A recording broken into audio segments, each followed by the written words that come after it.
many more happened yesterday. With all those faces, who are the ones that really stuck with you there, Gideon? For me personally, obviously I have to say SRG, but I also have to bring up CFU. These guys, again, really interesting, right? Because again, I was expecting NIPFlash to really put up a good fight this time around, but it looks like CFU has not only grown, but are showing, hey, we're not just an aggressive team anymore. We've got some smarts alongside with it. I'm glad that you mentioned CFU, not quite featured there. Oh wait, no, yeah, we got one CFU member in there. Smack dab in the middle. Smack dab in the middle. What about you, Leo? Oh, of course, I have to step it up for my client. I am the advocate of the beast, King Kong, breaking records. As perfect as it is in their debut match in M6. What was that? 1,000 plus in the jungle. Yeah. And the first to hit level 15 the fastest. Yeah, at around 9 minutes, that's how fast King Kong hit level 15. So that was the insanity that happened yesterday on the left portion. That was the first 8 BO1 set we saw. The aforementioned performance of King Kong happened in the Clash of Titans against TLID. The mentioned match by Gideon, CFU versus NIPFlash, wherein at one point, the grader of NIPFlash had like what, around 12 plus, 15 plus kills, yet somehow they lost. Bro, it was Shin Sing on that Bruno to pop off. But here we are at the top and at the bottom, the 1-0, the 0-1 brackets.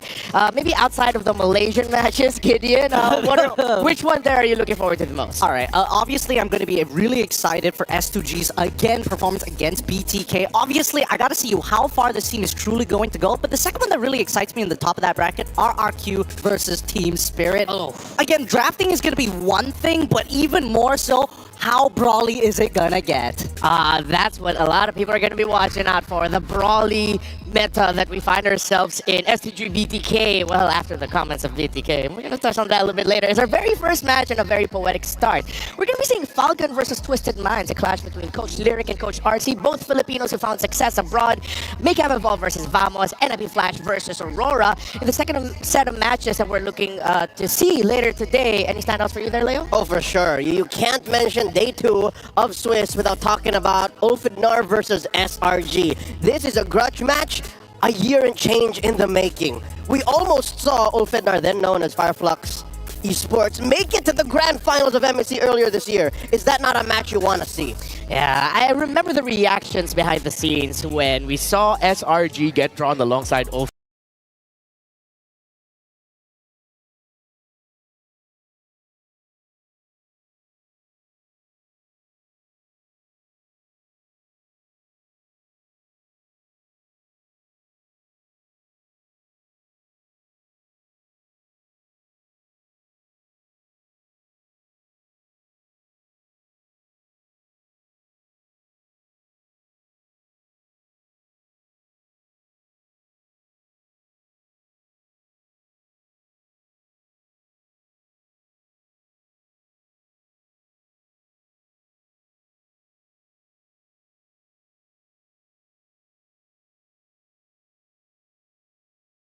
Advocates of the Crows. I think S2G are bringing something to the table that even Turkey's finest, even Ulfidnar haven't done so before. So I'm happy to see that yesterday I was right about S2G, and more so than that, the performance of the Turkish trigger man, Sigi Boom. He was on point. If S2G, though, dropped to BTK this very first match, BTK could be known as Turkey Slayers. They took down Ulfidnar yesterday, and well, I know they're going to be hellbent on trying to take down S2G, you know, because NA feels like sometimes they don't have enough rivals in the international stage, even though there's already a good amount. I would say they were more closer and more attuned to maybe Turkey hunters at this point, right? I mean, if S2G is able to put up a good fight, and I expect them to put up a really good fight, then at the very least, BTK has something that's going to challenge them. Because so far, their previous game, based on what we've seen so far, it looks good. Yes, it looks a lot cleaner, but at the same time, can they push it even further than that? Revenge or another feast for NA. Happy Thanksgiving to all our North American brethren out there. But today is also Black Friday.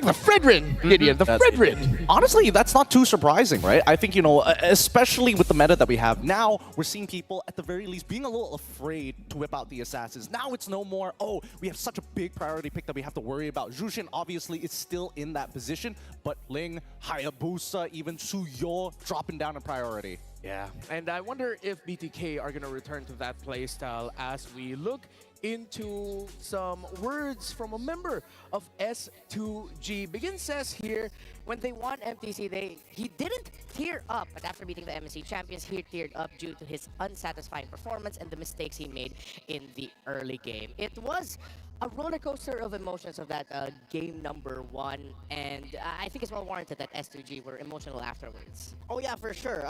I'm pretty sure that win yesterday was the culmination of all their hard work, because for the longest time, S2G has been standing in the shadow of Fireflux, in the shadow of Ulfednar, and now that the spotlight is on them and they were able to get that big upset win, I understand why the young man Begin actually teared up. It's actually pretty funny to think about it, right? Because being in that shadow, for the first time, they get to say, sit down, big brother. And well, for S2G now, I feel like it's the best chance for them to revengeance? No. Avenge, there, thank you. To avenge the loss of their brother team. And of course, in case you forgot, Siggy Boom is the actual brother. The younger of brother. Apex 47. Yes. Out of how many siblings again? It's like 10 plus? Like, Like 11? There are 11 siblings. Someone mentioned this to me, like 11 of them in one Close to a family. dozen.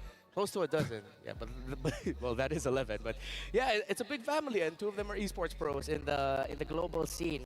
So now, if you are BTK, Gideon, are you gonna go into this and say we're gonna be aggressive, we're gonna get up in their face, or are you gonna play their more Mayweather-esque defensive playstyle that they went for? That's actually a great question. Personally, for me, I think that playing the Mayweather defense probably is going to be a little bit better this time around. We're seeing that a lot of teams, we're seeing 2 polarizing sides, right? Either you're hyper-aggressive, or you are going to slow the game down until you can play towards that end game scenario where there's a lot more free flow and adaptation on the fly.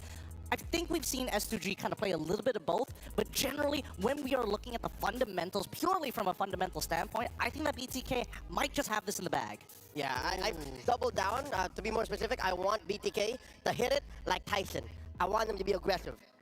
Because of all the teams that we've seen, I think I picked this up from a content creator on YouTube, one of the more informative ones, Yunji, if I'm not mistaken. It's mastery over meta. Yeah. Despite what's happening in the greater landscape of MLBB, if you know your heroes well and you know the limits of how you can push it, you can perform better. That's what we saw yesterday in their debut match. Yeah, so maybe BTK go for the ear, They have an ear fixation, if ever. So, gentlemen, we kind of practiced this beforehand, so time to whip out your PPs. It's the prediction popsicles. So, what's it gonna be? S2G or BTK? I will start off the festivities. For me, my prediction, it's BTK.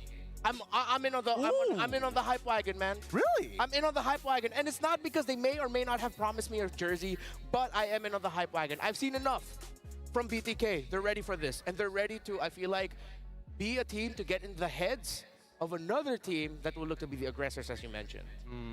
I don't know about that one. I want to say yes to BTK. Yes, I did mention that their fundamentals have been looking extremely good. More importantly, so their form has been looking great. Personally, for me, I gotta go with the boys of S2G this time round. They put a strong game against SRG, and I think if they just play it a little, add a little polish, bit of varnish, rub it over a little bit, get that nice little glossy shine, S2G will take this. All right. This may be a double-edged sword, but I'm gonna predict for the Crows. Number 1 is because I really want to see them hit that momentum stride. I want to see them go further and prove themselves, but also I think this will be good for BTK because BTK they're proven to perform well under pressure. So if somebody doubts them, somebody as close to them as I am, they're gonna go, Leo, we're gonna prove you wrong. Zia's gonna look me in the eyes, Manong, I got you. I'm gonna beat him. Did you call me Manong? Oh yeah, no, it's like older brother in Ilocano. We're both Ilocano. Oh, I didn't know that. I know Manong was like old man, but I didn't know that was older brother. That's very cool. All right, so it's time to get to know our 2 teams. Let's start off first with the slay to stay Turkey Kings of S2 S2G. Here they are. I'm pretty sure Singapore's gonna be in there, right? Oh yeah, the Turkish Sugar Man is 100% there. Yes, of course. One more player I think we have to note is Kazue. Yes, he did bag the MVP performance last night, yesterday, morning, afternoon for some of y'all watching from around the world. But you see how he did not die on that Suyo? And even sometimes how deep he would be, like underneath tier 3, trying to find kill, trying to find Stormy, trying to find Innocent. This young man does not pick fights. He picks spots. And they gotta pick their spots perfectly up against a team with a simple goal to make America bang again. It's BTK up on your screens. Gideon? Look, I gotta mention, Zia, Shark, Hoon, as well as Mobazane are doing really, really well as a unit. But the big standout for me yesterday, and especially the transition from early, mid, and as well as late, I think I gotta point out Fly Chicken. Because again, the composition that they played yesterday with the Fredrin, most of the time people are gonna be like, it doesn't have enough damage. Where did that damage come from, especially early to mid? And it came from that Arlet. How many triggers did he get? How many plays did he make in that game itself? I think that fight is something you gotta keep your eyes on, or maybe even target in the draft. Limit that pool. I fully agree with that because it was Trex himself saying that Fly Chicken needs to end up.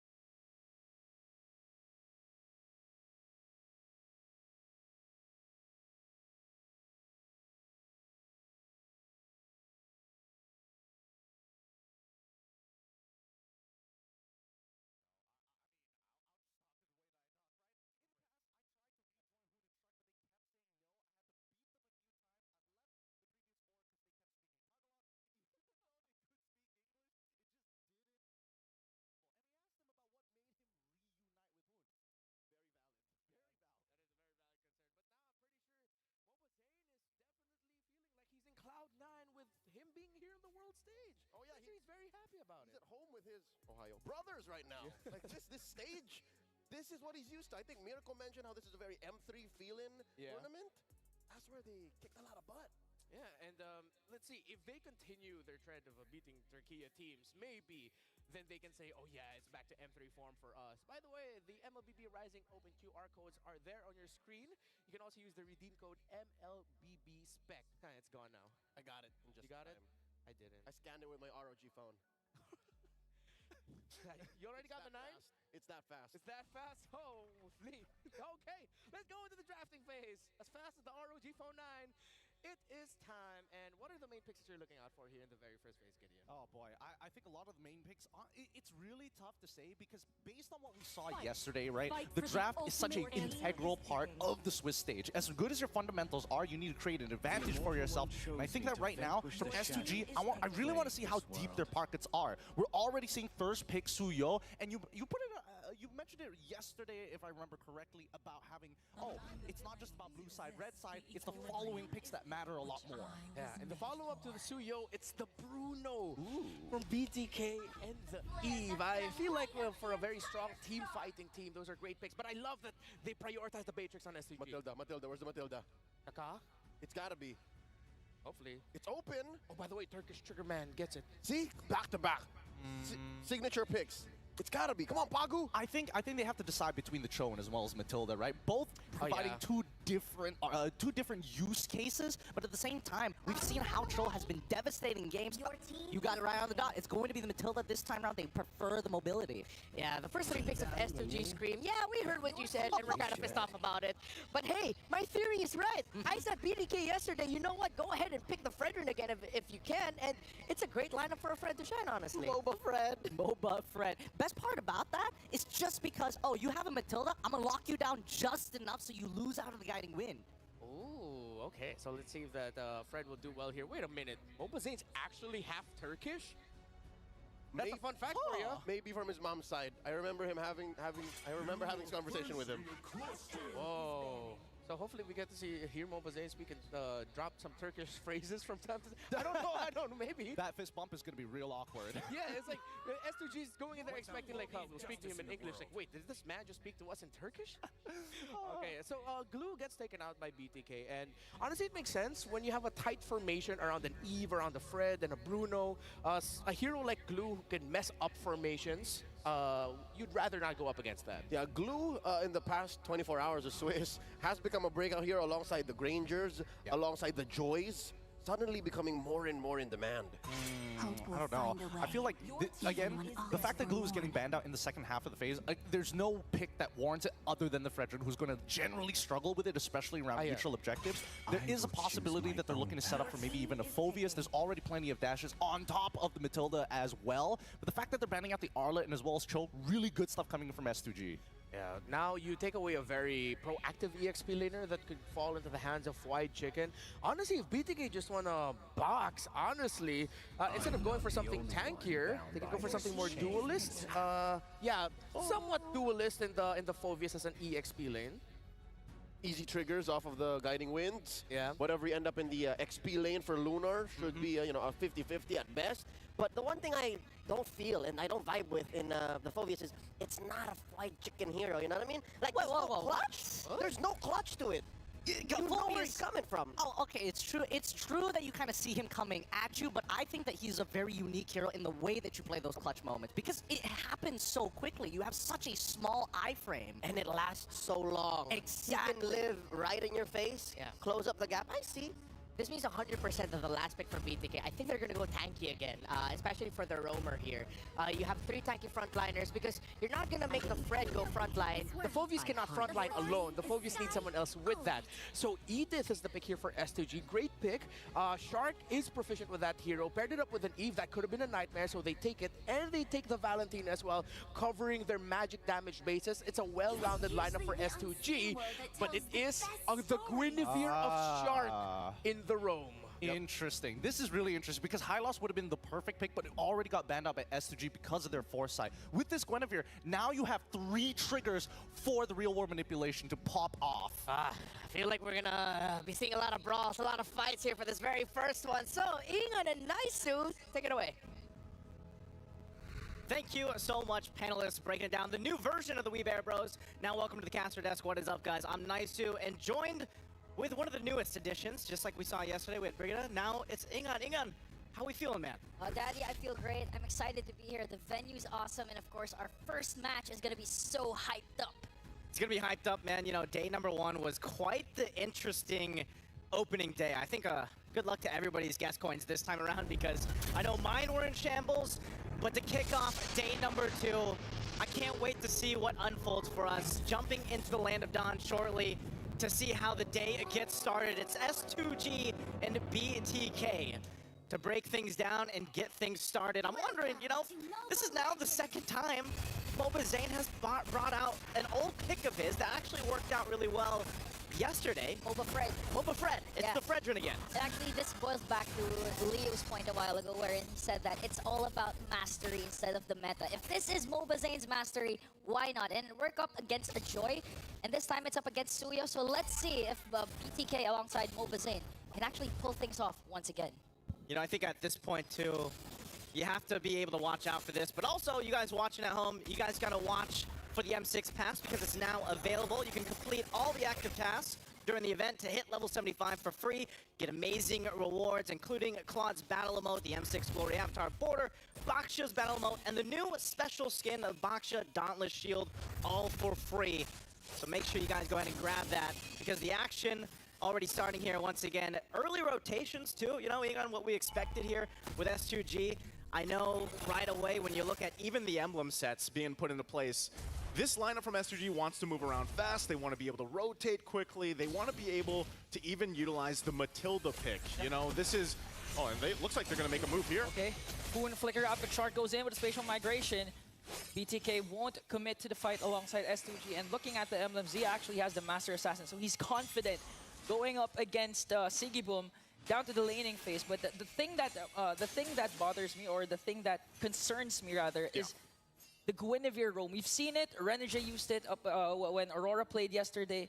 The problem is the range of the spatial migration. Even if you paired it up with the flicker, it's going to be hard, especially up against a Mathilda. So it's really easy to predict by S2G when spatial migration is going to be casted. But look at this, Bloodthirsty King going on right now. Quiet Chicken with the Infernal Pursuit as S2G works on the turtle. All right, they're going to start it up. I think they're going to break out a fight. Oh, beautiful Earth Shatter combination! And Kazue gets the first turtle, but Shark wants to answer right back with a kill onto Lunar. Pagu is safe. And that's a trade BTK is willing to take, transitioning right away to getting that orange buff.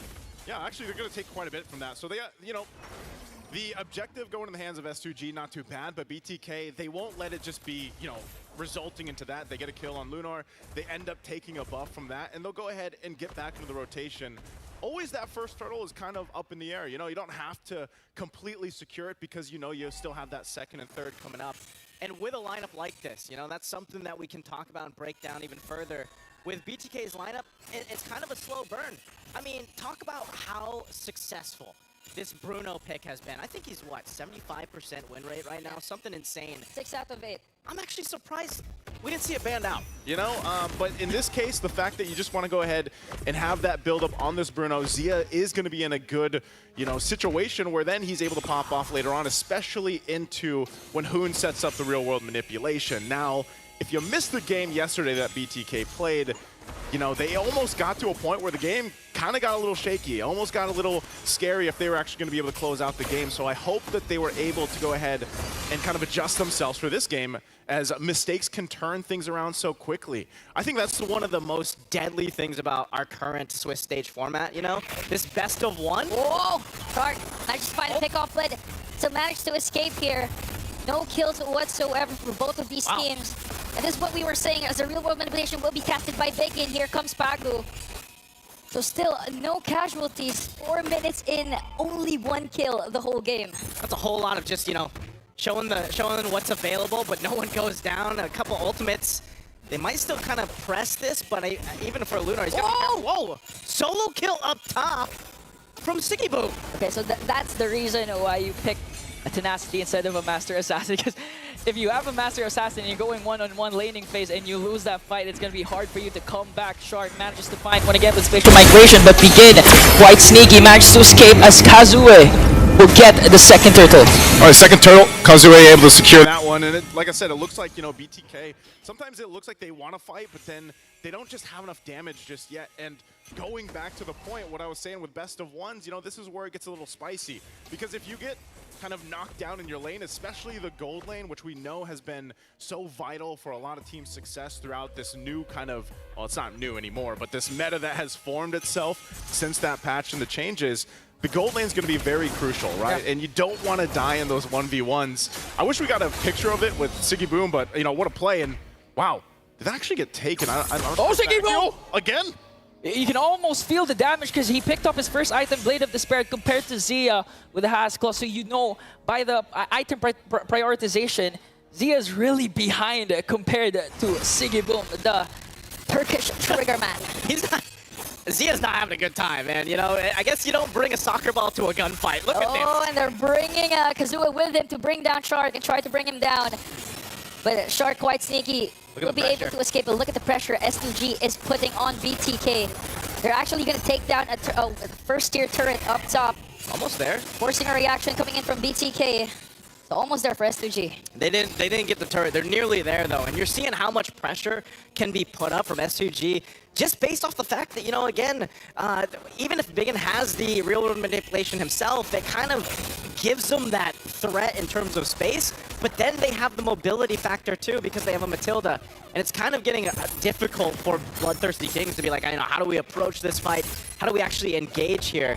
And that's why I was saying earlier, you know, they need a lot of time to kind of build up, get to a point. Third turtle's coming up here.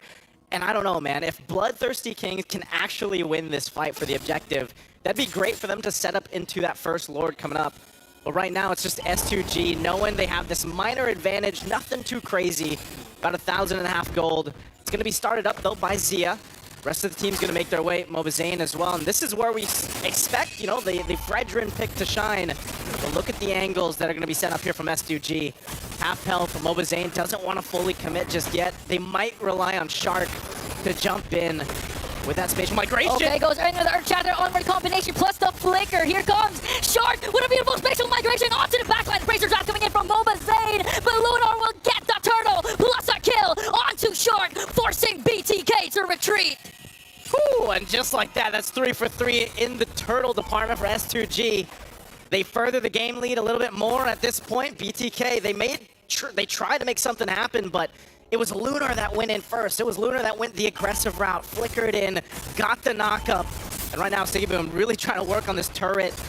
I don't think it's going to get capped out just yet as Moba Zane will clear it out, but the bottom goes down. So this is that shift in momentum where now you got all the turtles, you're starting to get these turrets down, and BTK will be kind of scrapping to find what they can.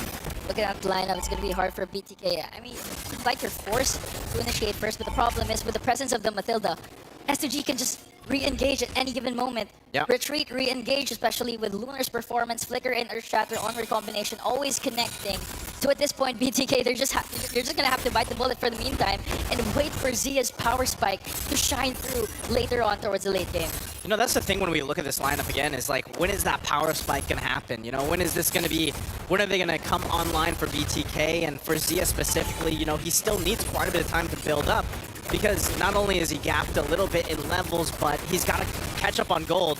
This tier 2 is actually close to going down.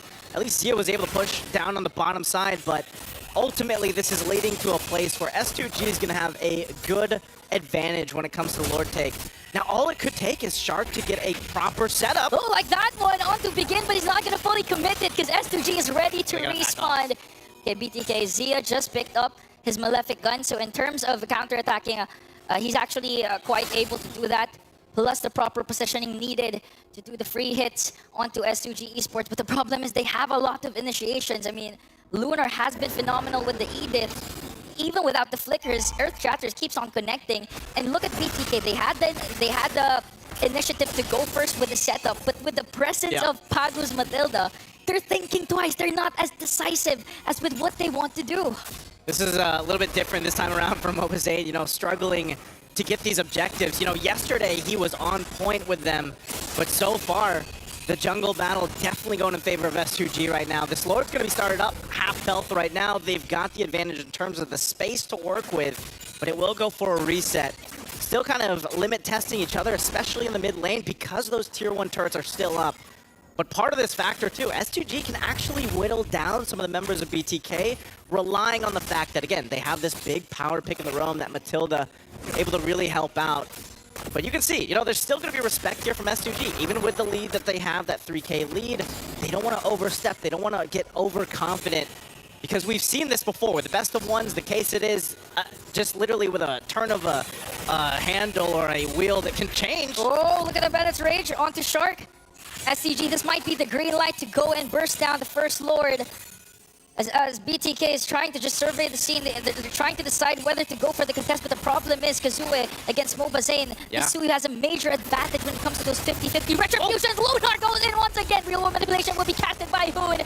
S2G Esports will back away so far, but will still continue for the Lord. But Shark will get a beautiful spatial migration combination to set up Moba Zane for the Lord's sake, and S2G will have to retreat. And that's what I was saying, man. BTK, they can take it slow and steady, and at some point, the game is going to build up in their favor. You know, you're under the 11-minute mark, but a great show of patience. Really, that's what it was from BTK. They were patient enough to go ahead and get through it, and then get to a point where, hey, we're able to turn things around. Zia is where he needs to be at this point. He's got the Malefic Gun, he's got the Haas Claws, and he can rely on Shark to jump in. That's the thing. How many times does Shark need to jump in to find that proper spatial migration and get things set up for the team? Now it's flipped in their favor. They're going to walk in with this Lord. It should be cleared out pretty well from S2G, but they are going to lose some of these tier 2 turrets. Little trip around from Pagu. They'll deal with the Lord. It's going to go down shortly, and a good push. Also that tier 1, the next focus from Fly Chicken up top. BTK continues to take things in. One of the first times in this game that the gold is, you know, it's slightly in their favor. It will continue on, but they diminished the 3K gold lead. And BTK just proving what the panel was saying a while ago. Mastery over meta. Look at the off-meta picks BTK has. They have a Fredrin, they have a Guinevere. But so far, those two are the key key heroes that set up that Lord steal up against S2G, despite the fact that there was a 2-level gap between the two junglers. They have good position, and at the same time, they have a Suyu paired up with a Sever Retribution combination. It's easy to get neutral objectives, but despite all that, BTK just got a 2K gold lead against S2G. This is the ever so changing of momentum that we've seen so far in a lot of these games, and right now it's BTK in the favor. And you know, with that, with the way that they kind of played that last Lord, that's great for them. They can continue to do that. So if you're S2G, we got to think, all right, how do they actually approach these fights the next time? The part of that equation is the fact that this is the strength of the Fredrin, man. And I know, you know, Fredrin was, he was what? At one point, he was the pick. He was the guy. He fell off of the meta. He came back. Well, you know, MobaZane's the guy that brings them back for the most part, Moba Fred. And, you know, he's popped up in the XP lane, but still in the jungle, he's still that hero that's able to go ahead and tank things up, just kind of stay there and watch you. And watch the rest of the assassin junglers that are priority right now kind of just take those shots from the Lord. And then next thing you know, they're at half health. And then you get collapsed on. So for S2G, they might want to approach this next Lord in a sense of, you know what, let's just go ahead and see if we can find our angle. And most likely, that's off Lunar. Lunar's been doing that every single time. And now that they're 15 seconds away from this Lord, he's got the flicker available. You know, he could be the one to set things up. But right now, BTK, okay, speaking of setup, wow, they're going to find Shark. That's one member down for BTK at the most crucial time as 5 seconds. The second Lord will respawn. And S2G, they have a decision. Will they go for the Lord push? Will they go for the Lord burst? Or will they take down bodies from BTK? They're trying to poke down Hoon. Here comes the Circling Eagle, but Hoon manages to flicker out. But look at Siggy Boom, the Turkish Triggerman with the Renner. Takes down Hoon. Now MobaZane trying to soak up every single damage. Zia, though, quite alive still. But 5 members of STG are surrounding this second Lord. Will BTK pull off another miracle and steal away this Lord? They're gonna go for it. It's the quarter of the health. Okay, here comes Circling Eagle once again. It's gonna be right up to the battle! Sia gets a kill! Zane gets the Lord! And BTK, green light on the attack! Infernal pursuit from Fight Chicken, but he's gonna fall down as well. MobaZane and Zia connected. We'll get another one as Shark manages to find Siggy Boom! A double kill for Zia! Off the headshot from Siggy Boom earlier, and they come back with a vengeance. They are bloodthirsty at this point as they march down the mid lane. Lord in tow. Kazooie all alone, ready for the rest of the team. The turret's going to be worked on. Can he do it? And another pickoff coming in from Shark. Kazooie is going to fall down, and BTK will now become the Turkish Slayers! And another victory for a BTK.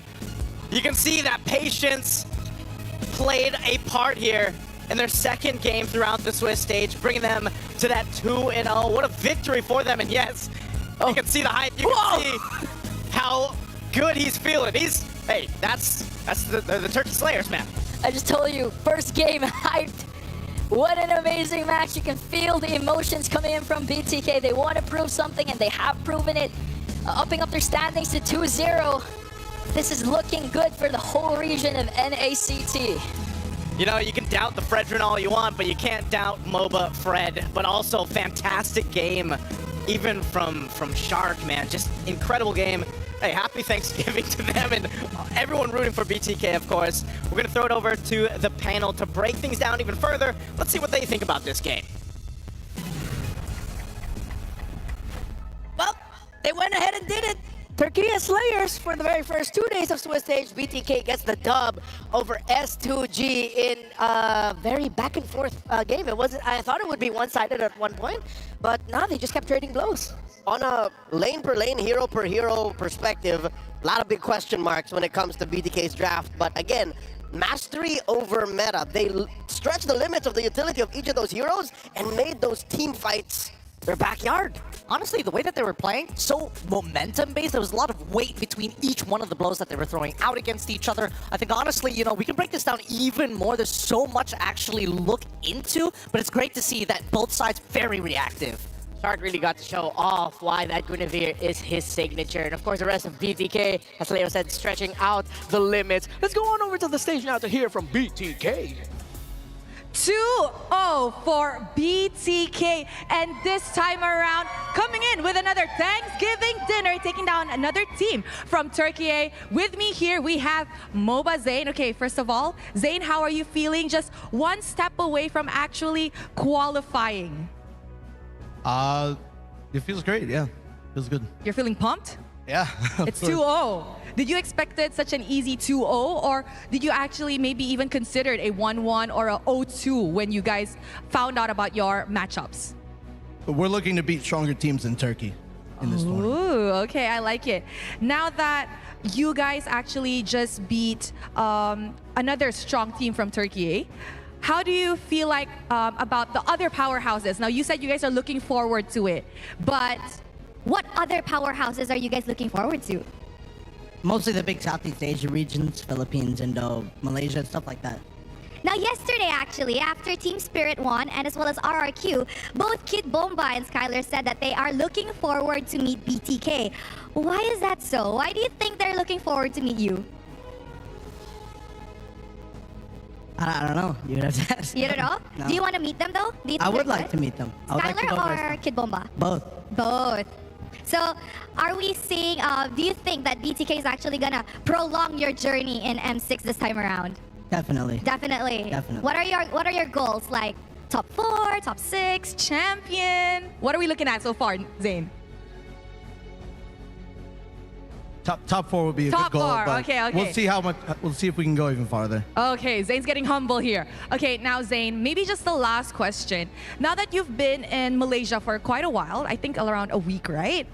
What do you think of Malaysia so far? It's a nice country. It's nice. What about the MLBB scene right now? Do you think they're improving, you know? What about the community? We see a lot of people coming in every day.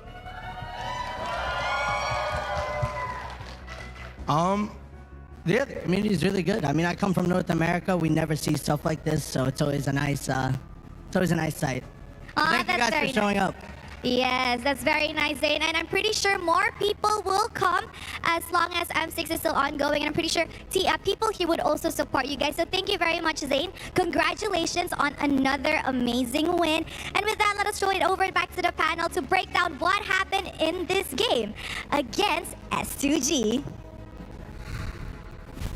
More tempered down Captain America, though we're getting there. I expected the return of some spicy stuff, but well, it looks like they're just very happy they got the dub here in what was, again, what we mentioned to be a challenging game for BTK. It wasn't an easy one at all. Again, lots of back and forths.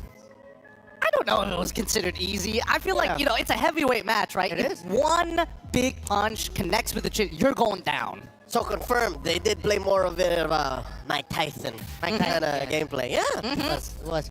Wait, what do you mean? I thought it felt a little bit more Mayweather-esque. It was quite defensive at the beginning. Because they couldn't.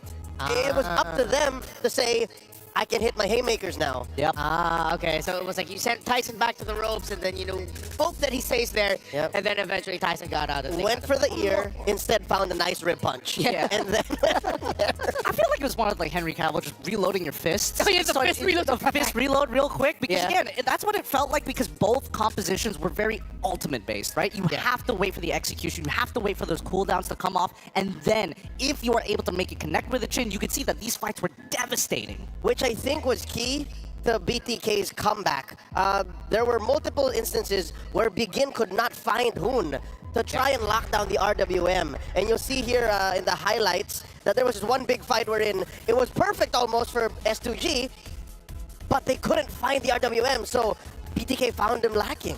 I mean, there's that, but also the fact that this key moment here is where we saw the big steal, right? Because inevitably, oh, you don't have that RWM, what are you going to do? Yeah. And Shark was able to turn that around. 3-man knock up with the Magic Thumb, and most importantly, was able to knock up Kazue to allow them to initially steal the Lord. Because look at Kazue's positioning, right? He knows for a fact he's played against Fredrin how many years already. So he's looking at MOBA Zain thinking, all right, if I get locked down, I'm going to lose this retry battle so quickly. And because the RWM came out so early, that gives him confidence. He's still waiting for that very last moment, especially when the Soul Survivors got nerfed. So getting knocked up like that, you can only focus on so many things at a time. This just goes to show that attention is also a valuable resource in the game. Speaking of resources, though, in the very beginning, going back to the laning phase, it's tough for BTK because the gold lane was struggling, and as you mentioned, we were talking behind the scenes, BTK just couldn't get the control in the center of the map. S2G was the one roaming around first. So I want to look at the two gold laners with the Malefic Gun priorities. Although the Malefic Gun came in second for Siggy Boom, it was an instant rush for Zia, if I'm not mistaken. I'm going to have to double check that. No, it was a second item too, as well. Malefic Gun really does a lot for compositions that will play with an Eve because it adds extra range and extra poke. I think just basically pound for pound, Malefic Gun is an amazing item. It is for tank fighters, the Brute Force Breastplate. So it's perfect for that second item power slot. Other than what we've mentioned here so far in terms of the mid lane, it's alright, but Divine Glaive Rush actually by begin. I like that because knowing that he's going up against, the Fred in the jungle. Of course. But the way that you should be looking at it is that if you are going to play compositions of this sort, it's about how much burst and how much range do you need. What is the optimal amount of space of influence you need your opponents to walk into before you actually look for these big executions? I mean, if we're breaking it down role by role, obviously the Malefic Gun is great, but at the same time, notice that they didn't rush it first item, right? Both actually, if we looked at the emblems prior to that, Master Assassin. They both really wanted to win the game. Here, let me just pull up the emblems for you to make it all simple for you guys watching at home here. Because another emblem setup that I wanted to look at specifically was coming in from Shark. So, two Master Assassins coming in from both gold laners. We know that they want to win the lane, but then Shark comes in with the Concussive Blast. Now, this is interesting for two reasons. Number one, you're going up against a double-ranged mid lane, right? Matilda into the Valentina, and Valentina, as long as you don't get knocked up by that magic thump, and if the spatial migration is used too aggressively, but melee heroes tend to struggle after two Shadow Strikes. So controlling that mid lane was so very important, but it would always cost a lot of health from Shark specifically. Yeah, it's the extra wave clear, the poke as well that you can provide, and to really get the control around the center of the map. But again, it was highlighted about with how BTK decided to go into this, especially it being a little bit more team fight oriented. It's again, they're throwing it back to an older style, to 2-3 metas ago. But it's a fundamental style. There are many universal truths in the world of MLBB. The fact that Cho will always be meta, and that if you focus on team fighting, everything else can be secondary. And that's why when S2G were up against the ropes, we were looking at their lineup and saying, yeah, if they had to defend, they got to win fights first. And BTK was going to make that impossible for them. That's why BTK, once they had him by the throat, everything just followed. Because look, the final game stat, 5K ahead, BTK was. When you have a lineup that is easy to execute as BTK's, even Begin will have to wonder, which ult do I take? Which ult can I take? It's always the RWM. Without a doubt, it is always the RWM because, again, that is the key ultimate from BTK, which enables it in the first place. And if you can't find Hoon, it's over. Exactly. So I'd say S2G were the victims of analysis paralysis. They were wondering, oh no, what's the next decision? Next thing you know, Captain American's in your face, Thunderbelt, slap. Okay, so did it really just boil down to BTK ended up with a lineup that was easier to pull off? No, actually, there was one thing that S2G could have done, but then there was an overreaction to it. Now, if you look towards that gold graph at 3.6K, this is a huge lead for S2G, right? The only way that they could actually lose that lead is if that Lord was not stolen. So that was such a pivotal moment. Once that Lord was taken away, it's not like the composition is designed to wave clear in the first place. So that's why we got to give it up to our MVP Shark here. 2 times we've seen this man make insane plays. The first time for the Lord Seal, the second to extend the lead to eventually end the game. 4th straight M series for what many in North America hail to be their greatest tank. And if you ask, few people might even say the actual true GOAT of NA. Over and over again, when he pops up in the international scene, a lot of eyes go to this young man on his signature Guinevere, showing us why exactly this hero is linked to him in NA. 3 years ago, Shark debuted in M3 and he brought up the Lolita. Many were questioning, is this the new meta? Like, what is this North American roamer doing? Could this be his Lolita in M6? So 3 years later, it's a different roam this time around. And, well, he really popped off again with the knockups. I feel like that's one of the things that usually happens against teams that haven't seen Guinevere in a while. They forget. You forget how strong her counter punish is if she's not the one initiating with the thump.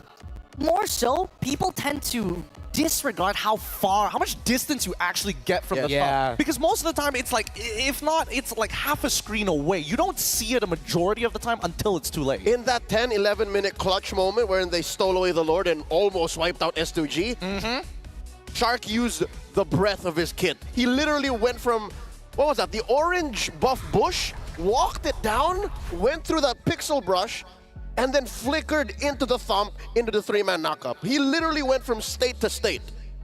So, well, there you have it. BTK testing the limits again of their lineup, getting the win over Turkey. Now going to the 2-0 bracket in our Swiss stages, and now a new rivalry brewing for the North Americans. First, it was with Brazil and Archeo Akira. Now it is with the representatives of Turkey. It's Black Friday today, so you know there's a lot of things going on up there. Sales, whatnot. They copped themselves a 2-0 slot. Got themselves a 2-0 slot. Good deal. That's a good deal, exactly. And now for BTK, it must be a huge boost. It can't just be like, oh no, we're already here. I mean, come. It's 2-0. Literally, Rose said it best. You're one win away from qualifying into the knockouts. And don't forget, it's going to be a best of 3 as well. So really, the challenge starts now all the way. Even if they qualify for knockouts, it's not going to be an easy test. And I think that's a lot of the same mentality with a lot of the teams coming in to the 2-0 bracket. Well, that's only the very first game for today. We have more coming your way.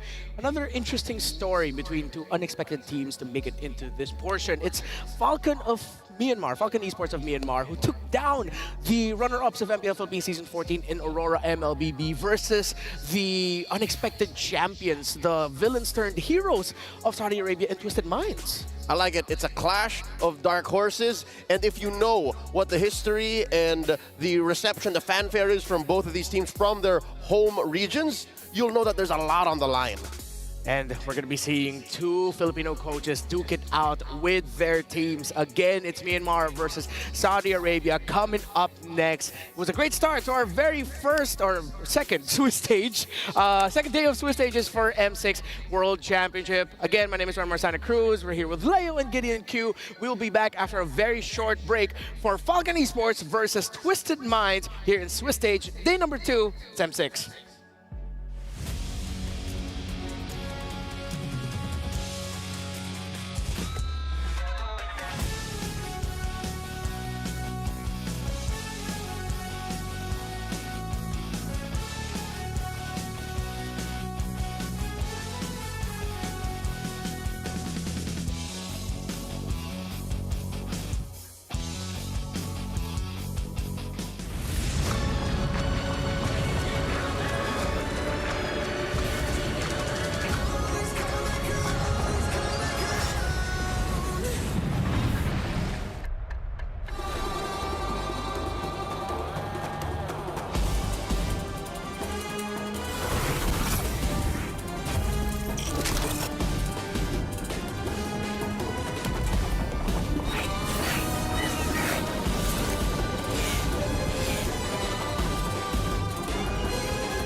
for ultimate glory starts now.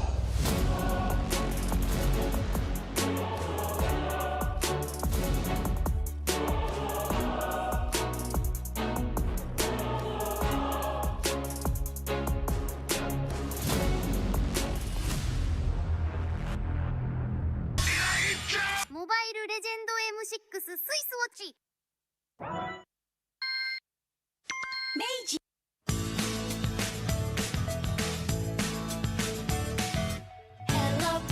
Hello Panda, semua suka biskuitnya. Biskuitnya enak, isinya lezat, rasa coklat dan strawberry. Hello Panda, semua suka biskuitnya.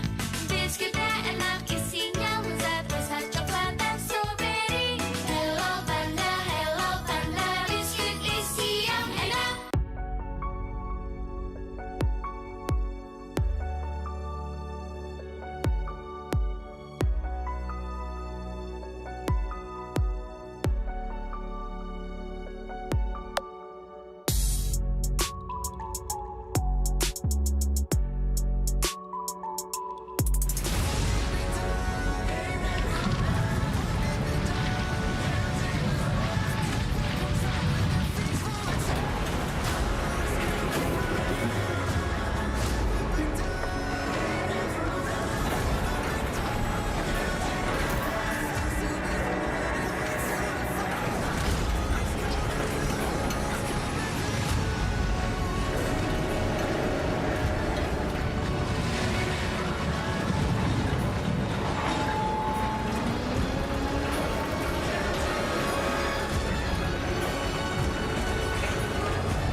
Two of the worst feelings in the world. Stepping on a puddle with your socks, so wet socks, and getting overlooked. Sometimes when you get overlooked too much, you just get tired of it and you snap. You do something unexpected, shock the world, and immediately eyes are on you. That is what these two teams did. The Soaring Falcon from Myanmar and the Twisted Masterminds as Falcon Esports versus Twisted Minds from MENA. My name is Renmar Santa Cruz. Welcome back to the panel here with Leo and Gideon Q. Again, a crazy start to the day. BTK being the first team to go 2-0. Now we're going to be seeing two unexpected teams potentially be one of the opponents of BTK. You know, who never knows? It depends on the draw later in the day. But if you want unmatched gaming performance, you should get yourself Leo, what's that called again? It's on the tip of my tongue. It's called the ROG Phone Series 9. This is the 8 Pro, but you can get unmatched gaming performance with the aforementioned 9 Pro. A mobile masterpiece that seamlessly blends high-powered gaming with a sleek, modern aesthetic. It's going to have about the same silhouette, but more powerful innards. It's got the Snapdragon Gaming Elite chip, last I checked. Yeah, totally practiced that, and I totally didn't forget that you had your ROG phone there with you. Soft flex, but now I kind of feel bad about myself, but I'm very happy that we have ROG Phone 9 Pro watching over us. Thank you for M6. You touch it. Good. Oh, thank you. Oh, this Apparently is the you can play Pong on the back of that thing. Oh, whoa. Yes, you can. On the anime vision. Yes. Yeah, you can set that up. All that power for Pong? Heck yeah. Yeah, right? It's All right, just wait. a fun thing. Sorry, apparently I still have a job to do. So, if you want to participate in the M6 Lucky Gift, you can join the draw for a chance to win Claude's new Epic Skin, Challenger's Flare, and Beatrix's new M4 Epic Painted Skin Light Seeker. Can you do that again, please? Both of them do that, right? Like, 'cause this is Nibiru and then Claude Is that Claude and Dexter? All right, and 3. 1, 2, 3, go. Perfect. So don't miss the rare opportunity to get Beatrix's M4 exclusive and M4 Prime skins returning for a limited time. So let's talk about the upcoming match. I like what our fantastic creative team have put up here. The Upset Kings. I mean, they both pulled off some upsets, and Specifically, these two hurt this entire desk yesterday with the loss of Aurora to Falcon and the loss of Vamos to Twisted Minds. Now, which one do you want to talk about here today? Like, you know, anyone really? It's a democracy here. I mean, I'm going to start with Twisted Minds because, again, this was very, very shocking. For the longest of times, most people would have imagined that the Middle East North African region was probably the weakest amongst the rest of the competitive table. But nowadays, this is a huge change because this was from MSC 2024 all the way up to now, a very short period of time. Their own MPL has been running for quite some time. The fact that they are here today and also taking down big contenders, just absolutely impressive. Yeah, the turns have been tabled, as the kids say these days. And Myanmar, though, it's not exactly the same thing because there's always been eyes on Myanmar. I've always had an eye on the next big team and another eye on the Burmese. Ever since that night in Singapore, I can remember like it was yesterday. You would too. 7 games against the Burmese Ghouls. The Philippines had to take them down the hard way to start their era of domination, our era of domination. But ever since then, you know, the Burmese have had their own brand of MLBB, and now under Falcon Esports once again, since what was that, M4. We last saw them, they went deep in M4. Yeah, before getting eliminated by RQ. Yep, they're pushing hard again with a brand new roster, a young set of athletes that's pushing the boundaries of what's allowed in an aggressive metagame of MLBB. Yesterday, I think it was Dax who brought out the Bane. It was bittersweet for me, but as a Bane main, like, that's what you get. Yeah, I'm pretty sure though we might actually see more Bane pickup, so don't worry about that, Leo. So as much as the family Madrigal would tell me to not talk about Bruno, well, let's talk about Bruno. Here's something from Sanji. A lot of the meta has changed in the past 1 to 2 weeks, and teams are starting to realize how good Bruno is, especially when he has the Malefic gun. I like what he said right there afterwards. Even SRG has lost to that Bruno, and I think that's a good way of telling the world just how broken that combination is. It's a broken combination, but at the same time, it's one of the few matchups that you don't expect, right? Yeah. Again, people have been testing out a couple of new things, and I think number 1 has been Granger. Number 2, people know that Bruno is up there. The question is, what beats him? Yeah, it's hard to come back with the Bruno. That's what Sanji says. But if you get the momentum in the first 5 minutes, you'll be able to win. The funny thing is, in the previous matchup, we got to see the Bruno struggle in the early, and it took longer than the first 5 minutes to actually be able to turn things around. So it's not impossible to beat a Bruno. It's not impossible to make a comeback with the Bruno. If anything, Twisted Minds would know. They had a Bruno yesterday. They were also behind, because again, Vamos' draft was very aggressive. They had that mid lane Khalid, and it took him, what, way past late game, and then they had to come around, and then that's how they did it. So I think Sanji's just downplaying how strong Bruno is, really. Yeah. By the way, these are all just the highlights of all of the terrific Bruno performances we saw yesterday. And again, it boils down to the simple fact and reality that one of the biggest problems of Bruno just gets solved by one item, and that's why the meta has shifted, because people have realized how dang good Malefic Gun really just is. I mean, it's a yes and no, right? I think, you know, it's on top of the fact that the meta really favors burst at the same time. Yeah. And now that Bruno is like, wait, I already have naturally one of the longest ranges in the games. Let's, you know, add a little bit more. A couple of extra inches never hurt. Yeah, so let's now bring the question up in the air of, do you ban Bruno right away? Is it something that if you cannot take it, you ban it? I think they're called units in the game, like the range, but no, I don't think you ban Bruno. I think we are just at the cusp. With it? Yeah, I think we're at the cusp of figuring out what makes Bruno tick, and I give it up until the knockouts before we have to say, yeah, let's just ban it. That's my opinion, because I don't think we've ever seen a gold laner do such a thing. In a way, we have. Before Bruno, it was Harith. Exactly. I was about to bring up the exact same thing. But it wasn't a range thing for Harith. I mean... It was more of his odd power spike mid-game. No, but in a way, that's me agreeing with you, because eventually, we solved Harith. Well, I mean, yes, we did solve Harith. I think that even with the Bruno here, a lot of it just really boils down to your execution, right? How exactly are you going to try and punish it? Whether it's in lane or in the team fights, the good thing about Bruno is that he has consistent damage, and it happens to also work with a crit build, which is so far have been doing a little bit better overall compared to pure attack, and also when it comes down to the Divine Trinity. Yeah, so now then it sort of connects to the question of like, are we just slowly going back to the meta that led to the Filipinos getting 4 straight world champions? You know what? There's a lot of questions, so let's talk more about the stars of this upcoming match. Let's start it off with the Soaring Falcons of Myanmar. They have an iconic Bruno player in their midst. It's Benny. That's right. Aim high, fly high, flanked by his side laners, Dax and Royal Milk. What was that? Maybe a year and change ago, wherein Royal Milk was part of a different lineup, then called Phoenix Esports, less than stellar performance at MSC 2023, and he was the weak link. A lot of people would say, oh, Royal Milk, da-da-da, Royal Milk, da-da-da. Watch their games now, especially in their recent qualifier in Myanmar. Watch yesterday, watch today.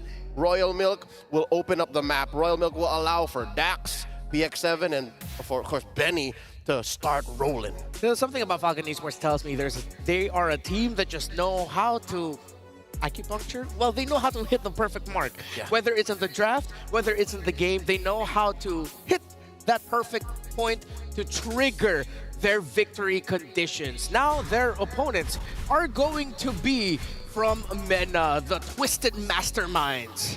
And honestly, Twisted Minds, they shocked even me, especially against a team like Vamos, who plays so early game. It's good to see that Twisted Minds can handle it with Sano, Troll, Cuffin, Oda, and as well as Sanji. The big standouts to me, I think that Twisted Minds this time round, it's really their meta, right? Sanji is able to kind of open the map for the rest of everybody else, but Hoda, especially on these assassins, really helps accelerate this game. We're depending on Cuffin, of course, to try and keep control generally, but man, Hoda stands out to me, and I want to see whether or not his assassins are still going to be a high priority, especially since we already know that Benny and as well as Hano both want to play Bruno. The Magi, the hidden pharaoh.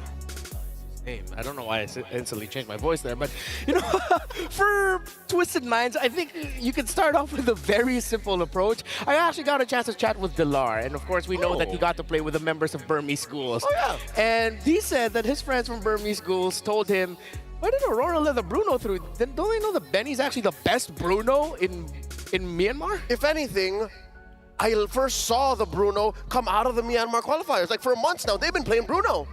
Yeah, and Benny popped off with it. So, he was asked what he thinks about Malaysia. He says he likes the weather. It's nice. It's been raining a lot. Is it normal to rain a lot during this time of the year? Yeah, absolutely. Okay. So, they asked about the food, and he hasn't tried anything? Okay, so, Gideon, if you're talking to Benny right now, give me like that one dish that he definitely should try. I mean, I don't want to always go to just nasi lemak every single time. I think we gotta step it up a little bit. I think we gotta go for something a little bit more interesting. Let me think about this. Adobo. Oh, no, I'm kidding.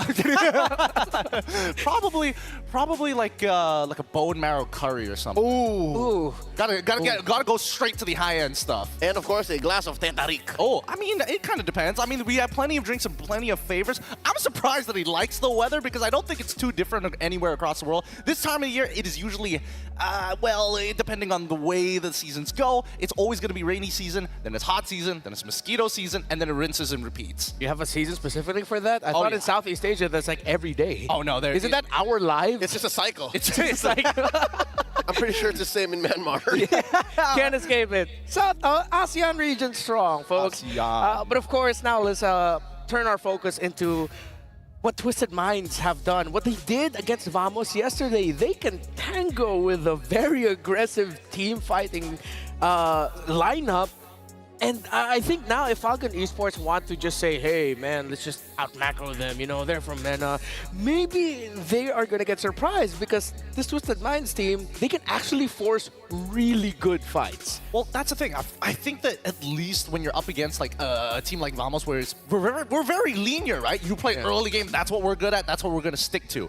There was some level of pre-preparation. A lot of their picks, the Tigreal for an example, going into that game, as soon as he has his ult as well as the flicker, he's instantly going to go for it. It's all about controlling tempo. And I think that's something that Falcons do pretty well too, but I'm hoping that the battle is going to lean more towards the EXP side of the map because again, we're expecting Bruno to be selected pretty quick and maybe even Assassins in the jungle. I just want to say this. I really hope this is not a one-sided game. And yeah, you're going to hear every caster say that, but there's something about these two and them playing a close match and what it means for the rest of global MLBB. Falcon, they beat Aurora. Twisted Minds, they beat Vamos. And now we see Twisted Minds on the blue side as immediately I like and appreciate teams who take out Eve in the first phase because it's such a strong first 2 picks on the red side. I think it's pretty decent, but at the same time, you also got to get rid of Jushin as well as the Fanny. It's just, you know, the curse of being on red side. You got to get rid of these power picks. But 100%. But the fact that Twisted Minds decided to get rid of both Hylos and as well as Hilda is kind of interesting. They're just opening it up for Gatot. That means Gatot is going to run Rampart. And Your team second game in a row today, they let through the Matilda. Ooh. I think Matilda still has to be respected. Rush it now? Oh no, they rushed to Bruno. They want to immediately put it in the hands of Saano. That is, well, ballsy. Look at the smile on Benny's face. It's like, it's like that, huh? They took my hero, bro. I see you. But at this point, I think that Falcons can start threatening the positions, right? Because, if we're thinking about Bruno, what is more dangerous? A Purify Bruno or a Flicker Bruno? And most would say the Flicker, and I would have to agree. I want to see something that's going to force him to take that Purify, and having, and initially, the Fulvius makes sense, I guess, but at least the Vexana gives him a reason to do so. Yeah, the Fulvius pick to me is quite interesting because with the Bruno already, that you say, okay, I want to play Fulvius, even though I already know that you have the right marksman to deal with it. So hopefully they still round that out. They need another tanky frontliner. It cannot be utility. Weirdly enough now, because of the Matilda on the other side, Falcon might actually have to accept the fact that they need a lineup that can thrive in longer team fights because of the shields of the Matilda. Wow. Oh, but they go for wombo combo for the first 3. Honestly, it's such an honest draft coming in for Falcon. No flex pick, nothing. They're just going to say, hey, we want a team fight. We want to make sure that Fulvius is in front. And if anything goes wrong, we got Tigreal in the back to turn it around. Yeah. Even though the Twisted Minds lineup is still also quite honest, there's a little bit more of trickery involved with who gets the guiding win. But as far as we know, it's Matilda supplementing the Alpha. Yep. And the 50-50, I think the fact that Coach Lyric and Coach Daliot confirmed their jungler, they understood that whatever Dax picks up, the Matilda and the Alpha should be able to deal with. Yeah. So, weirdly enough, the Suyo is still open. The Pain yesterday is still open. Oh, yeah, you're right. Wait, so now I have a question though, I just realized. If you're Falcon, would you consider banning out something like the Aurora? Because I feel like a Twisted Minds having Aurora with them, with the Tig, Vex, and even the Fulvius, the Aurora might actually thrive against those heroes. Actually, 2 picks that I'm interested in seeing. Whether or not the Valentina is going to be thought of at all, or at a bare minimum, get rid of that glue. Because again, that's the only thing that's going to be able to take care of this Fulvius in lane and have some form of hard control against their opponents. Yep, also safety if ever they are telegraphing the Bane. You want things that allow for the Bane to just roughshod hit the CCC in the back. Yep. Yeah. I wonder though, if Falcon open up the glue, maybe they're thinking that we have a Sana in a way who's gonna have like he's gonna have the lightning truncheon. You can kill the mini glulets real quick, and at the same time that magnifies the resonant damage that pops off. And if anyone's very close to that glue, then it's actually not gonna be good for Twisted Minds. Might be the bait that they're trying to set up. Aurora. So yeah, Falcon ends up respecting it. What's the Valentina maybe for Twisted Minds, as you mentioned earlier? Possibly. It's right now, there's only 2 valuable alts at this point. One of them puts you in a lot of danger. The other needs an enabler. And the only other enabler that you got right now is Matilda, which is a little unreliable most of the time. Or you can really depend on that Alpha, right? But it's more of a counter-engage tool more so than to extend your lead. Yeah. So at this point, I think that Twisted Minds, it's smart that they're getting rid of at least the Beatrix at this point of time to make sure that that lane is even harder for the side of Falcons, and getting rid of the Nolan to make sure that the pace is going to be kept at a pretty standard rate. Alright, so they take away the burst, the Suyo will be active, so that might end up becoming the jungle trade. The aforementioned Bane, I think for whatever, yeah, Bane might actually be okay, yeah. If they pick up the Bane, it's gotta be in red 5. Yeah. My imaginary world. So yeah, I'm sure that's not Bane. Okay, so it's gonna be a 1-1. Getting picked up, which up against a Bruno, I feel like that might not be the best. Yeah, no, but I think that's Coach RC and Coach Nyo Chao's way of saying, you know what? Benny, just get in his face. The Bruno needs time. The Bruno needs like at least a power spike. But the 1-1 plus a Vexana visit, like that should be enough. I don't know about this. You're forcing Troll to babysit Sana. on how much of a babysit. I mean, I think it really just boils down to how does that lane actually go. And I think that Wanwan doesn't actually do that well unless you're able to like consistently hit 2 weakness points on your trade and then move back before the second auto comes through. Oh, that's actually such a good idea coming in from Twisted. I like the Sicilian here, but the Edith especially, a great way to say, hey, it doesn't matter what happens in my lane. If Wanwan gets a little too close to me, if I get locked down, it doesn't matter. I'm able to slow down the pace of the game to create opportunities for both my Alpha and Sicilian. And the Hayabusa is an assassin pick for Falcon. There are the cores, the main carries, I feel like might be outmatched here. But if it goes very well for them, then they can snowball. But just looking at the lineup of Falcon, this might not end well for Twisted Minds, might not end well for Falcon. Tossing on over to our casters. Thank you, panel, for breaking it down. My mind's a little twisted here. Once again, welcome to the caster desk. I'm Naisut, joined here with Ingan, and we're here to bring you the second match of the day for Swiss Day number 2. Absolutely amazing. I love both drafts. Ingan, what do you think here as we get a last look of them? Now, looking at the lineup of Twisted Minds, talk about range, talk about mobility. You have the Bruno, you have the Matilda as well, and it's a good thing that it's paired up with an Alpha, because you know that the Spear of Alpha normally used to initiate or to escape. But with the presence of the Guiding Wind and Circling Eagle, there are a lot of possibilities, a lot of combinations that Twisted Mind can do with his current composition. We'll see if this time around, as we jump into the Land of Dawn in this best of one, if Falcon Esports can soar high once again, or has Twisted Minds brought genius to this best of one. Both of them with surprises yesterday, and now unfortunately after this one of them is going to experience their loss. But with that being said, again, both lineups look really good. The thing that sticks out to me too, I mean, you know, I've spent some time over in the MENA region recently, and they love this pick, man. They love the Sicilian. They love to get this hero, build up on it, get the stacks that you need. And it's almost in a way, you know, this kind of late game composition card up your sleeve. If it's not handled, then the game doesn't end soon enough. So work has to be done here for Falcon Esports, and really looking at the emblems too. You know, you're going to be going with the speed again. I'm surprised still. Like Leo mentioned, the Matilda is being let through. It's being picked up. But then, of course, you know, Falcon Esports did get a great roam option themselves. I think both roamers are going to be very crucial to allowing the team to get the upper hand to start off with. But this is the combo that we see so often, man. You know, the Matilda and the Alpha, able to just move around the map really well. Yeah, again, the presence of the Guiding Wind ensures that Alpha can just go in at any given moment, especially for the neutral objectives. And if the Spear of Alpha doesn't connect, there's always an exit route for Twisted Minds. And looking at the emblem set of Sano, he does have, again, the Master Assassin. So in terms of dominating the laning phase, he's confident enough to do this up against Benny. But look, Falcons Esports, speaking of confidence, they go in and bring down Sanji, forcing Twisted Minds to react. But the damage is not going to be enough. Hidex goes in once again with a Sacred Hammer just to bring down Hoda. And Naisu, did you expect this early aggression from Falcon Esports? You know what? I did, because both these teams love to play this style, you know, and if they can get that going, Cuffin might be trying to make a play here. PX7, oh, he's going to get one shot down. So a good pickup kill. Twisted Minds will get that one. I'm surprised, you know, and against all that too, Falcon Esports will get that first turtle secured by Dax. Yeah, and for Twisted Minds, you know, they have the late game insurance again with the Sicilian, but the thing is, you don't have to wait for the late game for the Sicilian to get its power spike. We've seen a lot of Sicilians activate at 10 minutes in, 11 minutes in, assuming that Twisted Minds will play this to perfection. But the problem is Falcon Esports, they know this also, so that's why, as much as possible, they're trying to speed things up. They're trying to catch Twisted Minds off guard. They're trying to twist their minds. They're trying to, yeah, that's, you know, at that point, that might be the play for them. But look at the thing about it too is with Falcon Esports starting with the momentum that we saw earlier on.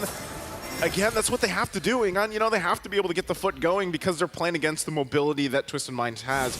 But also, in a way, it's like a ticking clock for them because of the fact that you have the Sicilian here.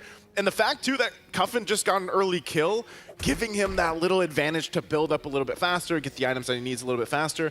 He'll play into that, right? And part of it might be, all right, can we catch him? Can we catch Cuffin down? Because we do want to be able to deal with him. And the fact that he has a Purify, but he can also rely on Matilda to be there for Troll to just pull him out of danger is what's going to be difficult for Falcon Esports to pull off.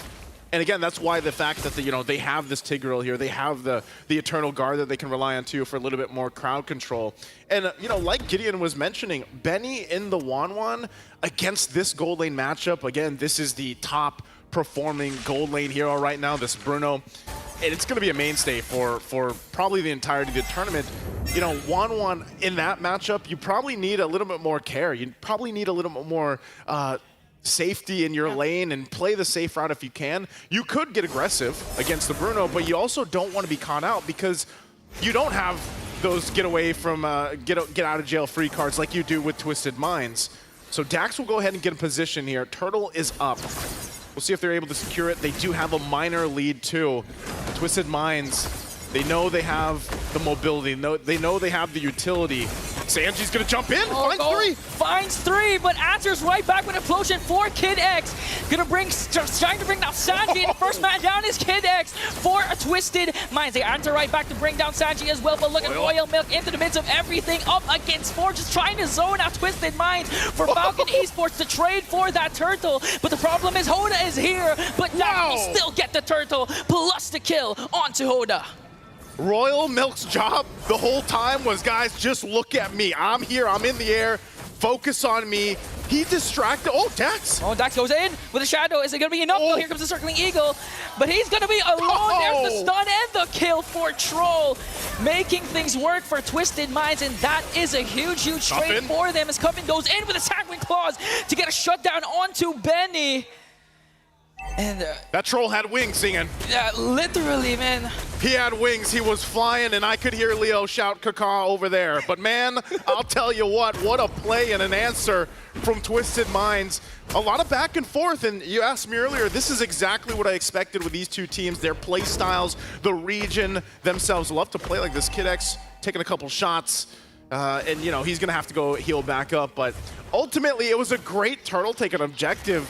You got to keep that in mind. Falcon Esports has those 2 turtles in their favor, and it was a great distraction from Royal Milk, but there's still that fighting power coming out from Twisted Minds. And the thing is, this is their actual play style. They're methodical. They like to go for those big team fights, and if ever they're getting pushed, they're going to try and manage to find the trade as much as possible, and so far they're doing that successfully. Even down to the drafting phase, they've done it methodically thanks to the help of Coach Lyric. I mean, getting Bruno out of Benny's hands is in fact amazing, and plus the Matilda and Alpha combination that you can clearly see is working for them. But I do have to commend Cuffin. Cuffin has been, Twisted Minds' scapegoat, because the first kill of Twisted Minds, it came from Cuffin down to the bottom lane, and now the follow-up onto the top lane to even out the score to 5-5 and try to diminish as much as possible Falcon Esports' lead. The lead right now, very, very little minor lead. But at this point, if they get this 3rd turtle, if they lock it in 3 for 3, that's going to be great for them leading into that first Lord. Twisted Minds, though, you can't count them out. It's relatively an even ball game at this point. Either team could secure this objective and even secure a devastating team fight. They're going to jump in. Implosion gonna catch 2, but the counter attack is there for Twisted Minds as Dax will get the turtle plus the kill onto Sanji and to Soda. And now Falcon Esports, that was a heads-up play coming in from Kid X. Despite the counter initiation that Twisted Minds wanted to do, they got the proper targets during that time. And now they have a 2.2k gold lead with the 3rd turtle. Might even get a hold on this mid lane turret. And Falcon Esports, this time they made sure Twisted Minds doesn't have a trade. That's why I said, both roamers going to be crucial in both the teams here. Their success in this matchup. That time around, Kid X with a massive implosion, able to find the right targets exactly where they need to. And you only got a couple purifies. You have some of the flickers to be defensive with it. But if you get caught out in that implosion, you're most likely going to just go down and be dead, because Falcon Esports lineup too, very front loaded with damage if they're able to go ahead and find those kind of setups. And so Twisted Minds will find themselves on the back foot a little bit. Again, they're still able to kind of find wins around the map if they can, but they're going to kind of be forced to also be together, travel around wherever Troll is going, try to stay in that safe area with them as a team, essentially, because they can't get caught out from Falcon Esports.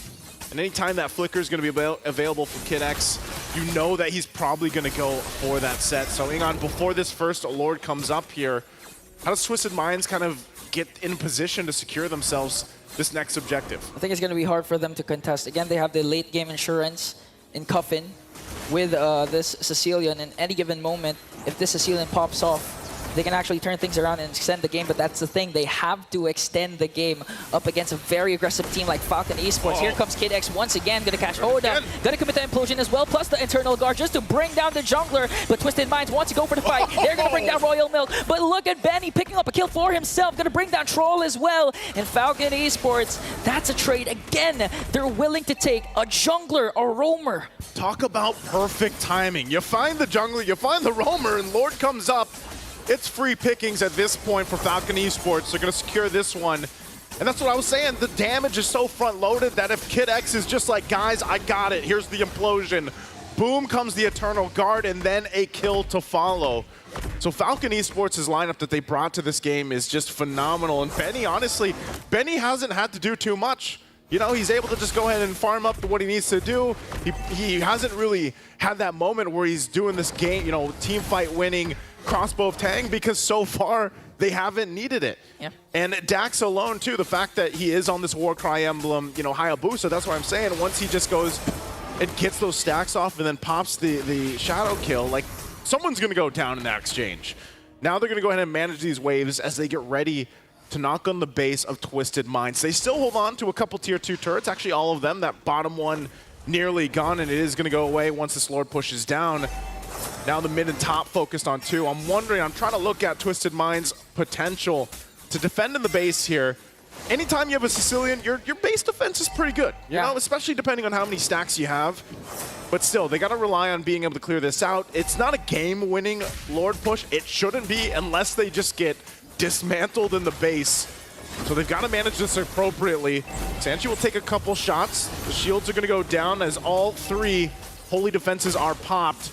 Sano finally gets the Malefic Gun though too, but they are ultimately able to defend and keep things together. That's the discipline instilled for Falcon Esports. They know that in order to maximize the first Lord as much as possible, they're not trying to take down an inhibitor because it's almost impossible going up against a lineup up against a Sicilian. So right now, their goal was just to, as much as possible, maximize the Lord, pop the Holy Shields, and at the same time, don't give Twisted Minds, you know, a trade for them to bank on, for them to help extend the lead and eventually enable Coffin, enable Saano. So Falcon Esports, they're going to play the waiting game. They're going to do this by the book as much as possible. Wait for the next Lord.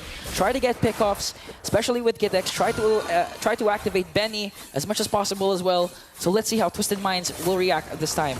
Well, this is a little risky right here. Dax jumping in. Wiggy Shadow Kill onto Coffin, but Troll here to save him. And now Twisted Minds are forced.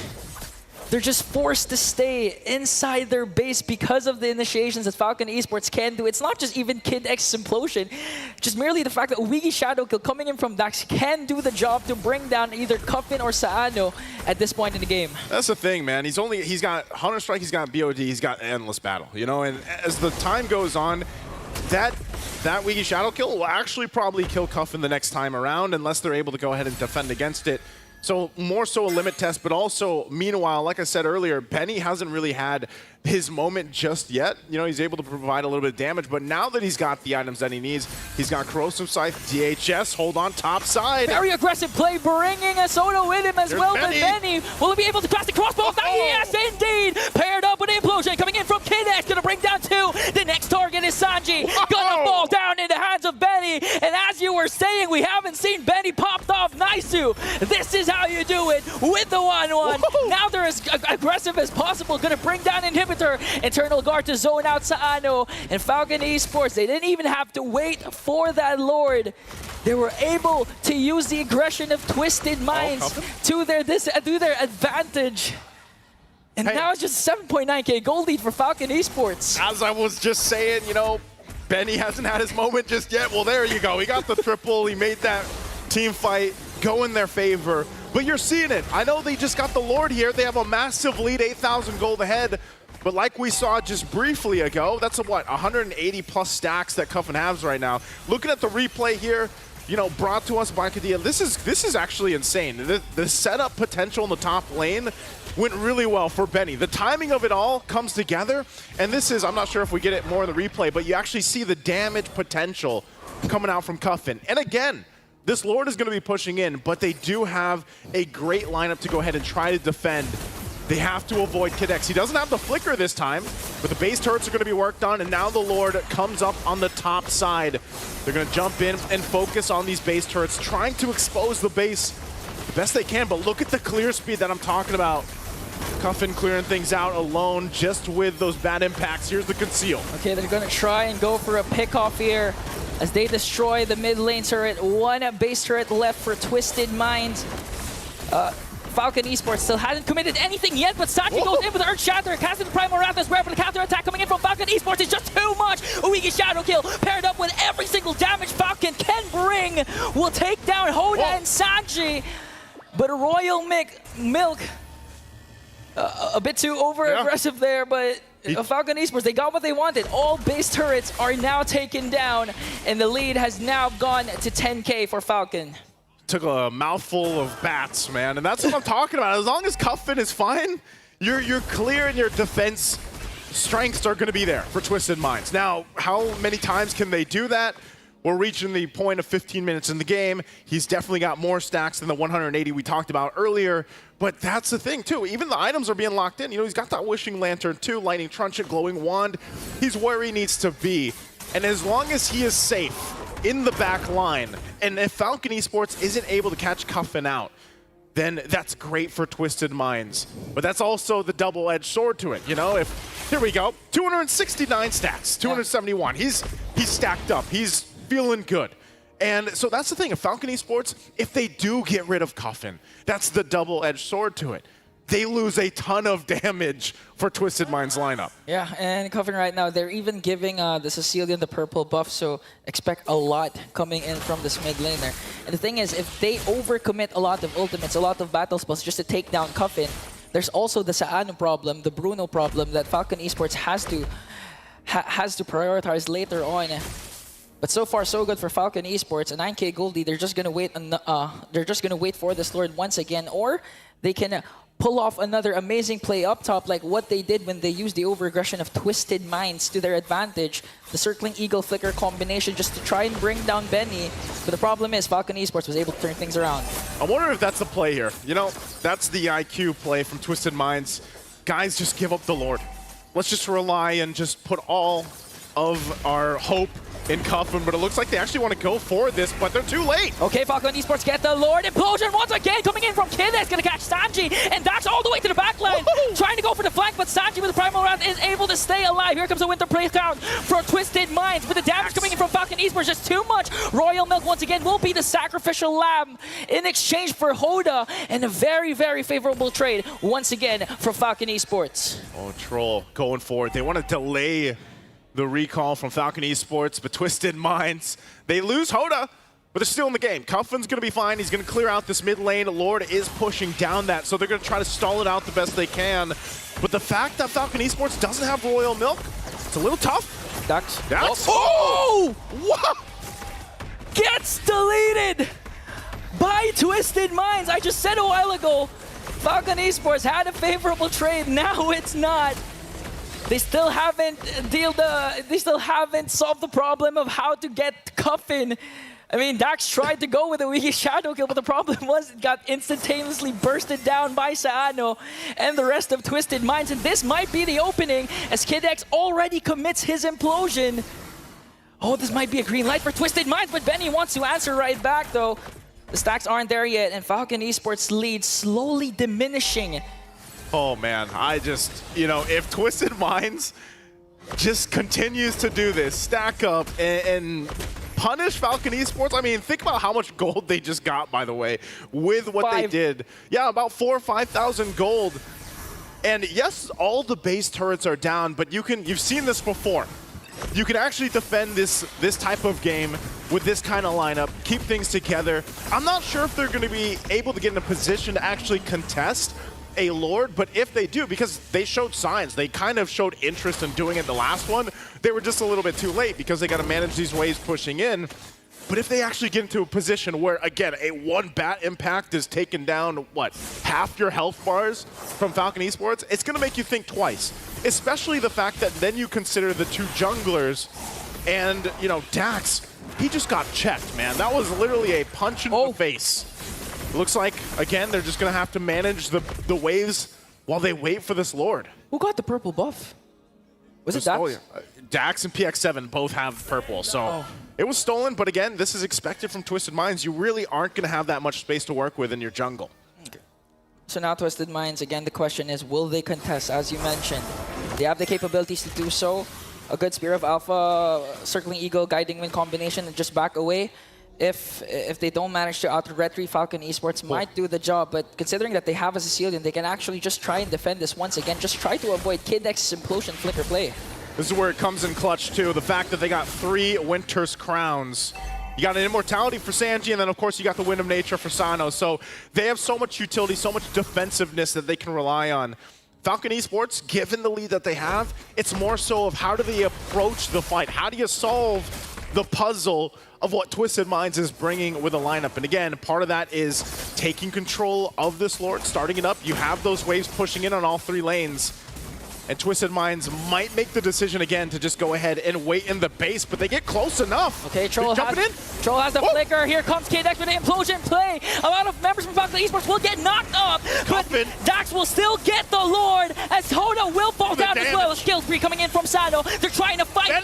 They're going to bring down 3. 2 members left from Falcon Esports as they take down Benny as well. Plus KDX. PX7 is left to fend for themselves. They have a lot of turrets in the middle lane, but Twisted Minds, they have 3 members ready to end the game.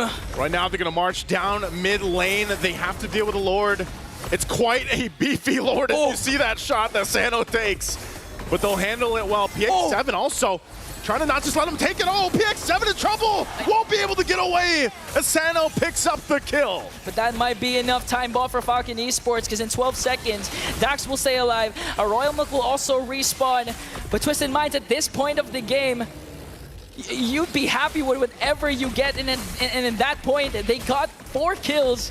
Even if Falcon Esports got the Lord, that was the risk that they were willing to take to extend the game. And on top of that, Sano remains deathless. Coppin remains deathless, still has the Purify, I believe still has the Winter Crown. So Twisted Minds can engage once again up against Falcon Esports. We're back to where we started, Ingan. You know, 21 minutes in, it's the stalemate. But hey, Twisted Minds has been doing work. And that is, again, now we find ourselves, you know, swapping some items in and out. That's a Holy Crystal picked up by Cuffin. And, you know, a lot of the Winter Crowns were burned up earlier on by both sides, I would say. So for this point of the game, it comes down to it. Sanji goes in! With the Earth Shatter Flicker combination, but the Crossbow of Time will be cast as well. Primal Wrath just to evade that. Look at the Spear of Alpha coming in from Hoda, but the KDX with the implosion gonna be taken down by Cuffy with a Bat's Impact. That's 1 member down once again. Falcon Esports, they had a lot of opportunities to end the game, but Twisted Minds just staying on the defense with Cuffin, with Sano. No casualties for Twisted Minds. This is what we expected with 2 teams who just shocked the world watching yesterday in day 1 of the Swiss stage, and now here we are, 485 stacks. This guy is built. He's built diff at this point, Ingan. He's geared up. He's ready to fight. 1 Bat's Impact might be enough to take down half the squad of Falcon Esports. So right now, Falcon is resulting to the macro game. They want to try and create split pushes from the opposite lanes. They want to try and control where Twisted Minds can go and get an advantage once again to try and take the Lord away from them. But Twisted Minds at this point, like, they're geared up, as you mentioned. They can take down, they can go all in at any given moment. The part of this is still the fact that managing your waves. You know, for Twisted Minds, they have the Lord this time spawning up there on the top side. I wouldn't be surprised too if Falcon Esports takes a different approach to things. You know, like plays the long side of the lane, puts pressure there for a response from Twisted Minds. It looks like that's the idea. So this is where, you know, the adjustments, the game knowledge, and how you handle this macro decision is going to come into play. That bottom wave pushing in a little bit slightly. Kid X still there on the bottom side too. Benny waiting patiently, and Royal Milk will start to give some of the information. It looks like Twisted Minds will rotate on up. You got 4 Winter Crowns now, plus that Immortality over there. Still the win in nature here. Persano picks up the potion too, and Cuffin, his job with the purple buff is to clear out these waves the best he can. It's really gonna boil down to this potential last Lord. Falcon Esports have secured 4 Lords for themselves, but the problem is they cannot fully utilize it because bodies from their side are slowly taken down by Twisted Minds. So if you're Falcon Esports, do you try and bait out the Lord? Do you try and... what do you do? Since you can't go to the backline, since you can't reach Cuffin, especially with the presence of Troll, who is on point, by the way, with how he's playing this Matilda, because so far his damage dealers are yet to be taken down. Well, look at this. They're actually going to be the ones to start it up. Hoda can't just hold it together, though, because he takes shots from PX7, but also from the Lord. Benny on the bottom side. It's going to clear that wave out. Cuffin is still there, so we should be able to manage it. Lord's at half health. Might find themselves in a position where it has to be given up. Royal Milk still has that Immortality, sitting at half health himself. Here we go. Kid X might be looking for a setup himself with the implosion. Might be goes in. Goes in with Spirit of Alpha, but Troll gets the Lord away from Falcon Esports, and now they're mad. They want to go for bodies, taking down Troll as well. Sanji might be able to survive this, but Benny takes him down, but they manage to take down Benny as well. A 3-for-1 trade for Falcon Esports, but Twisted Mind, they still have Cuffin, they still have Zano, and they got the Lord. Is this defable still for Twisted Minds? It is. I mean, the fact that they have this Lord and the waves are going to be pushing in. I can't believe Troll got that, but wow, Falcon Esports, they're going to be the ones to deal with this. Sano and Cuffin chasing off PX7 and Kid X. Not the positioning you're looking for here. They're going to wait a little bit longer for the rest of the team to come up. Whoa! Kid X! Okay, Kid X still has his Immortality, hasn't been popped up yet. But that's scary. One catch from Cuffin and Sano can do the job to bring down Falcon Esports. Now their Lord is still up. 9 seconds before Troll respawns once again, but we have to commend what this Matilda has been doing. Saving Sano, saving Cuffin from harm's way, getting and stealing the Lord away from Falcon Esports, keeping the hopes and dreams of Twisted Mind still alive. Oh, Sano. Oh, they're trying to go for Sano, though. He still has his Immortality. But the bounce impact, and Sacrament Claws is too much to handle. Look at the shield Sano is getting. Ego. The counterattack coming in from Twisted Minds, just really bringing the damage onto Falcon Esports. That's 2 members down. And Twisted Minds, they have the chance to end this right away. Still going to be putting the pressure there. Finally, on this side of the map, Twisted Minds, they've done work. They've stayed disciplined. They stayed consistent, and now they're knocking on the base turrets of Falcon Esports. So it's 3 members still. Quite long death timers here for Falcon Esports to deal with. You saw how much utility is thrown at them, and right now, Twisted Minds in the base. So Soda goes in with Spear of Alpha. Still no ultimates from Kid X, though. Are they going to be able to defend this? Here comes the implosion, connecting onto 3, but Troll onto the backline. PX7's Immortality will be popped. Look at the damage coming in for the fast impact. Soda is going to fall down as well. Crossbow Fang is there for the Winter Crown. Will disable the ultimate. 2 members from Falcon Esports left to defend. Twisted Minds, they still don't have minions. Minions in the middle lane approaching. This is risky. This is so risky. Okay, back going to connect onto PX7, going to bring him down, and Twisted Minds, the rising region of MENA, the future looks to be now. What a comeback from Twisted Minds. Off of the fact that you have, I don't even know how many stacks Cuffin had, but man. Too much. Too many. Not enough. Whatever it was, we knew this pick was something that this region loves, and Twisted Minds comes out with a victory. After repeated defenses, they keep it together, and after a Lord take from Troll, they take this and they get the victory. Definitely an amazing game, an amazing just show of strength from Twisted Minds, and the mind behind them too. Big shout out to Coach Lyric, but our panelists, let's hear what they have on their mind about this game. And cut!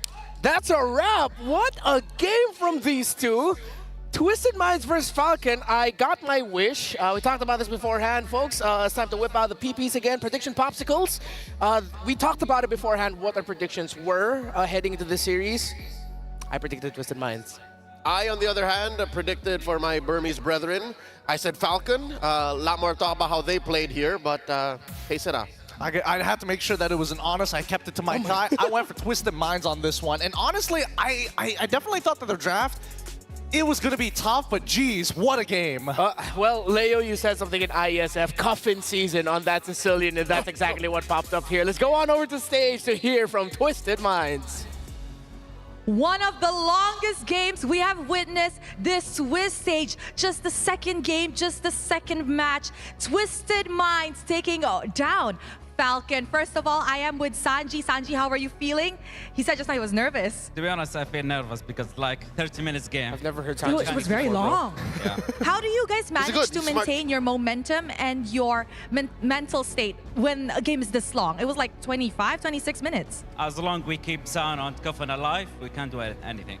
So how did you guys manage to stay disciplined? We know that Falcon was leading in the early game, right? Until Coffin got his items and then he was just bursting down everybody with like, what, 500 to 600 stacks with Sicilian? So how did you guys manage to stay disciplined throughout that? Because when we know we have Sicilian, even if we lost the early game, we can manage to pull up the late game. Okay, now we know that previously when you guys beat Vamos, you guys have actually met Vamos before. This time around, it's a new competitor, right? You have never met Falcon. How did you guys prep for the matchup today? We saw their games on MPL on the last night. We prepared the draft well and we managed to win. I think it did pay off a lot. Now, Sanji, we know that Twisted Minds is not new to the international stage. However, this time around, Twisted Mind is definitely performing greater than ever. Who do you want to contribute this success of Twisted Minds to? Let us say the coaches. The coaches. Okay, now one final question. You guys are already at 2-0, okay? You guys just need one best of threes to qualify for the knockout stages. Now, is your preparation gonna be different tonight because it's a best of 3 tomorrow, or are you just gonna go full force and just do what you guys have been doing this past 2 days? Thank you. So how are you guys gonna prepare for your best of 3 tomorrow? To be a long night. Long night. Yeah. Okay, long night, but don't forget to rest well, okay? Players need to rest well. Now, that is it. Thank you very much to Sanji. I know you're tired. And with that, let us throw it back to the panel to break down what happened in this crazy, amazing game. 27 minutes and 7 seconds. That's a record. Hell of a titanic match between Twisted Minds and Falcon Esports. Again, I wish that this would be a close game. I did not expect that. And yeah, let's reel it back quickly. You said, Gideon, that the Twisted Minds draft may struggle here. Gotta agree with you. And then we saw that, actually. We were talking about it a lot behind the scenes.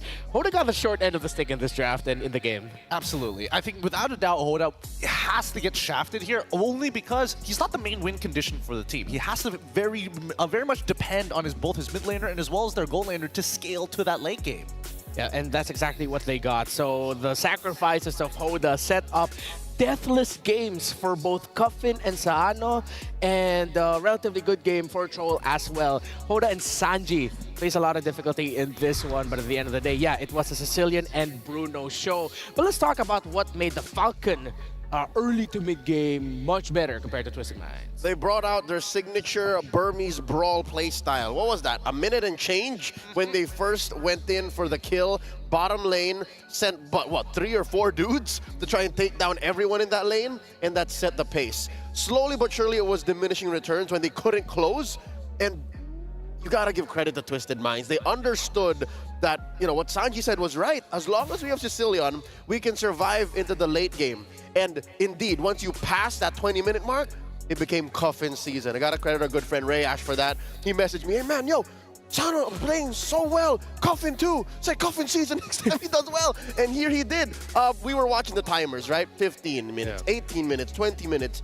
Sano and Coffin haven't died. So there has to have been amazing communication and map control for Twisted Minds to protect their cores like this. I mean, I would say that the chemistry is a lot better, but also on a fundamental standpoint, we did see that Cuffin was very much worried about dying early over to Dax. That's why he was willing to sacrifice like 2 or 3 minions sometimes every single wave rotation just so he didn't give that first blood. If not, Chain dying later down on the line. But I think generally the biggest problem that we're seeing here coming in from Falcons is the sheer disrespect. They have better engagement tools. They had a much better early game, and not to mention the brawly sort of style actually is more beneficial for Falcons, especially if they're playing towards the gold lane side of the map, because Wanwan uses Inspire. That's a very powerful tool to use early on a short cooldown. If we could have played back the highlights, which would have lasted like 10 minutes, this was a 30-minute match almost, you would see moments wherein, yes, I agree, Gideon, there was I don't want to say disrespect, but there was a shortage of respect when it comes to range, damage output,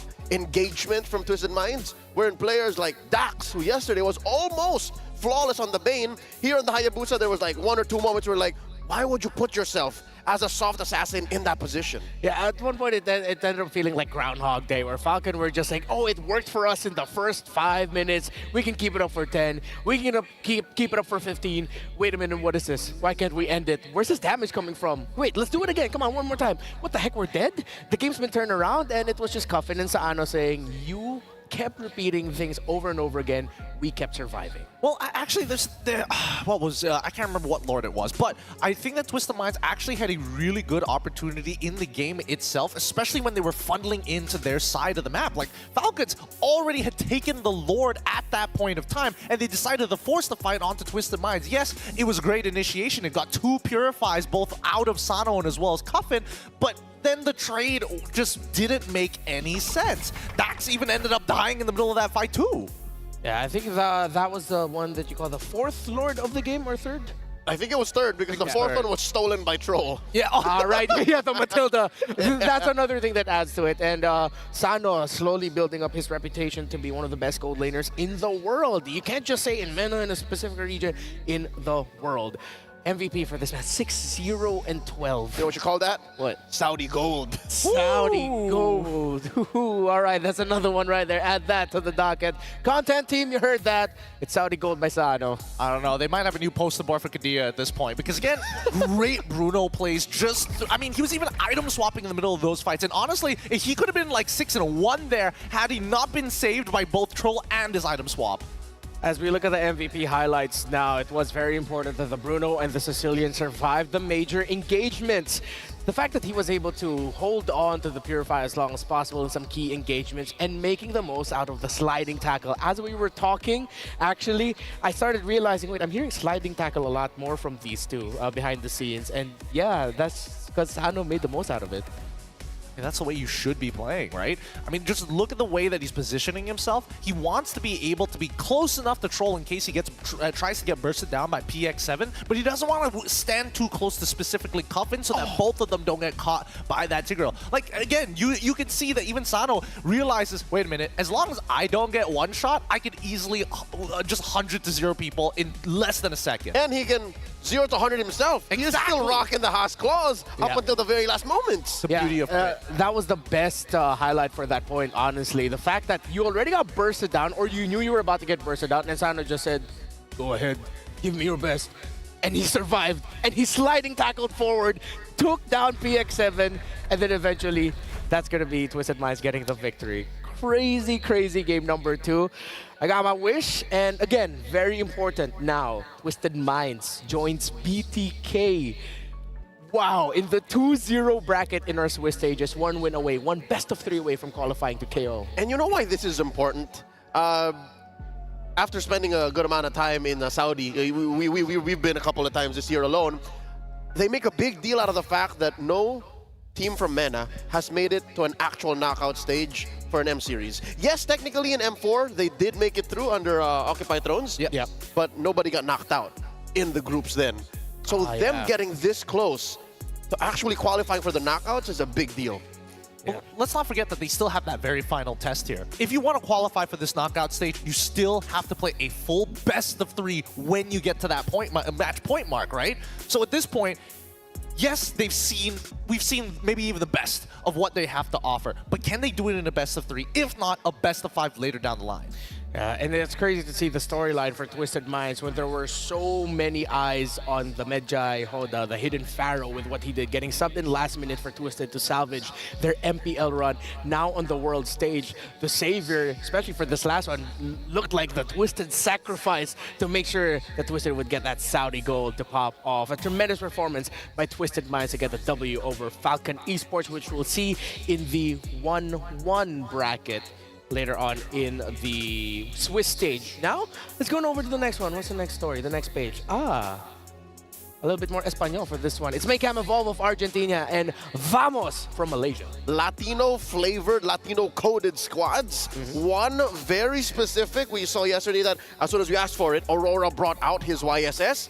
And then Vamos almost always is adding their little spice to the metagame. Oh, they always do. I mean, it's a Warlord special. But at the same time, I think that, you know, these two teams have very strong personalities in the way that they play the game, the way that they approach it as well. So it's going to be a pretty fun clash here. I don't know if Icom is going to kind of pivot off of what they've been playing, their comforts overall. But I definitely would imagine that Vamos is like, guys, well, let's clean it up here. We gotta get to the 1-1 bracket. Yeah, well, it's time to see if the newly minted kings of Latin America and Maycam Evolve can salsa with the super villains from Malaysia. It is Maycam Evolve versus Team Vamos in the next match of the Swiss stages here in the M6 World Championship. My name is Renmar, still here with Leo and Gideon. We will be right back after a very short break. Don't go away. See ya.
for ultimate glory starts now.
Regret is a powerful emotion, to yearn for something that could have been.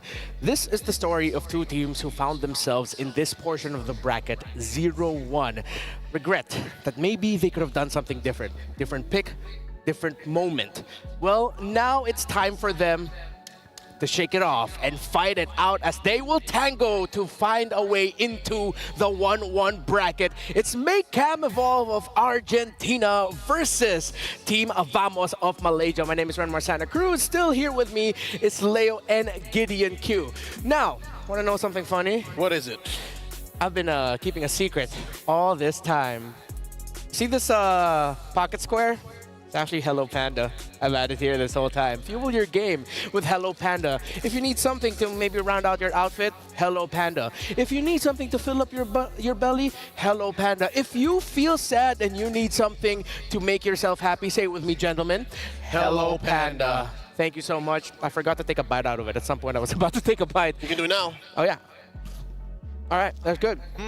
Great stuff. And honestly, among Southeast Asian countries, most people can understand the Hello Panda. Hopefully. So, you know, if you're from the Western countries and you have a friend in Southeast Asia or anywhere, ask them to get you Hello Panda or find it in your local Malaysian, Indonesian, maybe even Korean, Filipino market in whichever part of the world you're in. By the way, the M6 support chest will be available for a limited time as well. Purchase the support chest for 50 diamonds to get a large amount of pass EXP. That's one of the main ways that I've actually been leveling up my own pass because we don't have time to play games, unfortunately. Use the basic M6 pass to instantly activate the M6 pass, unlock additional pass rewards, and immediately get Claude Challenger's Spark. Don't forget the hashtags when you're going to be posting about M6, greater than ever, MLBB M6, and Mobile Legends Bang Bang. Bang Bang is what these two teams need to do now. They got to come out of the gate and, well, bring their best foot forward. They tried that, but weirdly enough, it wasn't their best foot forward. All right.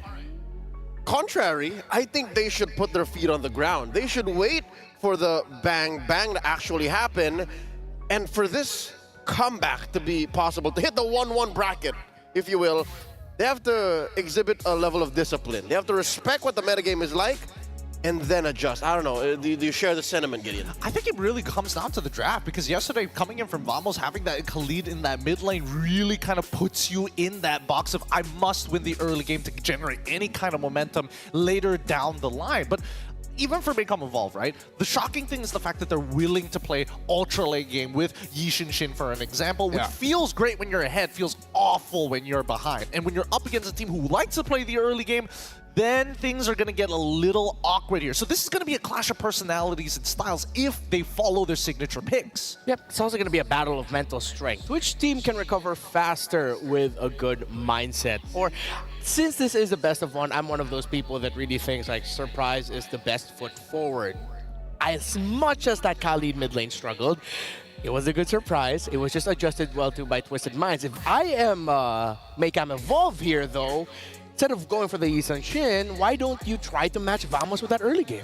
So now suddenly, fans of Vamos, fans of Maycam, fans of MLBB esports in general are getting pulled in many different directions. Should they stick to the metagame? Should they respect what their opponents bring to the table? Should they play a fast game? Should they play a reactive game?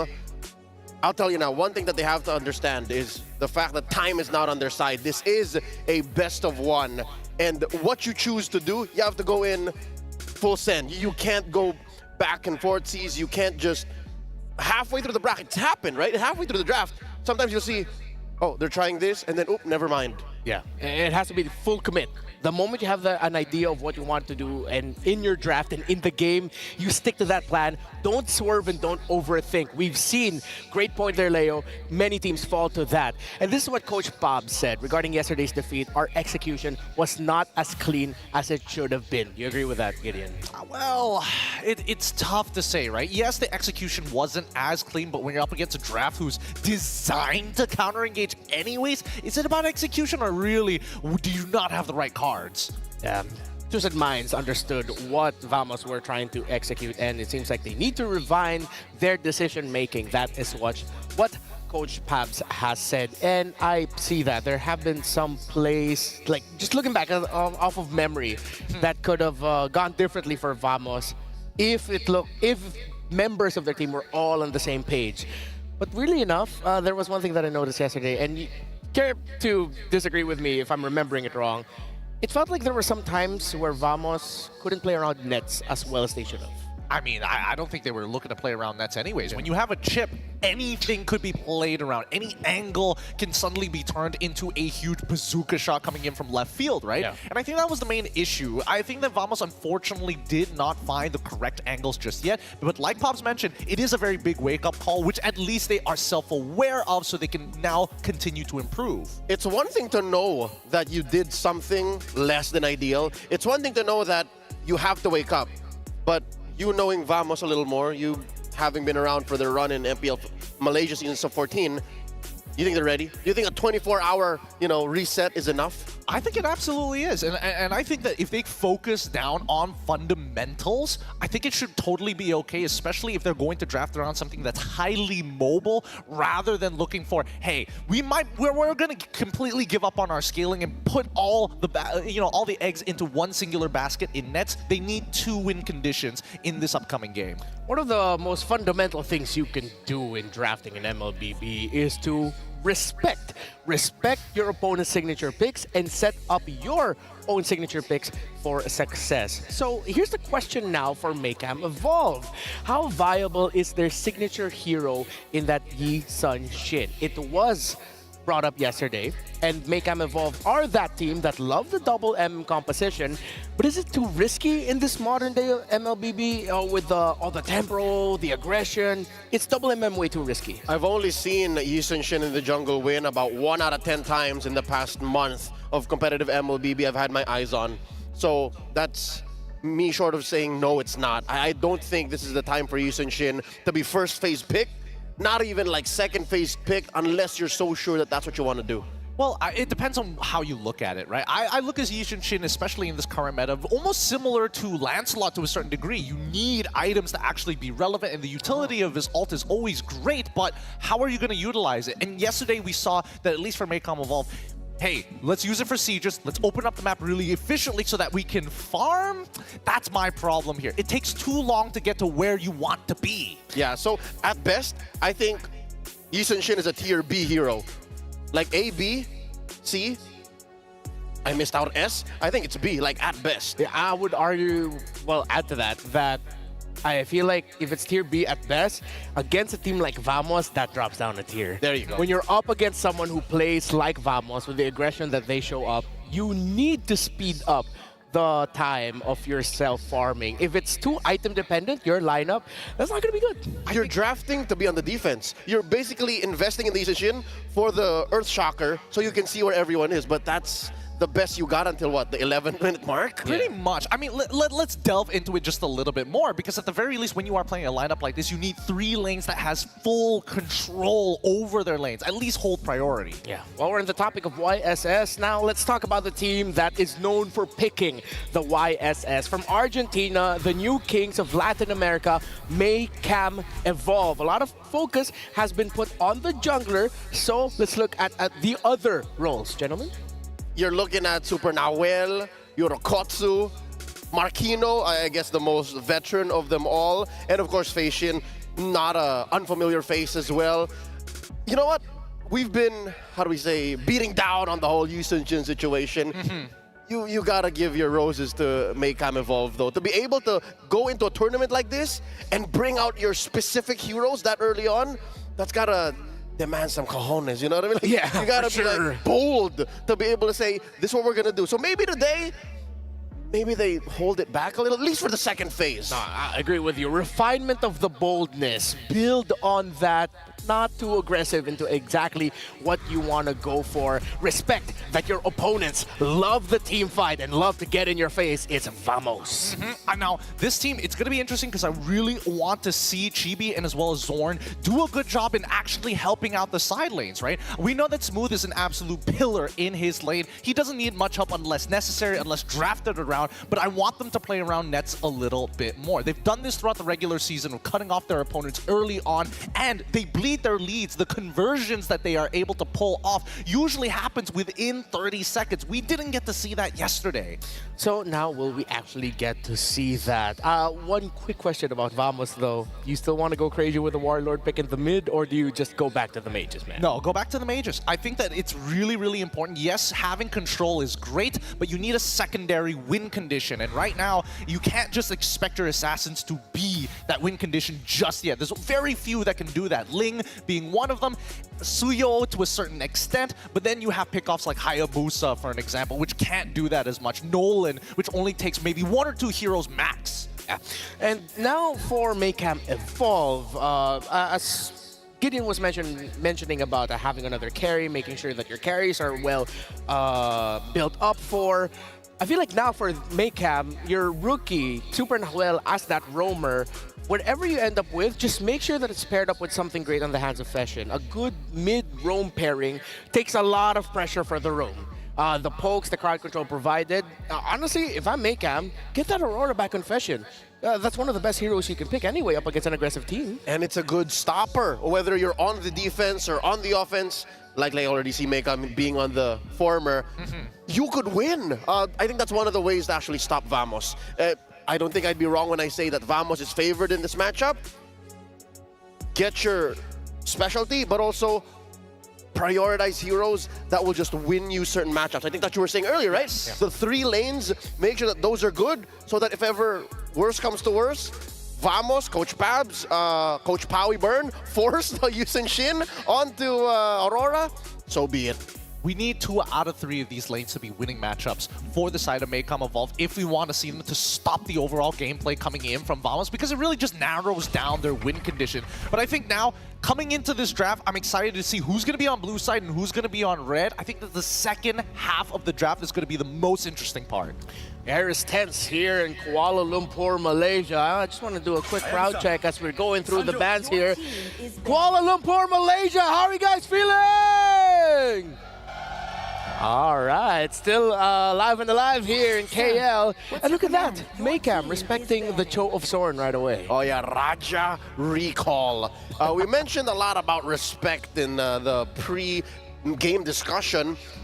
And even if they are in the 0-1 bracket, I think Vamos, one of the keys for them to succeed in this execution of game 1 or this best of 1 is for them to get their mojo back. You know what I mean? Like, get the recalls back on. I think that'll definitely help them both in the Cywar and even to just build up their confidence. I think you can definitely expect Zorn to keep up with that mentality. He's definitely going to be tassing away, but I do think that some of the side laners need a little bit of highlights here. Nets did find a solo kill yesterday, and the same, well, I don't want to say the same goes for Smooth, because unfortunately for him, it was a pretty pillow fight style of gameplay.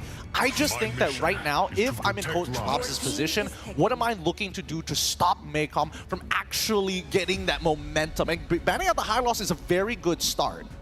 All right, so you take away a strong roamer that could actually negate your aggression. So I feel like the things that we've said so far, they're acknowledging it. Maycam, make sure that Vamos can't play aggressive. Vamos, you take away the heroes that will stop your aggression. So for the first pick, just chase the Suyo? I mean, Yves is wide open, and I think that unfortunately Suyo is not in that S tier position anymore. I feel like, honestly, a lot of the junglers have their own individual counter matchup, so it's really hard to like first pick them sometimes. It's safer to get it on the second pick swing, whether you're blue or red. And again, as seen in the previous series, you keep it into the second phase entirely. There's the Eve. One of the few times she's actually shown up. And that's what we talked about when it comes to control. It's not the crowd control, but it is a little bit of that box control, if that makes sense. The box of influence. Yeah, the box of influence, exactly. Here's a quick fun fact on the man that we've been focusing on in the draft here for Vamos. He's the only player who played in all 14 seasons of MPLMY. What an OG. He is an OG, man. He used to be part of a legendary squad, MYA, the Assassins at the time, and then continued to grow. I mean, he's been part of so many teams, has been loaned out to so many teams just because he is such a great initiator. Yeah, potentially, again, one of the storylines for Zorn still continuing. It's Last Dance Part 2 Final Draft remix for him. Vamos picking up a Joy. Well, was there a little bit of a pop from the crowd there? Is that a Chibi special? I mean, Chibi, he is known to play fast assassins, anything that is mechanical, anything that's able to transverse the map quick. You know that his GPM is going to be extremely high by the end of it. By 11 minutes, I'm hoping if things go well, he might be looking to break some records. All right, let's see if those records will be broken. Next two picks, do you get a quick crowd controller here? I mean, Ruby Eve used to be a popular combo. Oh, Hilda. Oh, yeah, Hilda wasn't touched at all. I was thinking maybe even a Tigreal might have been completely fine as well. It gives you a reason for your team to kind of play around him. At the very least, stand close enough so that Joy has to be careful of which direction you walk towards. Yeah, and as you said, Leo in the two-pick swing. There's a Suyo paired up with the Hilda. Still flexible, but I do not completely turn off my brain to the possibility of it going roam. This doesn't have to be an EXP Hilda. I think I'd rather it be in the hands of Marquinhos, though. The way we're looking at the dynamics, the execution of both teams, I think it'd be best to send Marquinhos right into Chibi's face as that Joy. So he'd have to think twice about triggering that ult, triggering the beats, and then finding fights. Closing up their first phase, Vamos picks up the Gatot. Someone to find that Eve into the back line. And it also kind of blocks out all of the good marksmen or maybe even mages that you might put into the hands of EV's gold laner. So that should be a good catch. We didn't see Gatot in the previous series at all either. Nope, we didn't see Gatot, even though we mentioned it that it was probably a good way, but then Halos got banned, so there was no reason to actually look for that big disengage in the first place. I think that this is interesting because now if we're talking about the circle, the square, the box of influence at this point of time, now you have to not only worry about the electrifying beats potentially one-shotting you, you also have to walk away from the Guardian of the Avatar at the same time. So I can only expect that this time around, that at least for Evolve, they're going to be taking a lot more flickers. Yeah. Flickers, and well, hopefully they don't jump the gun on that idea too much, because if ever Vamos plays their cards right and then they end up getting for a very fast crowd control or another strong crowd control presence with their last pick, then it's going to come back to bite them. The Valentina getting taken away, that felt like safety, but I feel like at this point, with what Vamos is already showing in the draft, knowing they're up against an Eve, you cannot go wrong with the mid lane pick for Vamos now. Absolutely, especially with two melee hero picks as well, right? That Valentina absolutely shuts down if they try to go for these hard engages. So the more, after now seeing the first three picks of Vamos, as much as she's sort of fallen out of favor, the more I'm thinking they need something like a Ruby. They need hard crowd control lockdown. If not for the Joy, then at some point you're going to need someone that can just delay whatever the mid will be, delay any attack coming out from nets. They need that hard crowd control, man. Hard, like suppress? Is that what you're saying? If possible, yes. Either hard suppress or more engagement tools. One of the possibilities we could be seeing here is going to be maybe even Terizla coming in from Smooth. At least you have another way to kind of supplement the GOA, or maybe create some opportunities for Joy to find those big flank angles. Although it is kind of risky because, again, Hilda, one of the best laners when it comes down to EXP. Nothing really beats her. She's fine. At worst, she just rotates faster and then influences every other lane possible. I've seen Hilda's go coast to coast. So it's possible. Again, that's why I want it more on Marquinhos. I want it on a hero, on a player that can read the map more. Yeah. Now, the more that, especially the C, yeah, I agree that they got to put it now into the hands of Marquinhos. At least you can help match the Phobius, and then your presence will be somewhat equal. Or then, as you mentioned, pressure. The roam, though, what should be the roam? What should be the gold for Maycam? They allowed the Beatrix. Yeah. And there, yeah, it's there. Beatrix, Tigreal. Let it through. Well-rounded, I would say, but the biggest problem for Maycam is, well, it's in the first phase of the draft. Vamos can easily break the formation of the Eve. Yes, they can break the formation of E, but there's a lot of trigger warnings that we have to be afraid of, right? Hilda's able to open up the map pretty safely here, and Tigreal is always going to be a big issue. So even though you may not necessarily want to use the RWM, the more flexible option is to actually work with the Beatrix early on. It's about maintaining control over 2 out of the 3 lanes, which right now is looking very, very good for Maycom Evolved. And the last one. Oh! Whoa, what? Hold up. Is that going to Zorn? Wait. Or no, it goes to... Oh, it goes to Zorn. It's a Roam Hellcurt. And it's another tank mid. Speechless. Speechless. But nice to Ingan, you guys have to talk now. What? Same reactions, guys. I mean, I know you probably wanted more to say about that pick. But hey, welcome to the Caster Desk. I'm Naisu, and this is Ingan bringing you our 3rd matchup, day number 2 on the Swiss stage. And yeah, we're going to look at this once again. Ingan, how do you feel about that? That is Warlord on the Gatakacha and Zorn on the Hellcurt. It's not a Vamos game without surprise picks, and what more than putting out the Hellcurt. And this is actually a really crucial match for both of these teams. But despite all that, despite all the pressure, Zorn will play the Hellcurt. Oh, I can't wait to see this unfold. We jump into Land of Dawn here. A Hellcurt in the hands of Zorn, and the crowd is ready to watch this one unfold as Vamos looks to go and get a victory with a lineup that, you know, is not typical, but maybe it's expected for a team like this. And Maycam Evolve, can they make this work? Because I think Gideon even put it well, you know, playing around the fact that this real-world manipulation from the Eve is going to be so crucial to be able to go ahead and secure kills, secure objectives even, but then you can play into it by utilizing the fact that you have a Tigreal and Marquinhos here on this Hilda. Yeah. You know, he's running, he's got the mobility to move around, the sprint to help with it. A lot of action already early on for this Lift Wanderer. It's going to be secured, though, by Team Vamos. So that's the thing, Ingan. What do you think? Oh, hold on. Oh, whoa. The problem a while ago was how do you break the formation of Feshe and how do you break the formation of Eve? And even without, there was Soren, that's how you answer to stop the real world manipulation. Have a Hellcurt that can go in anytime, can go for the back line, doesn't have to go for the front, especially paired up with the Dark Nightfalls.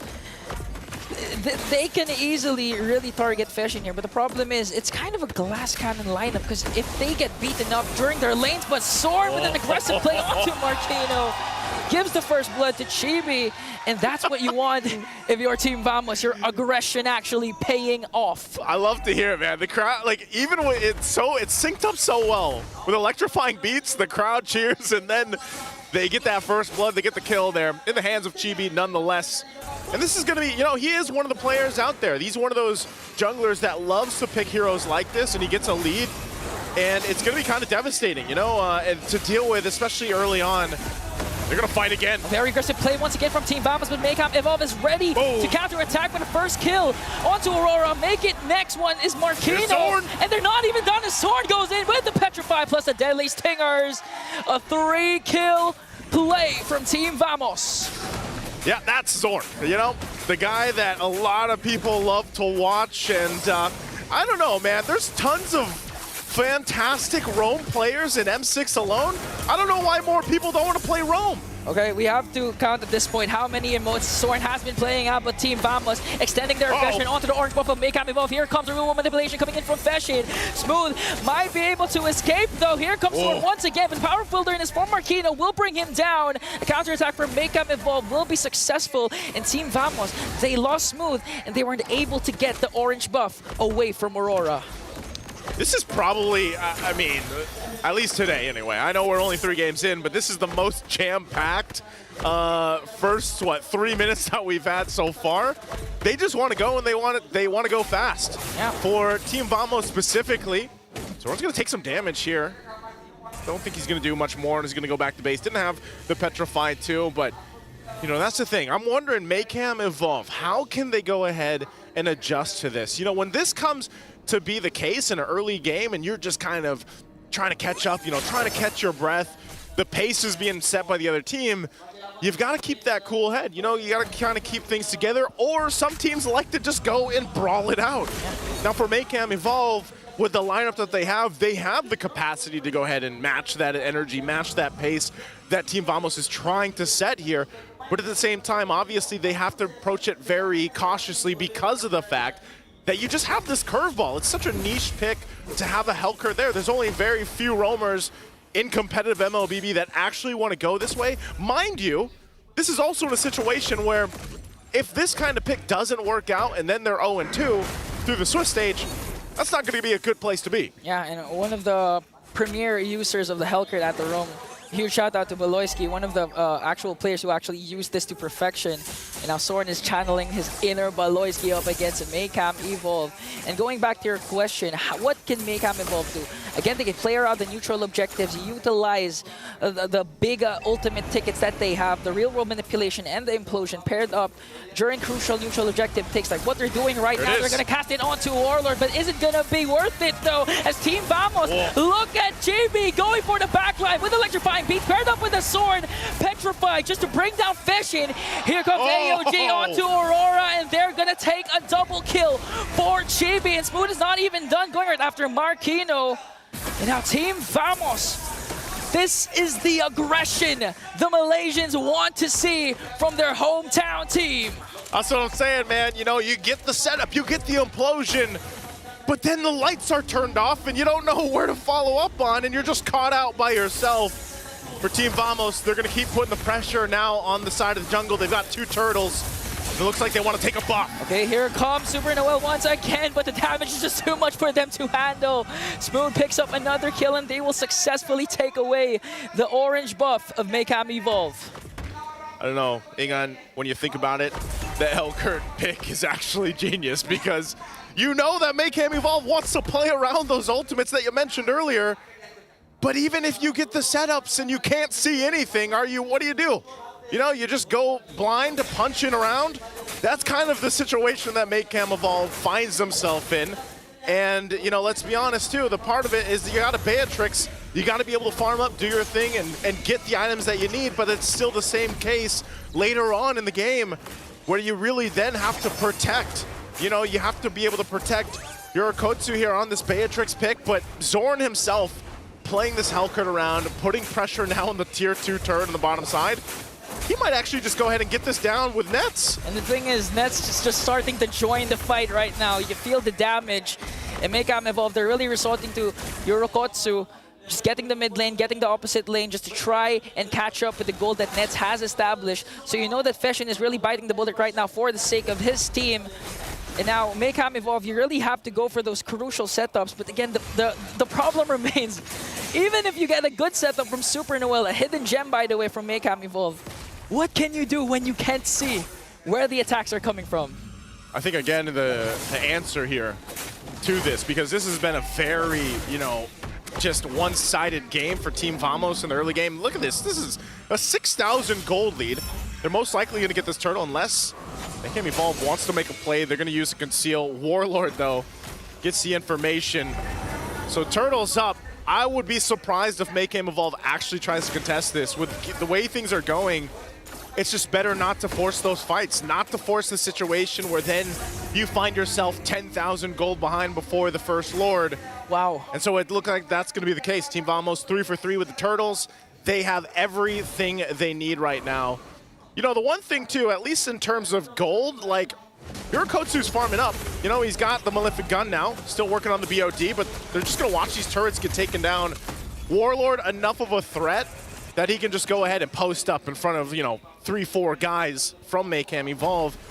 And so that's the situation right now. It's really difficult for Maycam Evolve to actually find this window of opportunity. And honestly, on that might just be the case. They got to wait. Really, it's the waiting game for them. Yeah, and for Team Vamos, they're not just playing this at a micro level, a lot of outplays or whatever. Team Vamos is actually managing their waves really well, and they could actually do that because, again, of this Hellcurt pick. Soren has been split pushing opposite lanes wherever Maycam Evolve will go and try to push. Zorn is just on the other side trying to make them react. You know why? Why? Because Zorn is like, come and fight me. It's okay. I'll actually go ahead and fight anyone from Maycam Evolve. So even if he pushes, I would say, and just, if you guys have watched Zorn enough, you already know he's one of those players that will take that fight. And with this, he's going to get spotted out, though. Okay.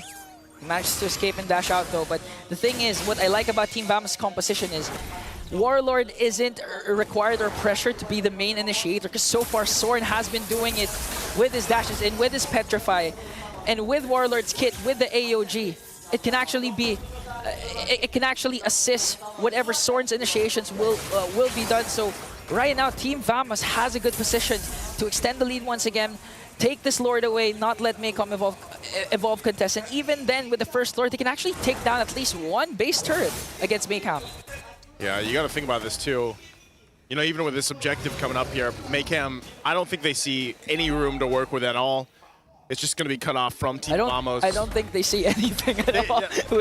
Like literally and figuratively, right? I mean, at this point, and that's why I'm saying, like, realistically, you have to think about what are the chances with this lineup for Maycam Evolve. How do they turn it around? How do they bring it to their favor? You guys saw from the previous game where it was just a game of discipline and kind of stalling out, but that's when you had a hero that was meant to, you know, stall games out, stack up, and turn tides. But when you look at the lineup that they have, who you're looking at here, you know, like the panel mentioned with Feshin, yeah, you can set up a good base and objective real-world manipulation, but you have the items to turn those fights around because you're relying on a Beatrix to be able to do that. Yeah, you have a great setup potential. Aurora, too, with Asuyo, but even then, if he jumps in, he might just get petrified and caught out, you know? And Nets hasn't had to do much at all, but this is a Bruno, this is a hero pick that is at the top of the winning rate standings. And all he's been doing is farming up. He hasn't had to join any fights, and he's already got the Malefic Gun, the Berserker's Fury, and the Haas Claws. So that is what is so difficult for Maycam Evolve to make this work. They're going to have to defend against this because all lanes being pushed in, and the shields are already down too early on. Team Vamos might be looking to end a game early. There's the jump. AOG gonna zone out the members of Maycam Evolve to try and take down Inhibitor up top. Look at Nets, just aggressive as he can be with Smooth by his side. Lord is still up. Team Vamos was able to take down Inhibitor up top. Now they're gonna work on the middle lane. They still have minions in Maycam Evolve. They still have the kit to go, but here comes the Dark Knife Balls. Real manipulation will be casted, but all of a sudden, Feshin just got blasted down.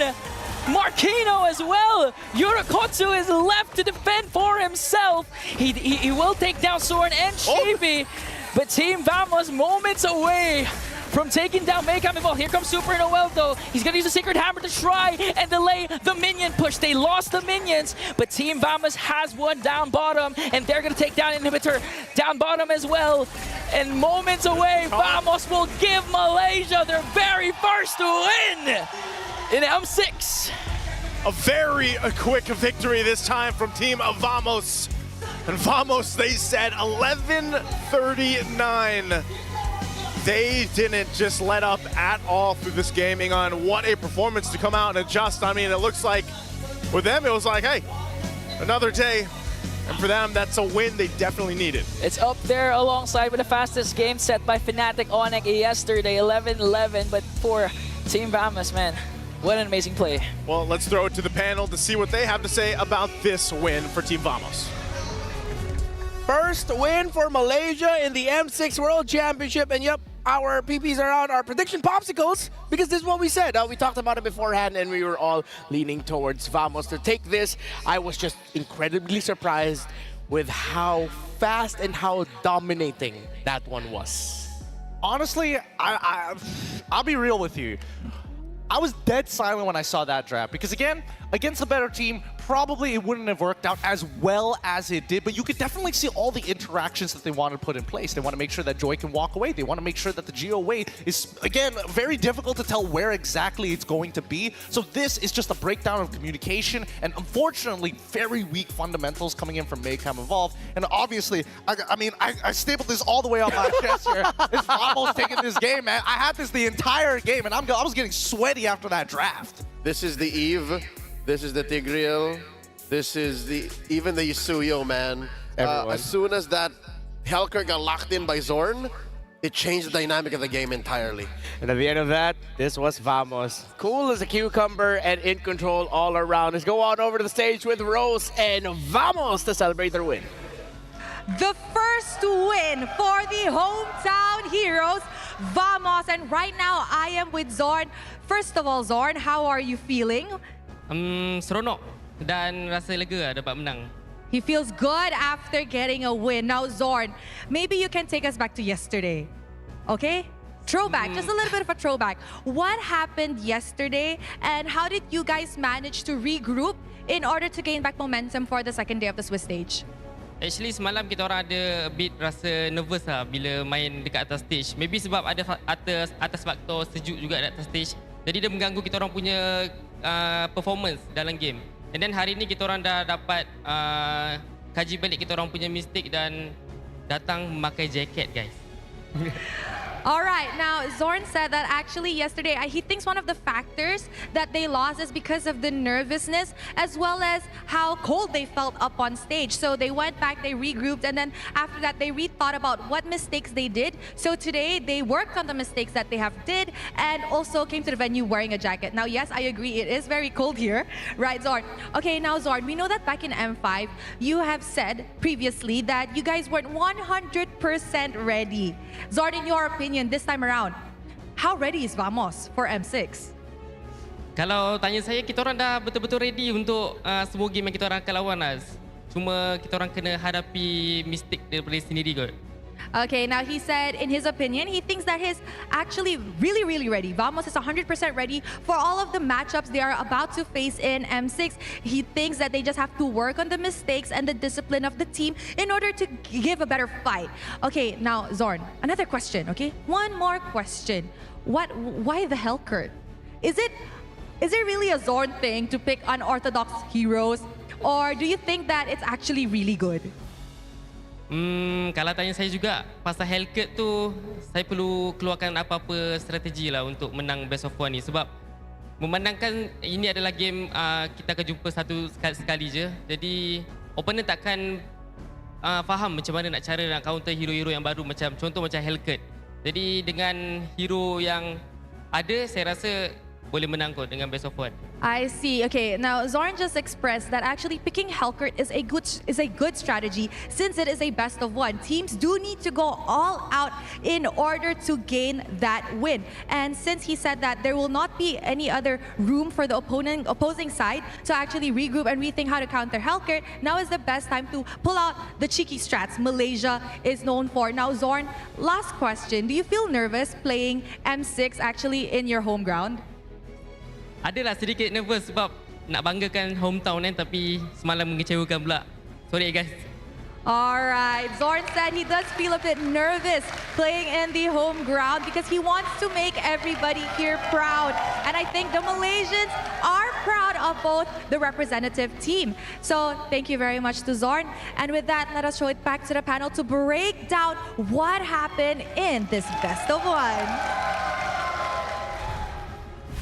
Big smiles all around here in Kuala Lumpur, Malaysia as Vamos gets the dub. And yeah, I feel like that explains it. The last pick, Hellcurt, it's a best of one.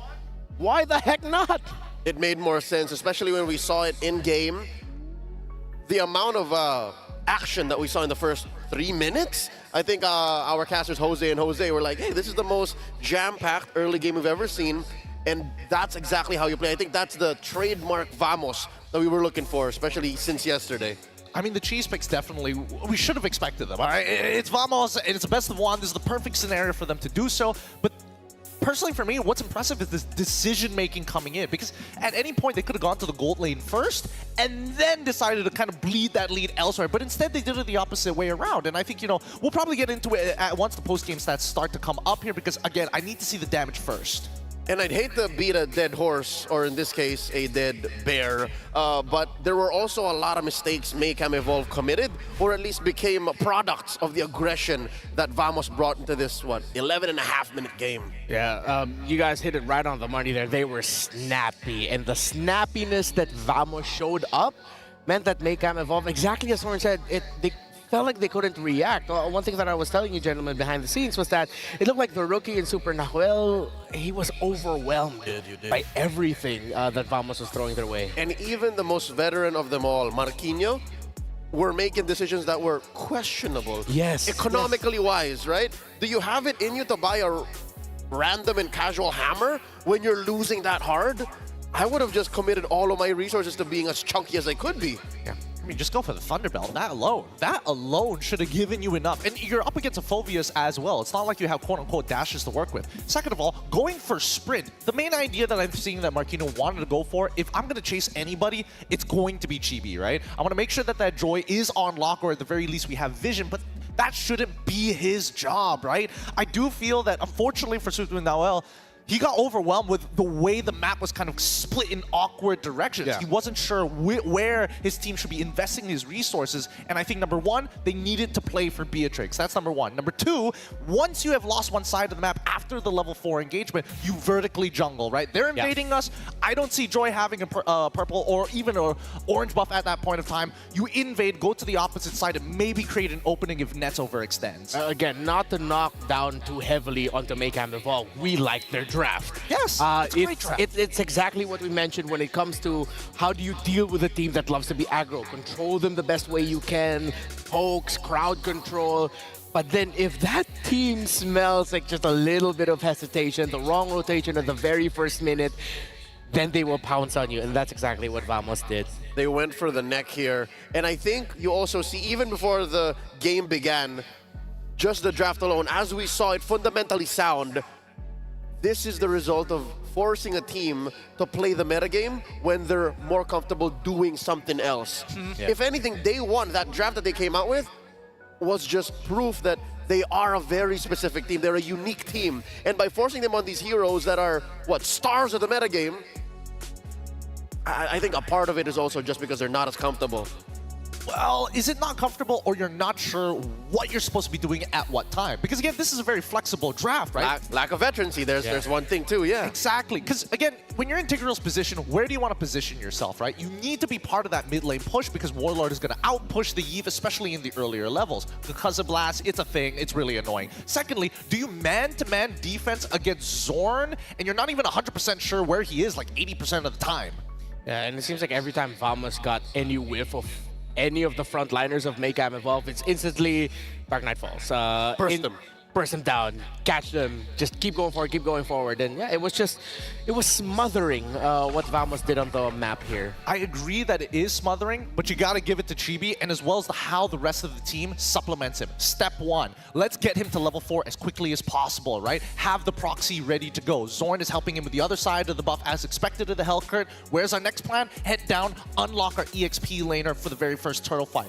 Step 3, now that we've gotten control of that, make sure that you keep your tempo faster than your opponents. That's why we saw Warlord got to move off of the mid lane way more often in comparison to the Eve, because Tigreal was not supporting the mid lane and keeping that level of control. And now in hindsight, if it was all for the payoff on Chibi, for him to go ham, for Vamos to go this fast, again, 11.5 minutes, it made sense that they got a Hellcurt and a Gatot Kacha. It made sense that that mid-roam combo was as aggressive and that specific, so that Chibi only has to worry about Super Nahuel at the end.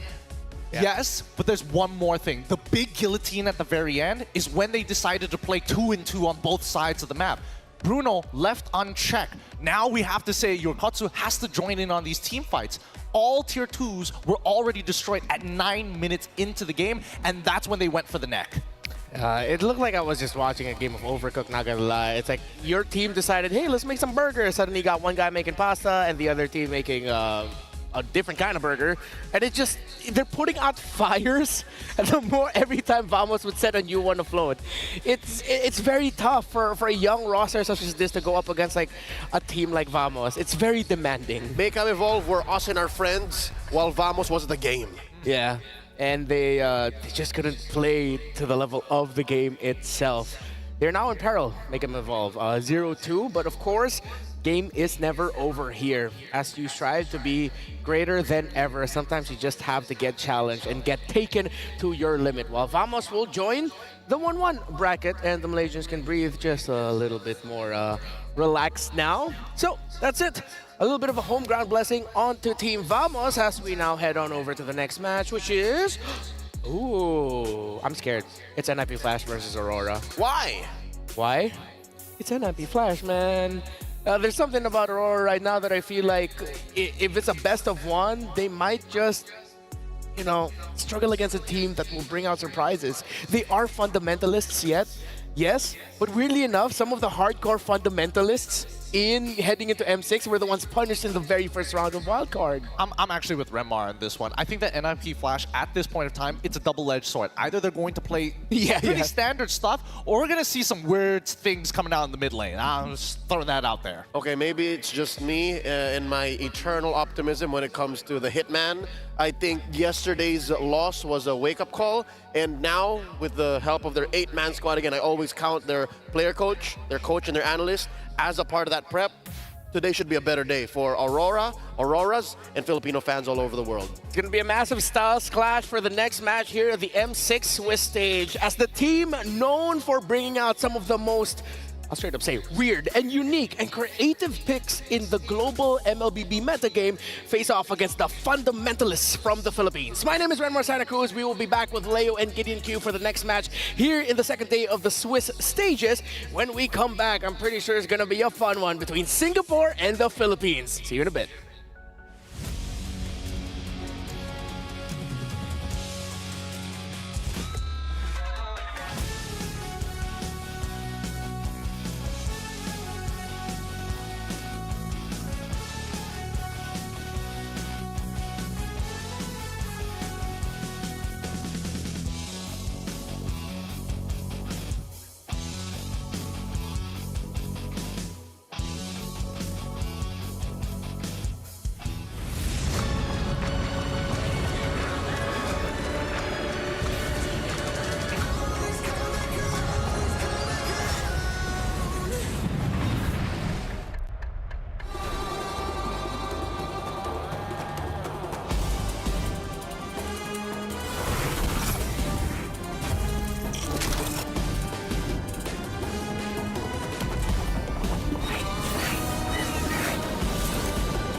for ultimate glory starts now.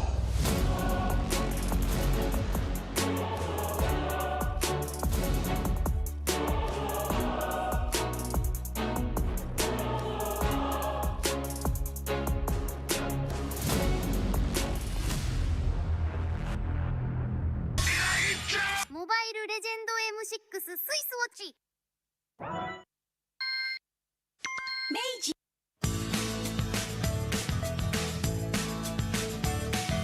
Hello Panda, Hello Panda, semua suka biskuitnya. Biskuitnya enak isinya lezat rasa coklat dan strawberry. Hello Panda, Hello Panda, semua suka biskuitnya. Biskuitnya enak isinya lezat rasa coklat dan strawberry. Hello Panda, biskuit isi yang enak.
Our differences can either tear us apart or bring us together. In this very specific matchup, I'm pretty sure we're going to see the differences of these two teams, their styles and their approaches to the game, and see these two tear each other up as they both avoid falling into the 0-2 bracket here in the Swiss stage. It's NIP Flash of Singapore versus Aurora MLBB of the Philippines. My name is Redmar Santa Cruz. Just call me Redmar. Still here with Leo and Gideon Q. But of course, before we move on forward, we would like to thank one of our many partners here in the M6 World Championship, Qiddiya. Discover the beating heart of Qiddiya City, the gaming and esports district, the world's first real-life gaming hub and a beacon of gaming culture. If you want to know more about that, search for it online. That is at Qiddiya Gaming. Now, this one's going to be an interesting game. We've talked about it. We've set it up. Styles clash. But for those who are not familiar with these two teams, why is it a styles clash? One is a fundamentalist. One preps like nobody does. That's Aurora MLBB. The other treats their local league like a playground. They're so playful, they're so experimental, they're so crazy that it seems like in an international stage is the only place they really get tested. That's NIP Flash. I mean, it's a combination, a culmination of the Singaporean playstyle. Truly, honestly, they used to be the fundamentalists building up into this, but now NIP Flash continues to show and break that record, showing a different side of the Singaporean MLBB with a little bit of a Filipino touch to it, adding some fluidity with the way that they move across the map. They may be very different in their approach to the game, but they are actually quite similar in one regard. They both have underworld junglers. What does that mean? Well, it's us being creative about it. They both have Hades for NIP Flash, and they have Demon Kite in Aurora MLBB. Two Filipino junglers who ventured into different regions. Of course, Hades, multi-time champion in Singapore. Demon Kite, when he was here in Malaysia, popped off regular season MVP for RSGMY. So, Leo, knowing that you're a massive fan of Renegade and Aurora MLBB, of course, do you feel like a little bit of that Malaysian influence on Demon Kite sort of evolved his game into what it is now in Aurora? I think it'd be a shame if it didn't. The growth of one Jan Cedric Caranto, aka Demon Kite, has started in him winning MSC 2022 right here in Kuala Lumpur. So to say that the Malaysian influence is not present would be impossible. So the way that a lot of them actually have played on an international stage, should affect that.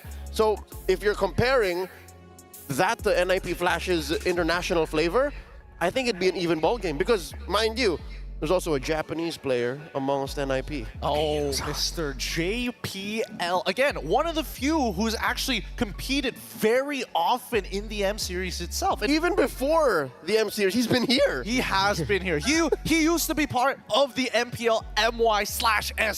times, the good old days, as some may call it, the dark times for others.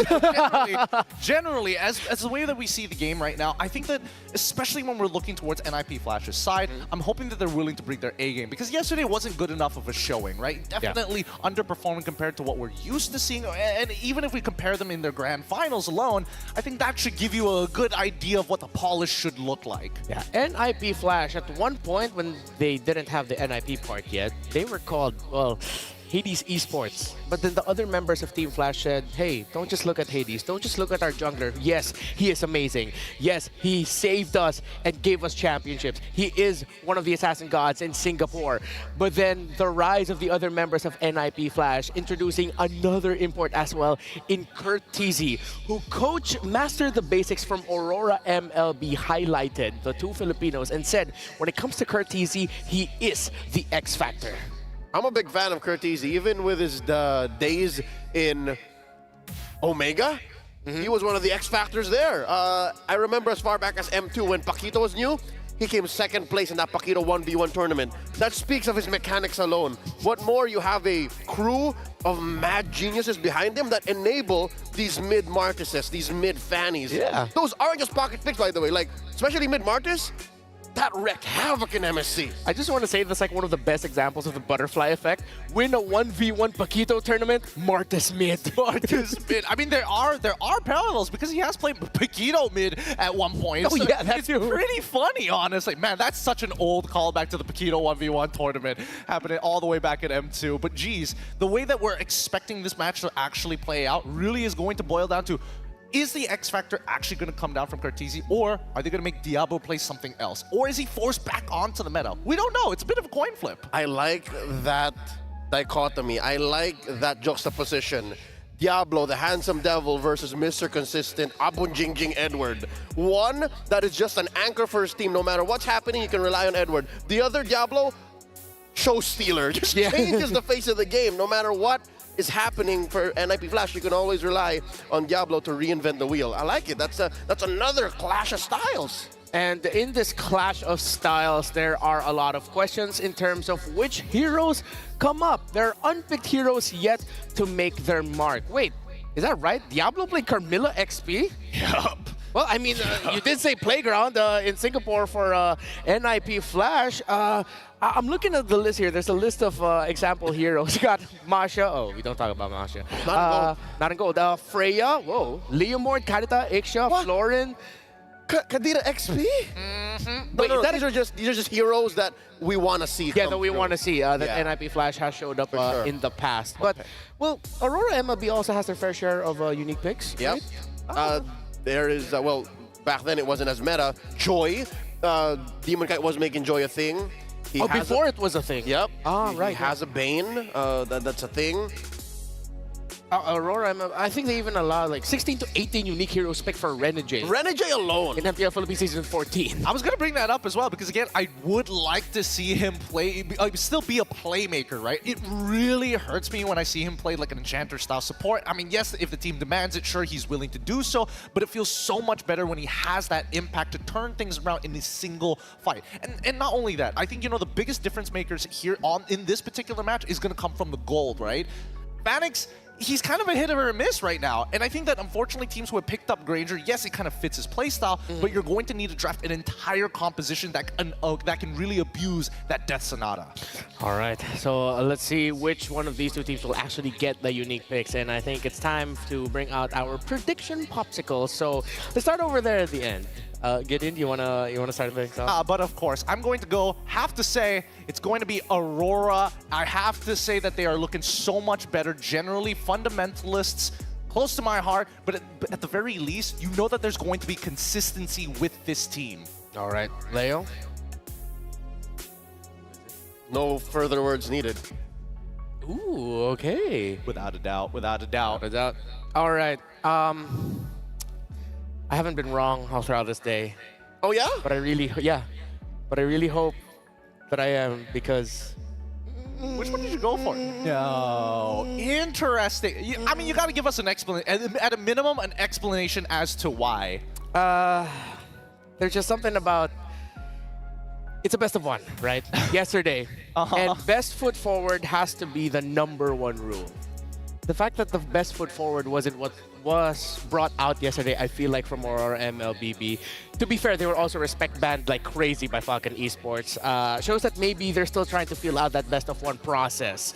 I am in the strong belief that Aurora is one of those teams that get better as the tournament goes along.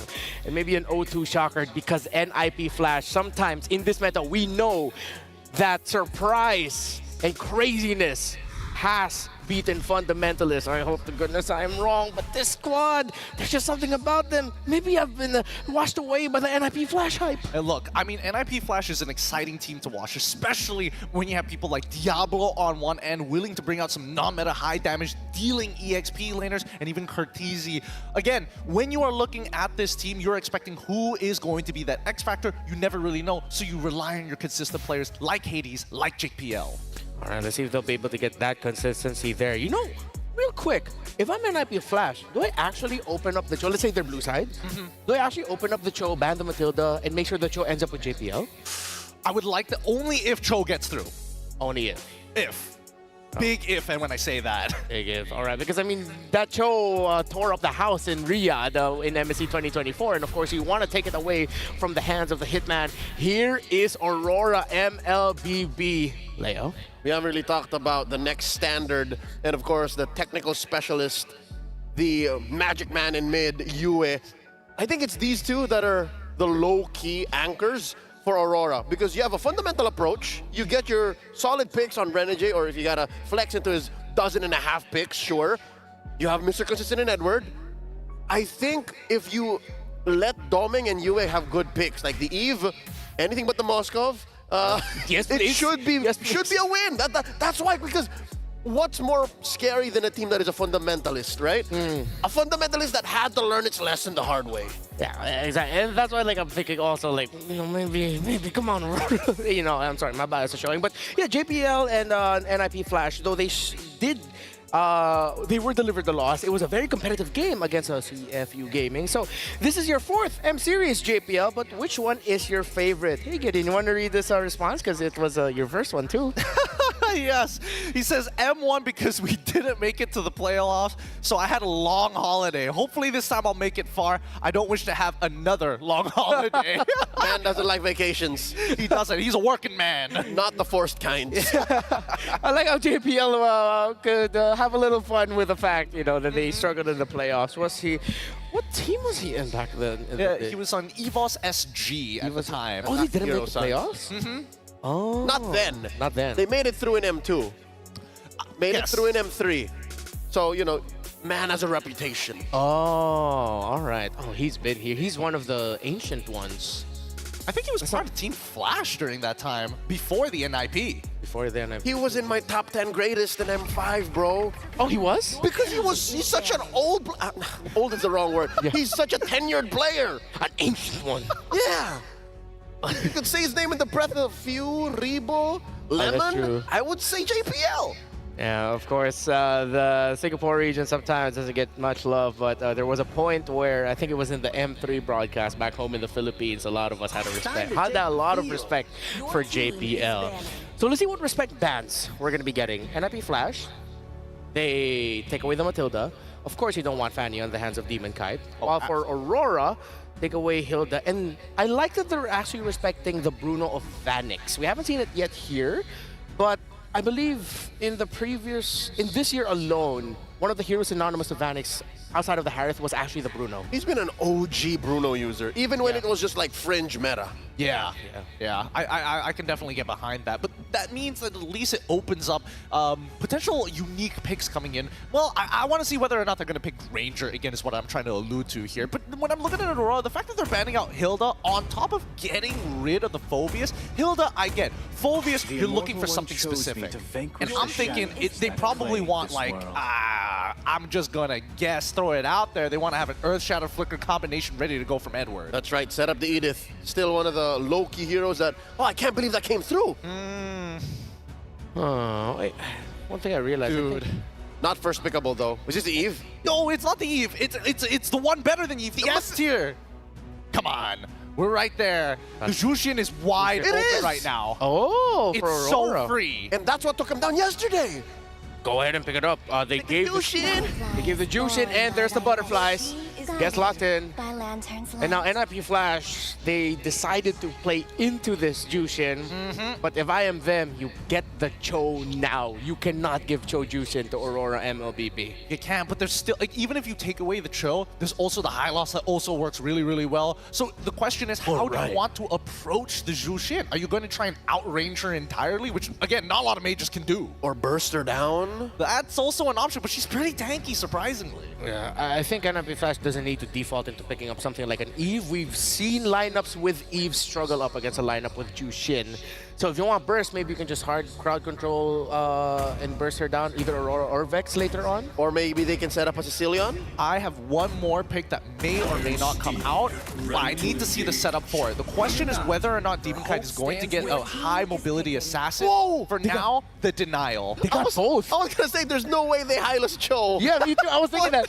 Like, I said Joe, you said Hylos, and I was like, they're going to just choose, right? It looks like Coach MTV and Coach Dex are going deep into the clear bowl. Did you see that coming? Would they have done that?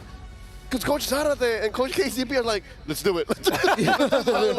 Show I'm pretty sure they wouldn't expect us to do that. They wouldn't see this one coming. But I think there's also flexibility in it as well, because Cho in the EXP lane also does pretty well now that we know for a fact that both Hilda and as well as Hylos are out of that pool. Cho next in line. Diablo can. I'm pretty sure Diablo can play the Cho. Cut back, they pick up third pick Benedetta.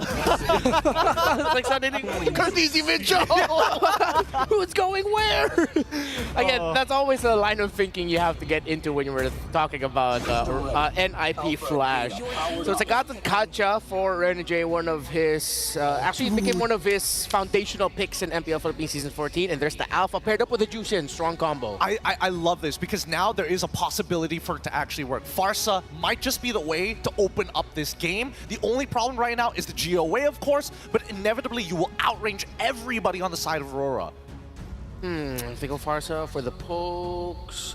Well, I mean, for Aurora, they are known to pick up gold laners that are a little bit more up in your face. Oh, but then if that's the case, Domin can default into his signature Claude, and that might make the Farsa have a lot of problems. I don't mind that, because at least with Claude, he's not lane dominant, and that's something that Vanix has been struggling with, just the laning phase alone. He's much better when he gets into team fights. Okay. Ooh, they still go into the Eve. Still valid. If you pick the Claude, you still need an answer to that. Still cutting right through the box. And I gotta be fair here, because I've called it out in the past, but right now, the first three of Aurora look good against the first three of NIP. And the Moskov is still at large. Yeah. So we still don't know. Good point. It's a good point. I don't know. The second phase here is going to be really important, specifically for NIP Flash, because the fact is they allowed the Jushin to come out. They tried to take away the enablers for that Jushin, and I think at this point it just feels right if NIP Flash is going to default into a Beatrix or something.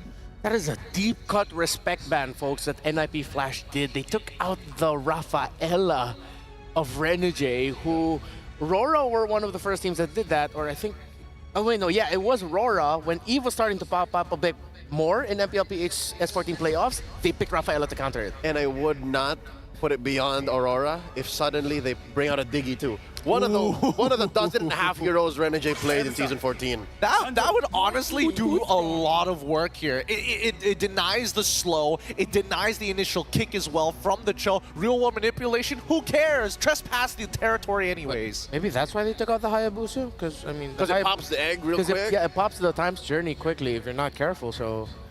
Are they really considering it? I'd honestly want to see Edward maybe play a different hero.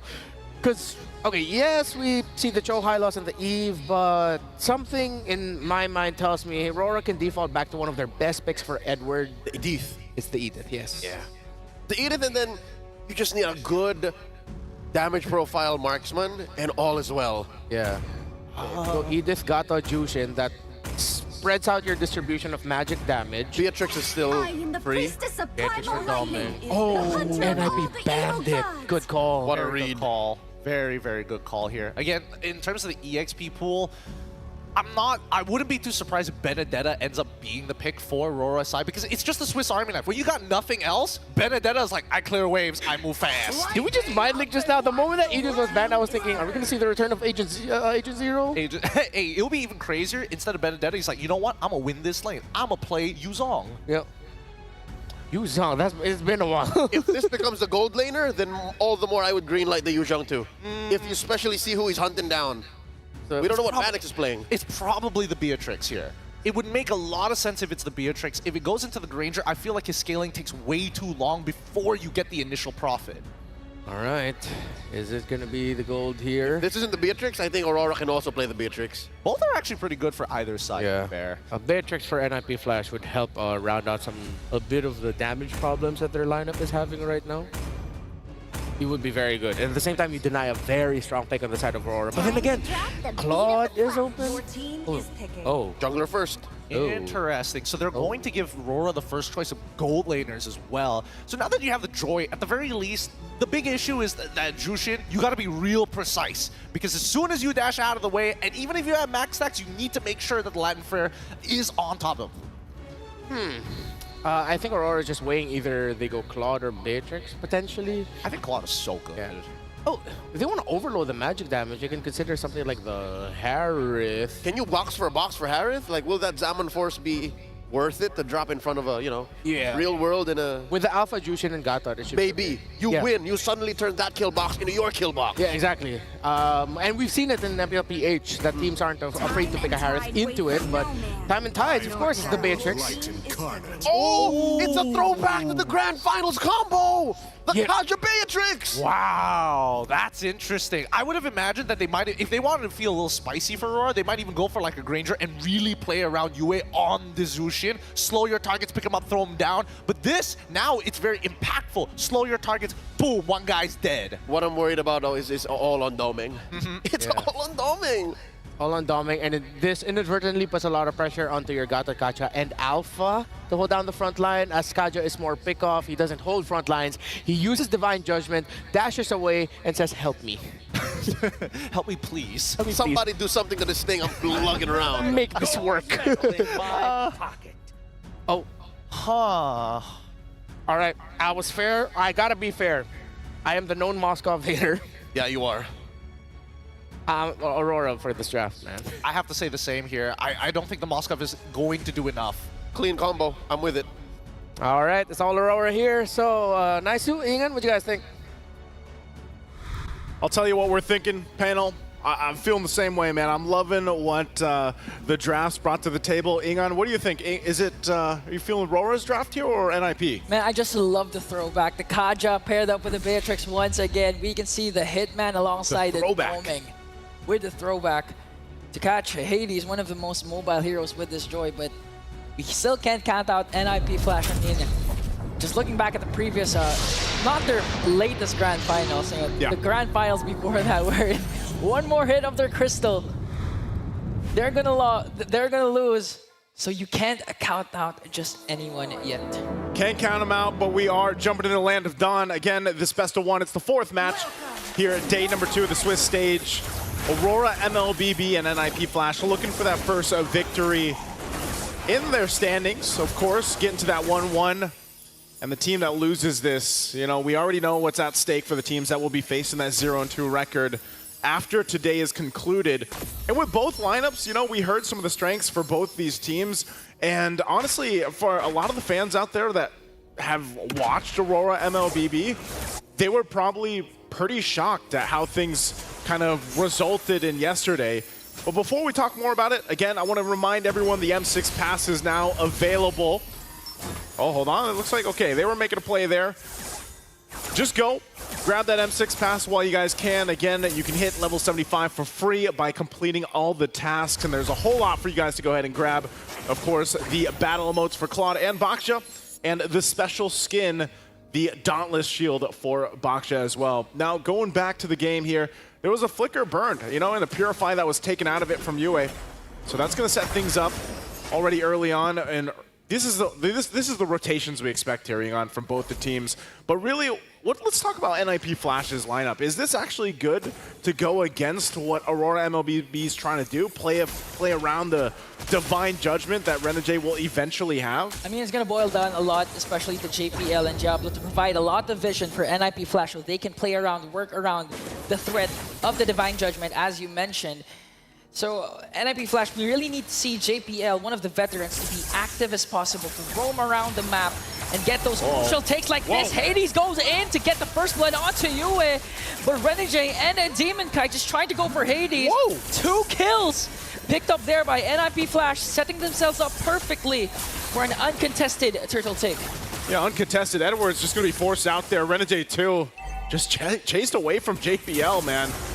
Even when that Hades will get the turtle, so NIPFlash comes out getting a lot early on in the game, under the 3-minute mark. And that's going to be crucial here. Renegade has to deal with JPL, so again, Purify burned. But real manipulation onto Yue, one more hit.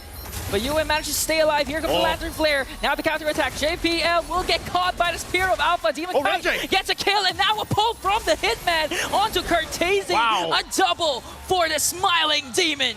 And Yue survives the whole thing. There's a spear going to be thrown. It did land on Demon Kai, but you won't follow that from Vanix. But still, Aurora MLBB was looking a little worrisome off that first turtle take and the 2 kills that NIPFlash got. But with that play, they even things out again. They bring it to the table where the second turtle is going to be up and they're going to be in a good position. The hardest part for that was, again, they're playing around the fact that the Hitman Renegade here needs to have that level 4 available. And so NIPFlash did a really good job at making plays before they knew that utility was available. And now that it is, every time that flicker is there, or even just the divine judgment, they might try to make a play. Glorious Pathway is still along with it, are revitalized, but Hades just doing with the rhythm of joy, trying to take down Demon Kai, but Demon Kai managed to stay alive here. And the reinforcements from NIPFlash, real world manipulation was casted as well, but no casualties for Aurora. Casualties. Good thing Demon Kai doesn't go down. Also picking up the War Axe at this point. He's got to be a little... This is the thing with Alpha. Alpha's still a great jungler for a lot of the teams that do decide to bring him to a game. But, ultimately, you don't want to get too gapped in the jungle early on. And Demon Kai, so far, doing a good job at keeping toe-to-toe with a Joy. This Joy pick is picked up a couple times now, and especially with the Temporal Rain emblem, you're going to be wanting to get those electrifying beats off quickly. You're looking to farm up quickly. And it's actually pretty devastating if you think about it when you start to build into these certain items here. So you can see this Hades already grabbing the Starlium Scythe. But you play around the fact that Cortese has this Eve and you're able to set up that real-world manipulation. It could be really devastating to deal with all that magic damage. UA holding down the mid. Turtle at half health. Okay. Now Diablo goes in with the Glorious Pathway. AOG is going to miss onto the backline. Here comes Spear of Destruction. But Renegade is going to fall down. Yue, though, getting caught up by 2. Manages to get JPL. Now the counterattack onto Vanix. Vanix managed to stay alive. A 3-for-1 trade, and NIPFlash will win that clash. To win the clash, Aurora MLBB, they might have gotten the turtle, but man, they lose 3. Oh, Demon Kai in trouble. Okay, gonna have to get out. Oh, Ring of Punishment. Is it going to be enough, though, Renegade? Does he have the ultimate? No, he doesn't. And NIPFlash, with the zoning of Diablo, will get a mid lane turret this early on. 5 minutes. Yeah, great decision-making from NIPFlash, honestly. This is the team that has shown quite decisiveness early game, and this is one of the play styles that they like to bring to the table. And I think when you really count the fact that they're just making this kind of macro pressure already early on, Aurora MLBB is finding themselves trying to catch up, get into a position where they're going to be able to go, and fight toe-to-toe. They might get this bottom turret. Looks like that's going to go down. Domain does secure that. So it's really just kind of dealing with this pressure. You can see even on the top side of the jungle, Hades taking that purple. Demon Kai won't have that now, and still, playing around the fact that Vanix has just been able to do his thing, farm up. Conceal's going to be used, but there's no one to catch from this, so Aurora will continue to look for what they can. They're almost forced to in a position where now they kind of got to stay clumped up. You know, they kind of got to stay together. They can't get caught out. There just seems to be too much pressure from the lineup that NIP Flash, whether that's a kick, you know, from JPL, whether it's getting cut off from that glorious pathway from Diablo, playing around the fact that you have to get through those obstacles is what's making it difficult for Aurora MLBB because, again, you just got to play off a divine judgment for the most part and let Beatrix for Domeng here to farm up and get the items he needs. Yeah, just really play to their lineup strength, which is the pickoffs. Ideally, at this point, you don't want to go for those clashes because, again, there's just a lot of kit coming in from NIP Flash. They have the Glorious Pathway, Real World Manipulation. JPL has a conceal. Here comes the Glorious Pathway, but again, caught up by the Lantern Flare. A good kick from JPL, forcing out US Crimson Beacon. Here comes the AOG coming in from Edward, but they get Renegade, Yue, Domeng. 4 members of Aurora are gonna make it 5-0 wipeout for NIP Flash. And in a flash, the wipeout Aurora MLBB. Without any contest in that fight, they just dismantle them, all 5. And they'll continue down the mid, getting the tier 2 at this point. You know, NIP Flash, I didn't think this lineup was going to be this devastating early on, but man, looking at the replay here, look at this crash down. Great setup, great kick from JPL. But then, even in that RWM, look at this, the Avatar of the Guardian right on the mark. How do you fight against that? Everybody just lined up in that choke point. You don't have any space to move. You're slowed down and dealt with, and you're taunted with the Unbreakable. I'm not quite sure, but I think what happened was Domeng, the Cyclone Eye got activated, and when the Real World Manipulation was casted by Curtizi, he got caught off because of the Cyclone Eye. I have to look at it later again, but NIP Flash, 6.8k gold lead. 3 turtles all secure. No, 2 turtles have been secured by NIP Flash, and now they're just doing the cleanup here, all the outer turrets, trying to get ahead against Aurora MLBB. And in 40 seconds, this can go down bad for Aurora if NIP Flash secures a Lord. It's worrisome because just like we saw from this, you don't want to fight here if you're Aurora MLBB. You don't want to fight in these choke points of the jungle, whether it's your side or the opposite side, because of that situation that we just saw, you know, that crash down in the box. Look at this, 831. The Marksman Trinity achieved. Vanix has just been farming out of his mind. Yeah, and apart from the Marksman Trinity, look at the level gap of the 2 junglers. Hades level 14 deep. That's a 4 level gap even before 9 minutes. That's how dominant the start of NIP Flash is. This is despite the fact that Aurora was able to answer the first 2 kills of NIP Flash with 2 kills of their own, specifically 2 Demon Kite.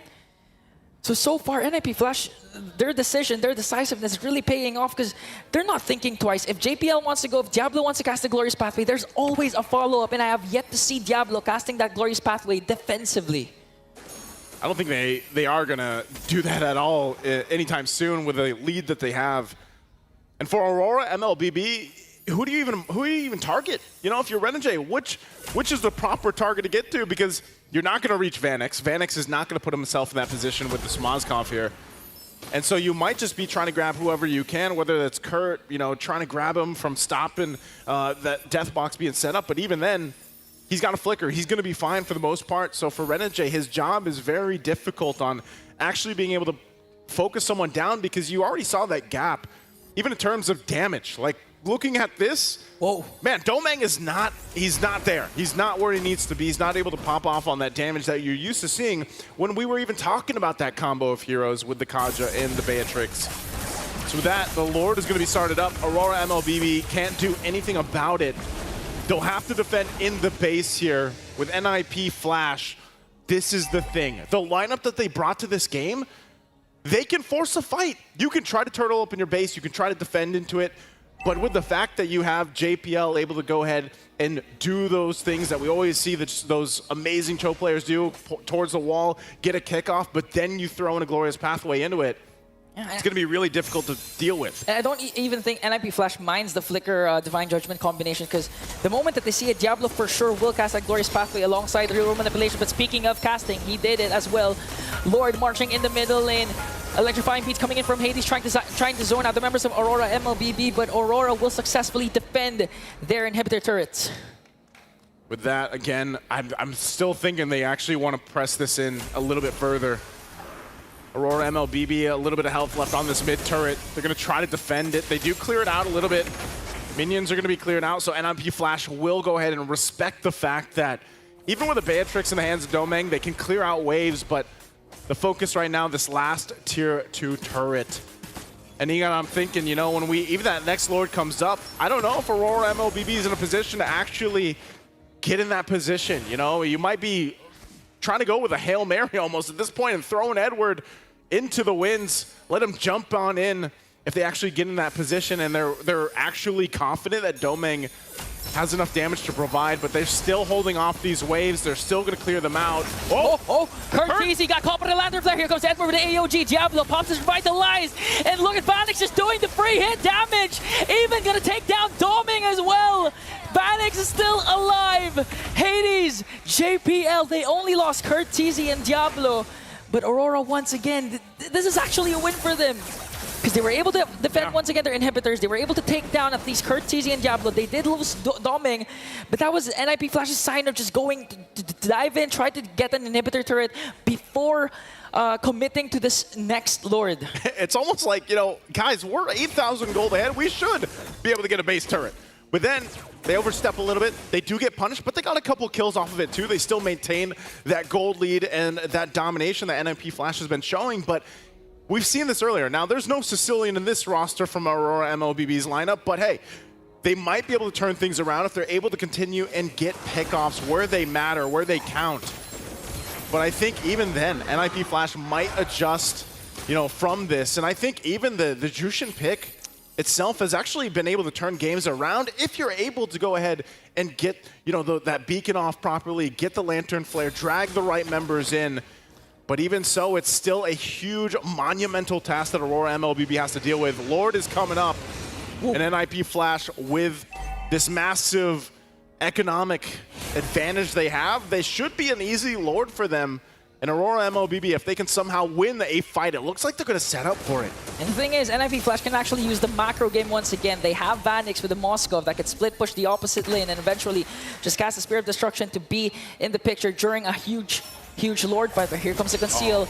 Diablo commits a glorious pathway. They're going right after Edward. JPL onto the backline, wants to go for Domeng. Real world manipulation will be casted as well, but all of a sudden the Hitman is gone. JPL's immortality will be popped. That's a trade. Aurora is willing to take a roamer for a roamer. Slowly but surely delaying, extending this game. That's a whole lot of ultimates down though for NIPFlash. You know, they still have the battle spells available, even the Revitalize. It's good that it was a roamer for a roamer. They might still try to go ahead and post this up, but even then, they're not going to commit to the Lord just yet. Those waves in the mid lane have to be managed. There's a good wave up top. Oh, AOG to answer right back, but Demon Kite and Edward is going to fall down. Domeng and Renegade is left. Beautifully executed by NIPFlash, starting things off by Hades, going in with electrifying beats. Catching two, and I think NIPFlash, they're not going to wait for the Lord anymore. They can actually get an inhibitor turret down bottom. Hades goes in once again. Spirit Destruction going to connect. Vanix going to bring down Domeng. Renegade left 14 seconds before UA response. He's going to take down Diablo with him. No minions yet for NIPFlash, but Vanix just continuing to work. They still got a couple seconds here. They can clear the waves out. Renegade's there. 4 seconds before UA and Demon Kite. NIPFlash slams the Northern Lights down south of the Swiss bracket. NIPFlash coming out in a flash in this game against Aurora MLBB, and they didn't let up. Man, oh man, this was an adjustment that they made, especially from yesterday, and this puts Aurora MLBB and everybody supporting them back at home in a precarious situation, now sitting at 0-2, man. And it looks like, I mean, they're struggling. Aurora MLBB is definitely struggling in the game plan that they want to bring to these best of ones. They really didn't have a moment for them, unless a couple pickoffs, but that's it. And it's back to the drawing board for Aurora MLBB. But let's go ahead and throw it to the panel drawing board to see what they have to say. I was told and directed that we had to remind everyone of our predictions heading into this. Congratulations to NIPFlash. Leo, you okay, man? Yeah, I'm all right. It's just, there's a lot I can say about the game. Gideon? Honestly, I'm actually pretty proud. Usually, I like to dog on the Singaporeans a lot, but this time, I mean, we're close neighbors and they're cool about it, so we're cool about it. But man, I gotta give it to them. They played one hell of a game today. JPL stepped up, and Vanix especially on his comfort, killer. Honestly, like I didn't want to delve a little bit into this as to why even as early as yesterday when I saw the draw, I was predicting NIP Flash already. As the other talents, I was very vocal about it. And all of my worst fears of just how good NIP Flash is popped up. And Aurora was just shocked by that. The control around the mid, JPL in his signature Cho, the swerve of suddenly stealing away the Cho and the high loss, playing around that so well, it was fantastic. But now NIP Flash are gonna get their moment in the limelight. I believe it's one of our fellow. Oh wait, no, that's Diablo up on stage with Rose. Did I get it right? That's Diablo. The first win for NIP Flash, and an amazing one too. First of all, congratulations to Diablo. An amazingly well played game. When I passed him the mic just now, he looked very nervous. He was jittery. Diablo, what's up? How are you feeling? Very happy because I was prepared to go 0-2 lah, to be honest. But I'm confident in my team, so here we are. Okay, now Diablo, yesterday we know that you guys were disappointed with the results against your game with CFU Gaming. Maybe we could go back to yesterday first. What actually happened in that matchup yesterday? Maybe you could share with us. Was it the nerves? I don't know. Maybe help us understand what happened yesterday. I think maybe we underestimated them a bit because we got lead, but they took it back. But ultimately, I would say the victory is ours if we play discipline. So if we meet them again, I am confident to win them. Okay, now I agree. Never underestimate your opponent, Diablo. I think it's a lesson learned for you guys, especially the fact that it is a best of one. There is no room to come back. Now, speaking of today, you just said that you were expecting to go 0-2 actually. How was it like when you found out that you guys were actually matched up to meet Aurora Gaming? We know that Aurora is a powerhouse from the Philippines, right? Now, what was going through your minds and your team last night when you guys saw the match? To be honest, I was just relaxing myself for today because there's nothing much to think about. We are here for the M6 World Championship. Why bother like being nervous, fighting a strong enemy, right? If you want to be on the top, we gotta be the top. That's true. If you want to be at the top, you have to meet the ones at the top. Okay, Diablo, maybe we can talk about the Swiss stage. So far, the results are like back and forth. It's surprising. A lot of surprises and upsets yesterday. Maybe, what are your thoughts about it? I think the current meta right now, nobody fully understands it. That's why even teams you thought will win will lose. So it's all about how well organized the team is going towards the game. So you can see even Twisted Mind for Mina is 2-0 right now in the Swiss stage. Yeah, anything can happen. Anything can happen indeed. Okay, Diablo, one final question. You are known to pick unorthodox EXP laner, and just now the moment you got the mic, you're just like, I think I'm made to play tank EXP. What do you think about the meta right now? Do you prefer this, or do you want to go back to your Bennett Badang meta? To be honest, I can play tank EXP, like, it's not that hard to be honest. If I can play damage, what's so hard about tank? It's just I'm more used to being the backbone of the team, but right now I don't mind just playing all these heroes, you know. And I just want to prove the adopters wrong because they think without Benny, I am not a good EXP laner, so we shall see about that. Man has come with a mission to M6, not just trying to win, but also trying to prove the doubters wrong.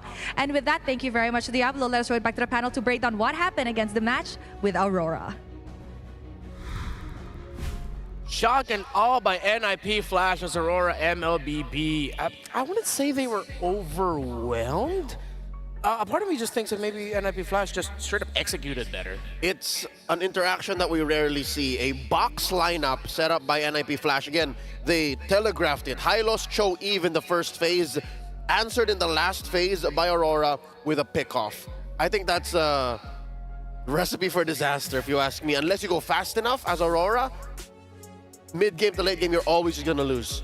I mean, there's a certain level of assertion as the box team that you need to make, right? And obviously it looks a little weird, especially when you look at Aurora's lineup. They have some pretty great counter engage. You're already up against the Jushin, not to mention that the Hitman himself was on the Kaja. So you got to be brave to not only jump in, force a play, and force resources out of your opponents, because when we look at Aurora's lineup, it's all about peel. They can peel backwards, but they cannot completely disengage from a fight.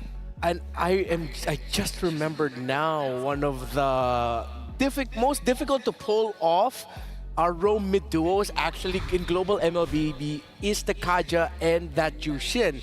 You get a good amount of pokes to whoever that front line is gonna be to slow them down. That's the idea of it all.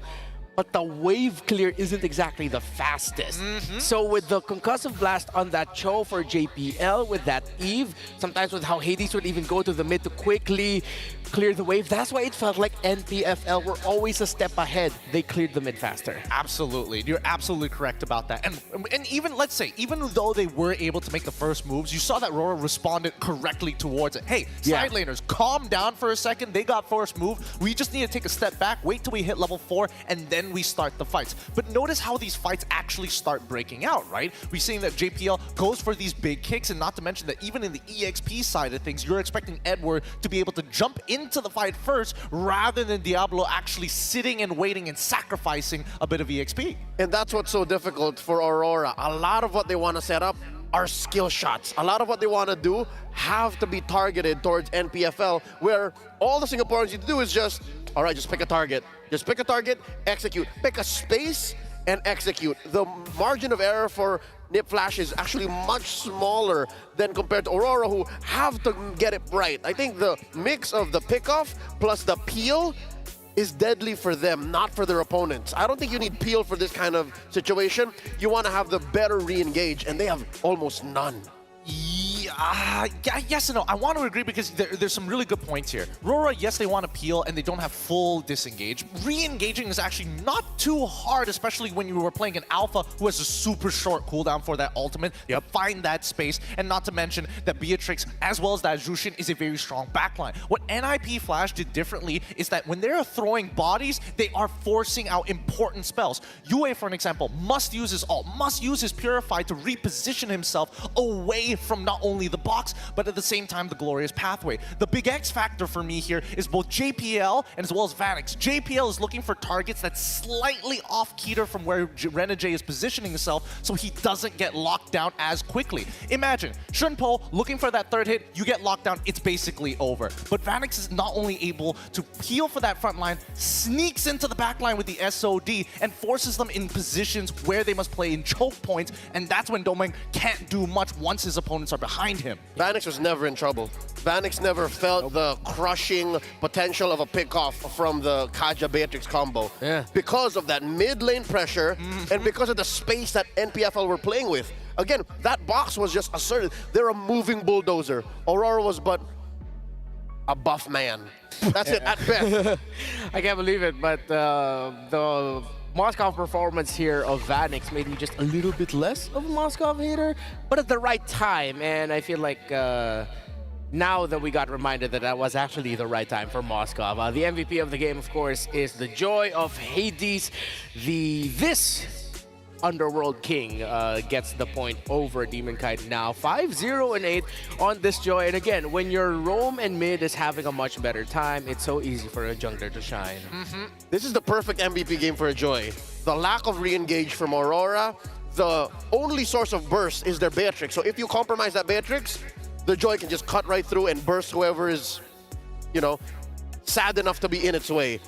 So unless Renegade finds Hades, that's the only time Hades is ever in trouble. The better question is, who does Renegade need to target to win this fight, right? Because your backline is already getting pretty much shafted at this point, right? You have to deal with all these quote-unquote soft CCs. It's hard to disengage. And not to mention that once Yue runs out of all of his cooldowns, then unfortunately Domeng is kind of on his own, right? He's expected to peel for himself. He's expected to have enough damage to deal with it. But when you are getting doled by so many things, and not to mention when you have Vanix as well as Hades attacking at the same time, you gotta count your blessings here. You gotta hope that you're able to make that first move. And unfortunately, Aurora could not find the tempo in this game. It just goes back to that idea again, right? Like they couldn't make the first move for most of the time. It felt like it was either them reacting to something that's already been started by NIP Flash. And we go back to one of the key members that was almost missed out, but then was re-highlighted again, JPL on that show, that kick, dude. Good.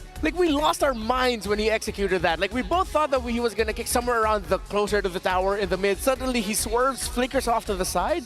I mean, he's really good at these fakes, right? He likes to show, oh, I'm going into a particular direction, flicker, completely separate separate angle here.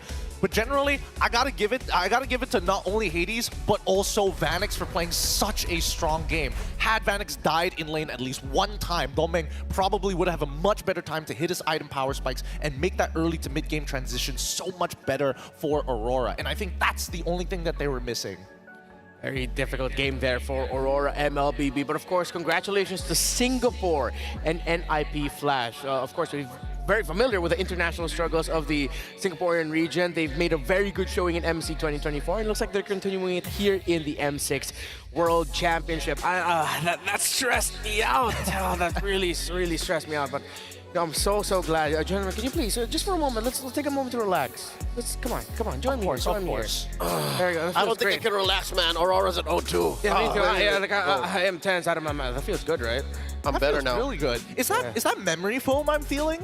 Yeah. Oh, that is memory foam. Oh, yeah, and it can go further back. If my memory serves me right, yeah, that is memory foam. These are so ergonomic. And honestly, like the long days we've had for the first 2 days of the Swiss stage, well, we couldn't have gotten past it if it wasn't for the Secret Lab chairs that we are on right now. Are those magnets? Yeah, they are. It's magnetized. They're magnetized, and great. even their armrests are also magnetized for this. I mean, just keep in mind, this is the Titan variant, not even the Omega variant. So again, my shoulders fit perfectly inside, especially for us wide boys. Yeah. Us? You're not a wide boy, sir. I mean, I'm talking about shoulder length. Oh, okay. Yeah. All right. So before we, go off the deep end here, again, thank you to Secret Lab. All right, I think I feel a little bit better now. But yeah, we still have more Swiss stage matches coming up next, and the next one is, KBG will once again meet another Indonesian squad after a dominating performance by RRQ Hoshi against them. Let's see if the China qualifier champions will be able to take one over against the champions of Indonesia, who were, well, they struggled up against Fnatic Onyx Philippines, the champions of the Philippines. Honestly, this is one of those matches that, based off of what we saw yesterday, I'm having a hard time reading, honestly. Are they gonna Angela first pick again? Are we gonna Belleric again if I'm KBG? Hey, look, things are gonna get a little weird around here, but somebody in the draw was not gonna have a good time, and unfortunately it's KBG this time, but that's all under the assumption. We've seen upsets here today. Yeah. Nobody expected Aurora to go 0-2 at this point, so anything's possible. I think that's the key to this Swiss. The key to the best of one is you have to expect the weirdness and expect that what we know from all of the MLBB esports we've watched for months leading up to M6 might not be true. Well, what we can all expect, of course, is that more incredible storylines will be continued in the Swiss stages. More matches coming up next. Again, it's KBG versus Team Liquid ID. My name is Renmar with Vallejo and Gideon Q. We'll be right back.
ultimate glory starts now.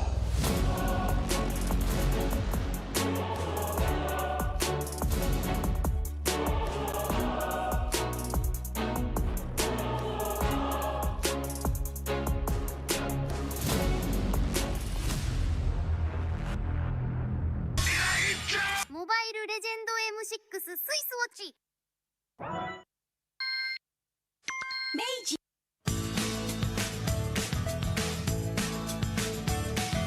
Hello Panda, hello Panda, semua suka biskuitnya. Biskuitnya enak isinya lezat rasa coklat dan strawberry. Hello Panda, semua suka biskuitnya. Biskuitnya enak isinya lezat rasa coklat dan strawberry. Hello Panda, biskuit isi yang enak.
for ultimate glory starts now.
Heavy is the head that wears the crown. Heavier is the head that wears the crown in a proud region filled with expectations. Indonesia and the rising region of China in MLBB esports. Team Liquid ID and Keep Best Gaming. That is our 5th match of the day for the 2nd day of Swiss stages. My name is Renmar Santa Cruz. Just call me Renmar. Still here with Leo and Gideon Q. You know, we got a few food in us finally after quite a long day. We're in the midpoint, but I think we can still use a bit more snacks. Y'all got the snacks ready there, right? The dessert. Of course. I mean, after listening to just hours and hours of Linkin Park, sometimes I just think about Hello Panda, right? Just making sure that their flavors are always... Honestly, I've been particularly critical about Hello Panda, but every single time we open it up, whether cold, whether even a little stale, it's still good. You analyze Hello Panda? Oh yeah, it's an analyst thing. Don't worry about it. Don't worry about it. You have a favorite flavor out of the ones that pop up? We got the red, the pink, the cream, the other cream. Oh wait, no, the other one was like cookies and cream. I was looking for the Linkin Park connection. Yeah, me too. I'm waiting for. Wait, what is the Linkin Park connection? Nothing at all, apparently. No, well, I mean, considering that we're already looking towards 2 regions, looking again, not only really strong, but at the same time, extremely high expectations, like you mentioned right at the very beginning of it. I'm hoping that at least they're fueling themselves up with the chocolate flavor, my personal favorite, to make sure that they win this game. Because again, I am hoping TLID is going to be taking it away. You know what, Leia? Maybe you should get a bite of that Hello Panda too. Give me one. That's good. From? Ooh. Wow, that's sensual. Of course, that's our official snack partner, Hello Panda. And of course, if you would want some more goodies, we have some in-game goodies as well. Join the draw for a chance to win Claude's new Epic skin, Challenger's Flare, and Beatrix's new M4 Epic Painted Skin, Lightseeker. Don't miss a rare opportunity to get Beatrix's M4 exclusive and M4 Prime skins returning for a limited time. That is the lucky draw we have. You have no idea how long I've waited to actually just eat a nice treat on stage during a World Championships. You finally got it. That is a dream come true, just like having the Fairy Dream Watches exclusive for MLBB. Comes in 3 colorways, amazing different bezels each. Didn't see that coming, did you? Yeah, I didn't. You have green, I got black. It's all looking good. This is an indecision. I got one nothing. yesterday. I had one yesterday. I had to remind myself that was yesterday and not today. Yeah, let's talk about second chances. Another ID team again stands in Keep Best Gaming's way. So you think it's kind of unlucky that they had to meet 2 Indonesian teams back to back? Look, somebody had to do it, right? It's just fate. I think there's no one to blame here because, again, they lost and then Dilar did the pull and here they are now. If anything, I would be thankful because it's in a best of 1. And we learn a lot during the 8 plus 4. 12 best of 1s we've had so far here in the Swiss. Anything can happen. Anything can happen. And honestly, even for me, when I'm looking at these games, right, I'm hoping KBG does well, at least have a very, very good showing. Yeah. At least they have a best of 3, even if they do drop this, so maybe they can show us even more. I mean, it's not over for any one of these teams, even if they do drop today's game. Yeah, I think that's like the best way to look at for these two teams. So of course with TLID not being able to show their best form against Fnatic Onyx Philippines and KBG not being able to show their best form in their previous match against RRQ Hoshi. In the baseline expectation for both of these two teams right now is just show us a good match. Keep it close. If it's 15 minutes, I hope it's 15 minutes of back and forth MLBB. You know what I'm saying? So now for TLID, I think it's time to know more a little bit about their wise man, someone who's important to their lineup in their drafting even. It's Widdy the Wise, and this is what Coach Facehugger had to say. He has a lot of ideas that he shares with us, but sometimes he might actually not connect with the other players. And I think that's a little bit more evident in best of ones, right? Best of one, you're thinking, oh, I want to do this. You know, you kind of overthink it. That it's good that Coach Facehugger is there to rein back in what is a very wise figure in his team. Him and Coach St. DeLucas, which is why, again, the pre-game, the draft is so important. I think keep Widdy's ideas, keep his wise ideas for in-game execution, and let that flow.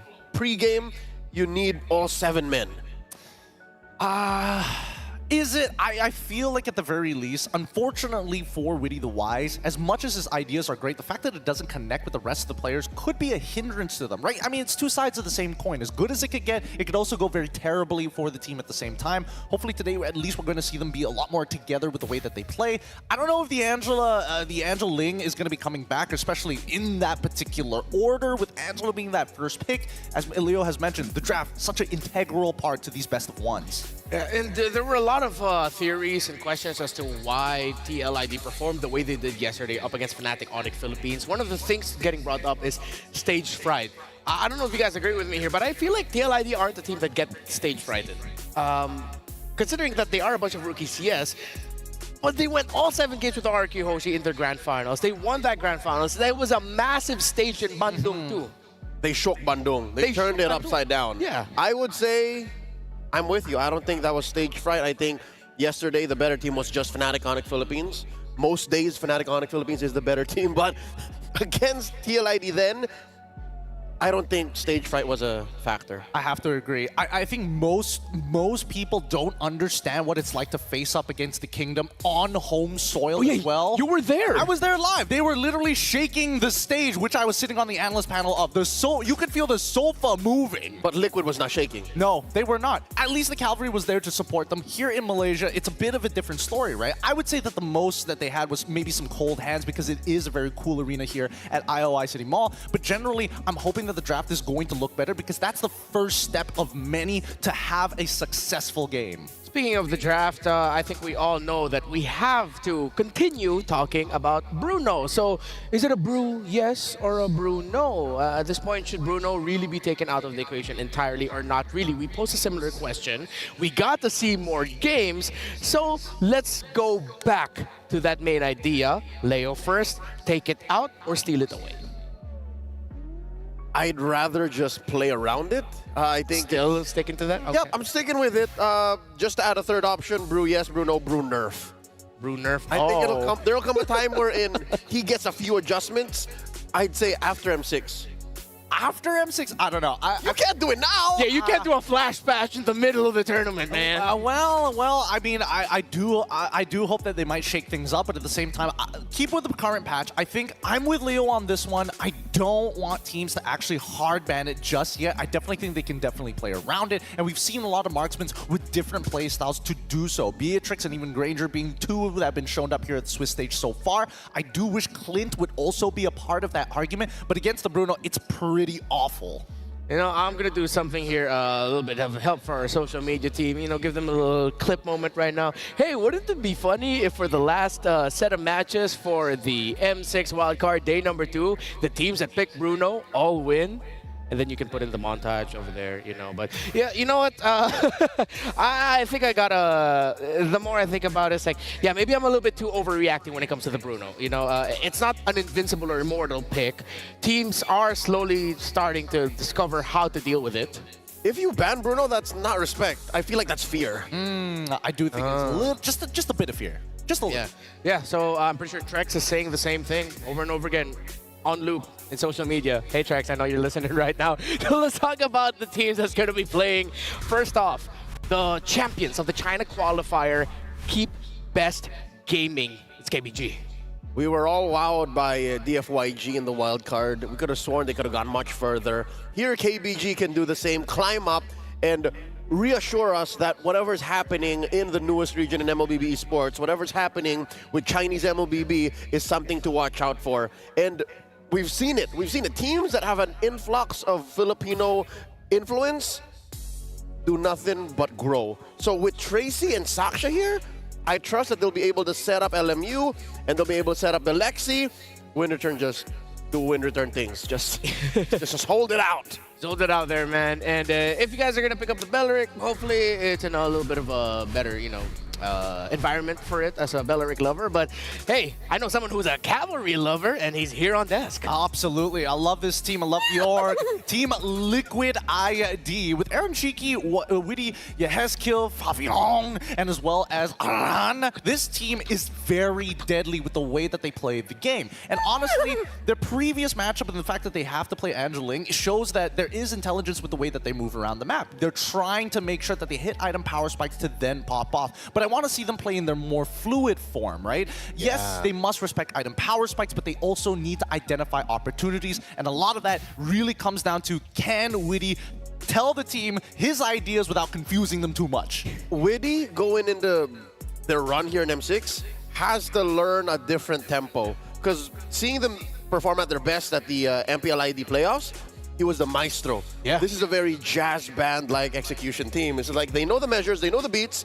How do they play within that? They're still figuring that out exactly what it is in M6. There we see, as we watch them go through their ping test, that Team Liquid ID, as solid as they are, needs to be a little bit more liquid.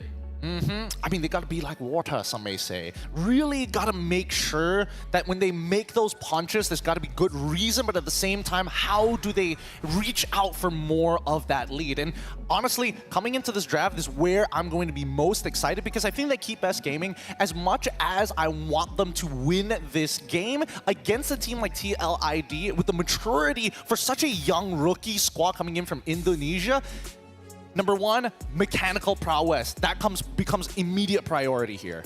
Yeah. They're just good at pressing buttons. And I think one of the best ways to slowly look at the mechanical prowess matchups is at the jungle. Saksa, a Filipino jungler playing for KBG. It'll be another retreat test for him as he goes up against arguably the best jungler in Indonesia. Here's a nice little trivia for you. Which hero is disabled in Brawl? Wait, do we actually have time to guess this? All right. This is upsetting. You guys have guesses? I have no idea. I don't play Brawl enough to know. It's not Bane. Which hero? Me neither, because it's a random pool. How do you... What? Oh, wait, no, it's not Johnson. No, you're allowed to play Johnson. You're allowed to play Belleric. I'm thinking it's got to be something that doesn't necessarily work properly. Or something that's broken in such a small stage. Possibly. I'm not all right, sure. It's Ling. There are not enough walls, dude. That's a Favian special. That is interesting. Cool. All right. So, yeah, fun fact. The only hero disabled in Brawl is Ling. That makes a lot of sense. I've never noticed that. I really haven't. Because again, it's a pool of 100-something heroes. There's so many heroes randomly given to you. You're just not going to see it again in the wall situation. Let's get into the game. All right, so TLID is still respecting the Freya of KBG, one of their favorite picks in the region, and honestly, super flexible for them. As we mentioned yesterday, the Phoveus gets taken out, but yeah, you see KBG hard focusing on the junglers here of Favian. But on the opposite side, TLID is just targeting the EXP, right? Are they assuming that Wind Return is not... If they limit down his pool enough, he's not going to have a good time? I mean, the fact that he plays Freya alone tells me that his pockets should be deep. Yeah, and to be fair, I think for KBG, Wind Return has been, as you mentioned, Leo, you told Wind Return just be solid, and he's that guy for KBG to activate the course. He's got to keep best, man. Just got to keep best, Wind Return. Keep best. Because again, compare that to how Aran plays. Yeah. Aran is just in your face. Aran, I've heard this from our Indonesian colleagues. Of the 5 members of Team Liquid ID, Aran is the one who will mostly freestyle.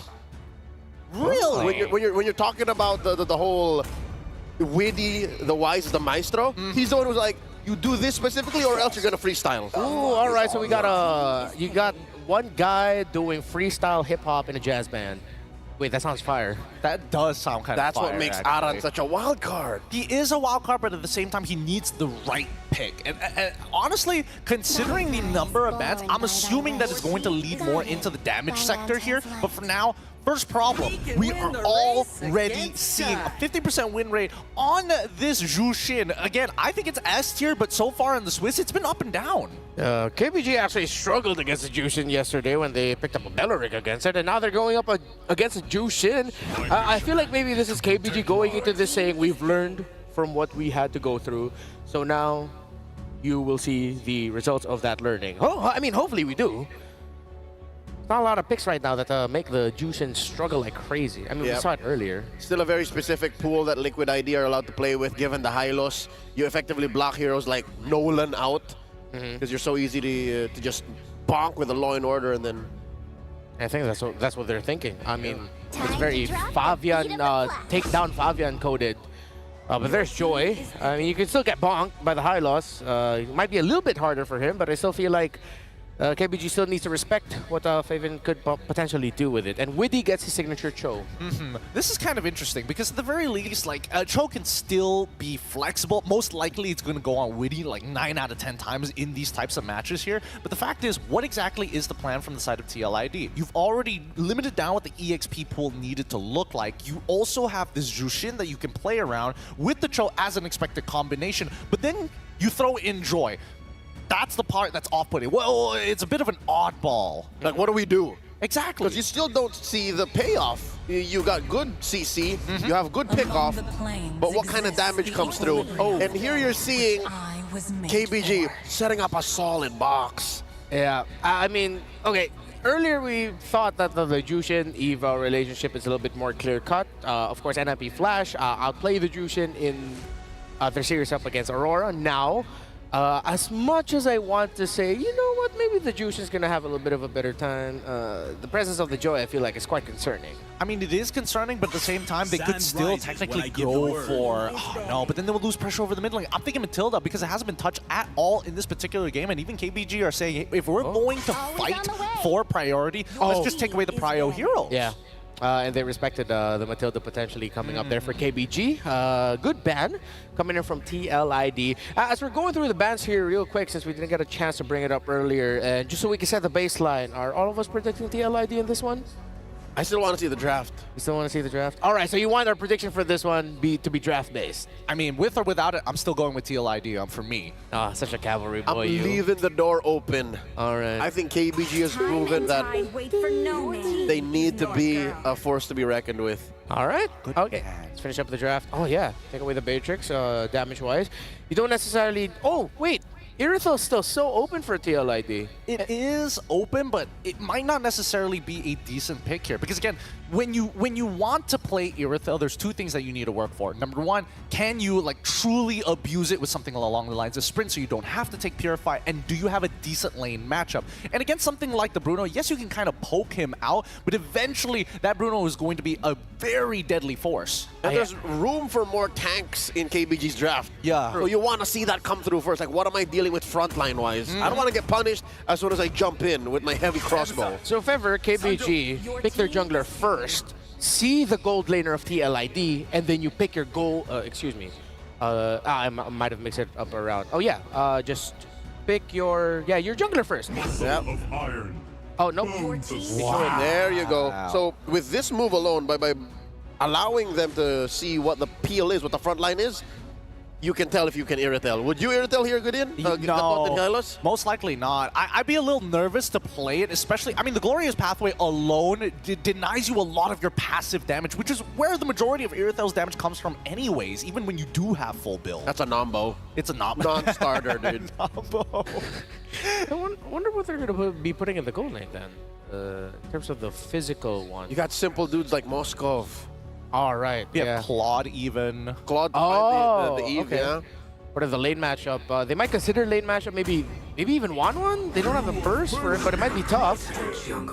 Your Uh, team is excuse me. Yes, of course, Granger. Breakout hero. Still not used to him being available for us. I agree. And I being in the agree. gold lane. And being in the gold lane, too. This is a really interesting composition, right? Because yes, they do have pickoffs, but you have really easy ways to not only open up the map, but set up for like incredible fights. Like you are not running away from Granger plus Jushin. Yeah, and what now will the jungler be for KBG? Seems like any assassin you might put in might be difficult.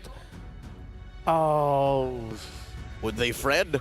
Maybe would they try to go Nolan just so that they could get that quick little burst off? I don't know. When you're up against a Cho, and especially if you have glue to worry about as well, I think I'm going to lean with Leo on this. That the Fred makes a lot of sense. The Fred or the Bane. There's enough of a front line and what we call in the business the swimming pool.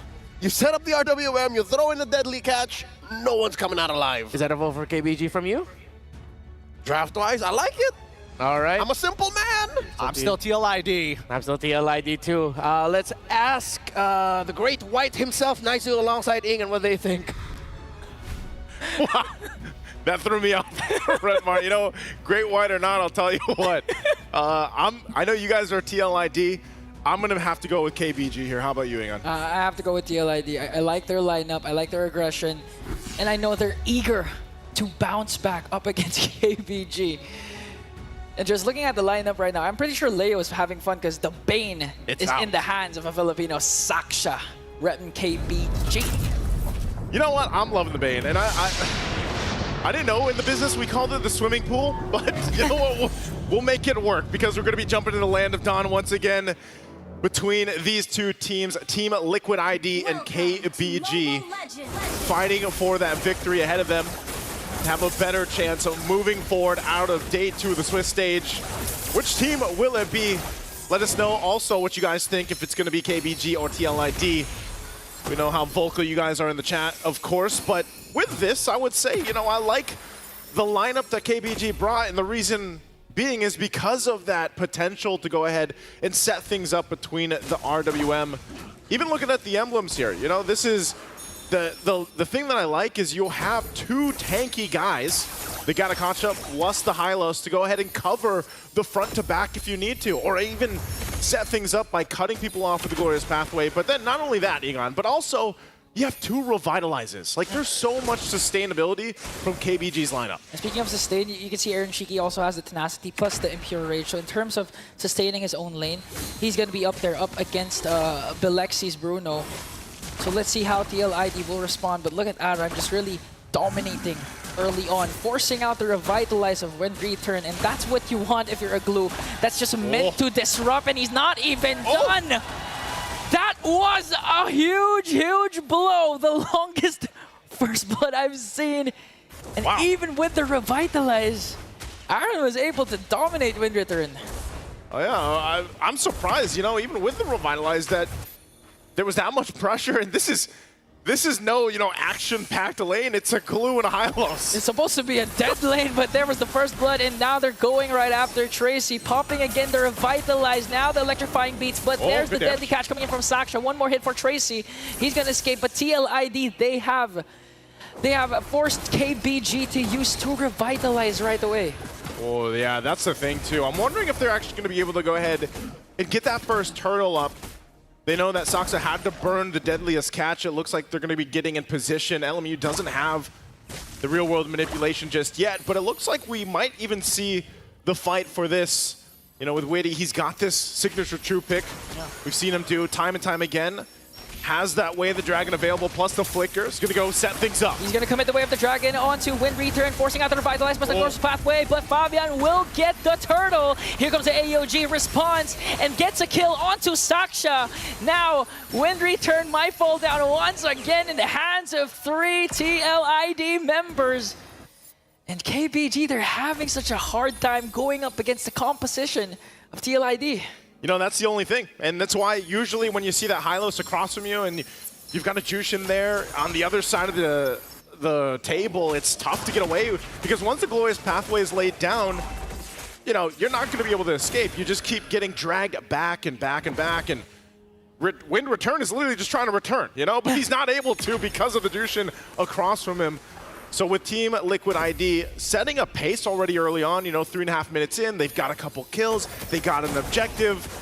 And they really just kind of stopped Wind Return from having, you know, that comfortable lane that you might want to have with the Hylos. But obviously, he's still going to be useful later on when you get to these team fights and you have just that strong ultimate, that glorious pathway. But there's got to be an answer here. There's got to be something that KBG can do to stop the bleeding. Oh no. Look at Windy connecting again with the Way of the Dragon. Here comes the Revitalize from Tracy, plus a glorious pathway from Wind Return. AOG to walk away, but takes him to the turret. He's still there. He's gonna bring down Tracy in exchange for Aran, and TLID's aggression is just unmatched right now, forcing out a lot of ultimates from KBG, even Dead Clutch, plus the real world manipulation.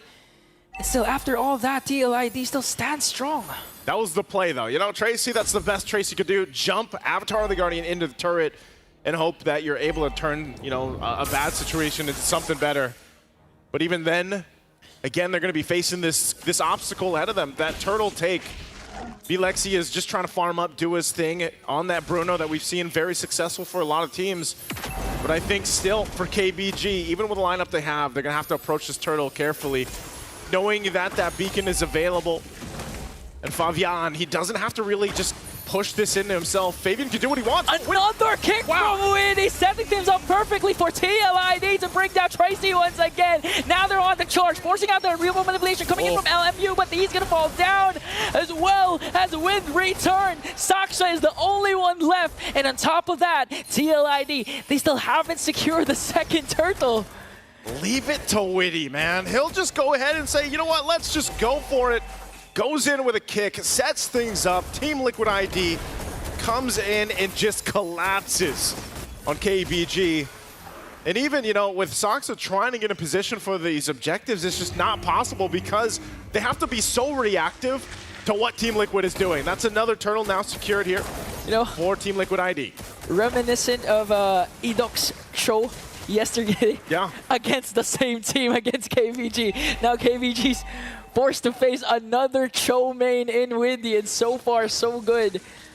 A lot of good Way of the Dragon keeps connecting and translating to kills, easy kills for TLID, even forcing out the Revitalize. But despite the sustain that KBG has with their kit, TLID just manages to burst out the damage they need. And another, they're planning to get Wind Return here with the Lantern Flare. Now KBG forced to group up because at this point it's hard to go. Now Wind Return forces to use the Glorious Pathway defensively, and Team TLID just going to make quick work up top, Tier 1 turret. And you know when that happens many times here, Ingan, Fabian, okay, he's just going to push Sox off the purple. Should be able to secure it, takes it away, Yeah. Takes it away. And that's the thing, if you're a Bane, as much as possible, you don't want to be on the receiving end, especially into the early game, because you're going to really have a hard time trying to contest for objectives. Even your own jungle is not going to be safe anymore. And KBG, at this point, they have to extend this game and eventually let Bilexi have enough space, have enough items necessary to get that power spike eventually. But TLID, I think they want to end this game as fast as possible. They're definitely en route for that. Holy Crystal now locked in by Fabian.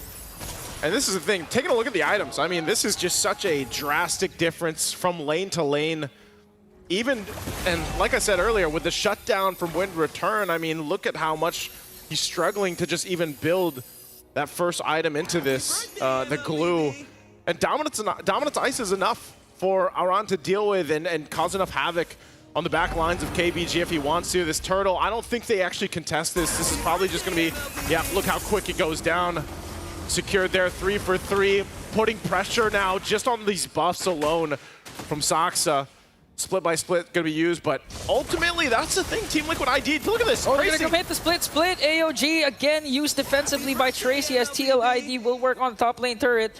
4 members of KBG working on the middle lane just to try and secure it as Aaron Shiki gets another tower.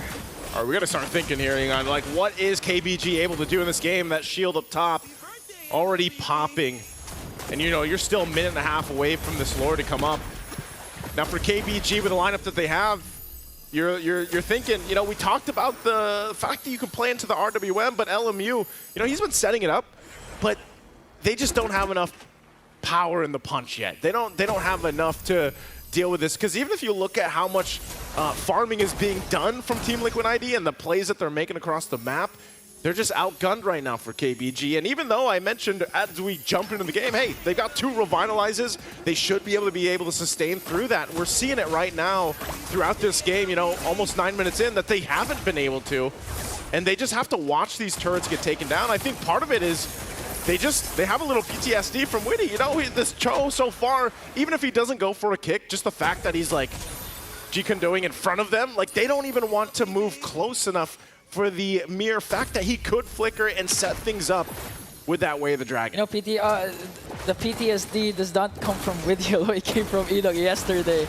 And so far, so good for TLID. Again, I do agree that they can play around the real-world manipulation, but not just that, they also have the Glorious Pathway and the AOG, but the problem is TLIG is just so fast-paced at getting those setup plays coming in from Witty that KBG doesn't have time to react. Like, even if you have a Glorious Pathway, like, what do you do from there? You're going to eventually use it defensively. And when the time comes, you've used up also your real-world manipulation. You don't have the necessary damage to keep up with TLID. Although you have Sustain, what's Sustain going to do with the damage TLID's bringing?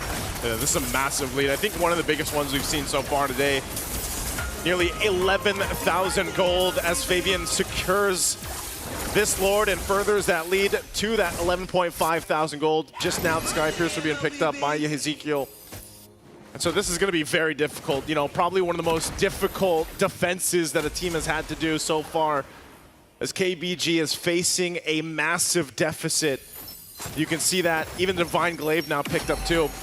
Oh no, Tracy be dragged in. Look at the shots. Even keeping him in check. The shield's gonna pop. Mid still holding up, but that Lord is making its way. And at this point, I think it's dire to say for KBG. I'm not sure if they have enough fight in this roster, in this lineup, to stay in this game. It might actually be ending here as Team Liquid approaches the base. Okay, Lemieux casts the real-world manipulation along with the Glorious Pathway as Lord marches into the middle lane.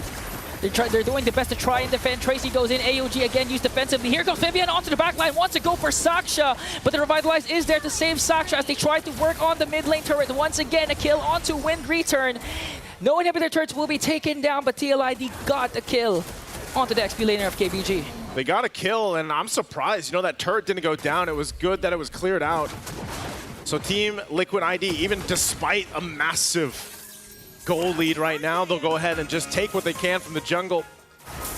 You know, KBG facing against this, you know, you have to kind of put that into context. Like, when you're down this much and you're forced to just be in this side of the base, you know, what do? How do you handle this? Because the assault on the base is going to continue on whether there's a Lord or not. And they can still actually try to set things up. But if KBG is left to their whims of, all right, we just got to farm what's being approached to the base, you know, how much time do you actually need? Look at because so far this is the most that we've seen of Bruno not being able to provide any damage, provide any effect in some of these team fights, you know, because of the mere fact that they just don't have the space to work with. Yeah, at this point, KBG is just really hoping for an overextension play from TLID, from Witty or from Aran, get a huge pick-off, then use the numbers game to their advantage. And that's all KBG has to really do, just hold on, go with the base defense, eventually let Bilexi have the power spike that he needs to take down TLID. But at this point, TLID is playing everything to perfection. They're not overextending. KBG only has 2 kills. And on top of that, you know, there's a 13.5k gold lead, so TLID can't afford to make mistakes no matter what. Oh, if they do, I don't know. I know he's oh! Okay, hold on, never mind. I guess, you know, at that point, you don't want something like that to happen, because I was going to say, if you want to try to make a play with Team Liquid ID staying so front forward, even with Ezekiel, then maybe, you know, maybe you get a bunch of gold in your pocket. Maybe you slowly start to turn things around. But KBG's stuck in their base, man. Like, that's the situation. They're stuck in their base. They don't really have anywhere that they can go around with. And they're just stuck there because the gatekeepers right now are 3 members of Team Liquid ID. You know, while they just hold down that side, this next Lord is secured. It's going to be punching in the base once more. And this time, you know, this one's going to be charging in and getting these base turrets down. While the rest of Team Liquid ID, it's just like they're, you know, approaching the siege of the castle right now, and KBG is struggling to really find a window of opportunity for themselves. They might have to clear these waves the best they can, but looking at the items before they actually do that, you can see how lack and damage they have. We'll see if they're able to clear things out. There's the punch-in. Really goes in with a conceal. Jitondudko connects onto two. Double revitalize from KBG, but the sustain is not going to be enough. LMU is going to fall down alongside Tracy. They still have the Lord. TLID on the verge of going back to the right path as they take down KBG. A massive, massive gold lead will be a dominating win for Team Liquid ID here. Probably the biggest we've seen so far, and a very tough game for KBG. They'll have to go back to the drawing board as well, because Team Liquid ID, the adjustment they made, the draft they brought, really no weak points in it. You know, from start to finish, they played the tune right, they played the roster and the composition exactly to the T and exactly what it needed to be. And although the game plan there from KBG's lineup was clear, you know, fight around the real world manipulation, make that work, unfortunately they couldn't. They couldn't execute it the way they were looking to. They didn't even get a chance really to fight into objectives, and that's what that lineup should have been able to do. So unfortunately for KBG, they'll have to figure out what works for them moving forward. But our panelists, let's see what they have to say about this one. It was a tough game for KBG. I know there are a lot of Team Liquid fans, not just of Team Liquid ID, but Team Liquid as an esports organization all over the world who are probably watching this right now. And if this is your first time ever watching a Team Liquid ID game, well, that is as Team Liquid ID as you can get. Straight up, that was them. Beautiful calf charge. Honestly, top to bottom, really well executed from draft side all the way to in-game side. And honestly, it would feel like, oh yeah, you know, they out-mechanicked this Chinese team. That's not necessarily 100% true. Maybe a couple of the solo kills here and there, but the plan already started from the draft, and it was very clear who they wanted to target. I'd say that was 90% true. What exactly happened here is what they call in the business a liquid stampede. Straight up, just a stampede, stampeding onto the high loss, shutting down wind return. Let's go on over to the stage with a member of Team Liquid Indonesia. Team Liquid ID getting their first win up against KBG. And right now, I am with Fabian, or as what Mirko would call him, Fabian. Hello, how are you, Fabian? I'm fine, thank you. You're fine. Wow. Okay, perfect. Okay, now, Fabian, we know that this is your first ever international tournament. How was the experience like? How do you like Malaysia so far? That's good. It's good. Good. Ada rasa nervous tak? Are you nervous? Tak lah, tak. Got nervous? Tak nervous. Not nervous. Okay, now, Fabian, yesterday you guys lost against Fnatic Onyx Philippines, and as we all know, I'm pretty sure you guys have made a discussion at night, right? Now, what did you guys learn from the mistake yesterday to come back stronger against KBG today? We learned in early game so bad against Fnatic Onyx. Yeah, we solved that. So you guys had a discussion last night, and how did you guys react when you saw that you guys were matched up with KBG today? Apa reaksinya? Reaksi apa? Bila tahu jumpa KBG hari ini? Apa ya? Sebenarnya nggak gimana sih. Kalau lawan KBG ya kita semua lawan semua tim bisa. All right, now he didn't really feel anything when he found out that they were going up against KBG because he knows that they are all ready to meet all the teams this time around. Okay, now Fabian, last question. We know that you are MPLID's champion. Do you feel extra pressured? Because in the M6 World Championship, thank you very much to Fabian. Amazing job on the interview. And with that, let us throw it back to the panel to break down what happened in this game up against KBG.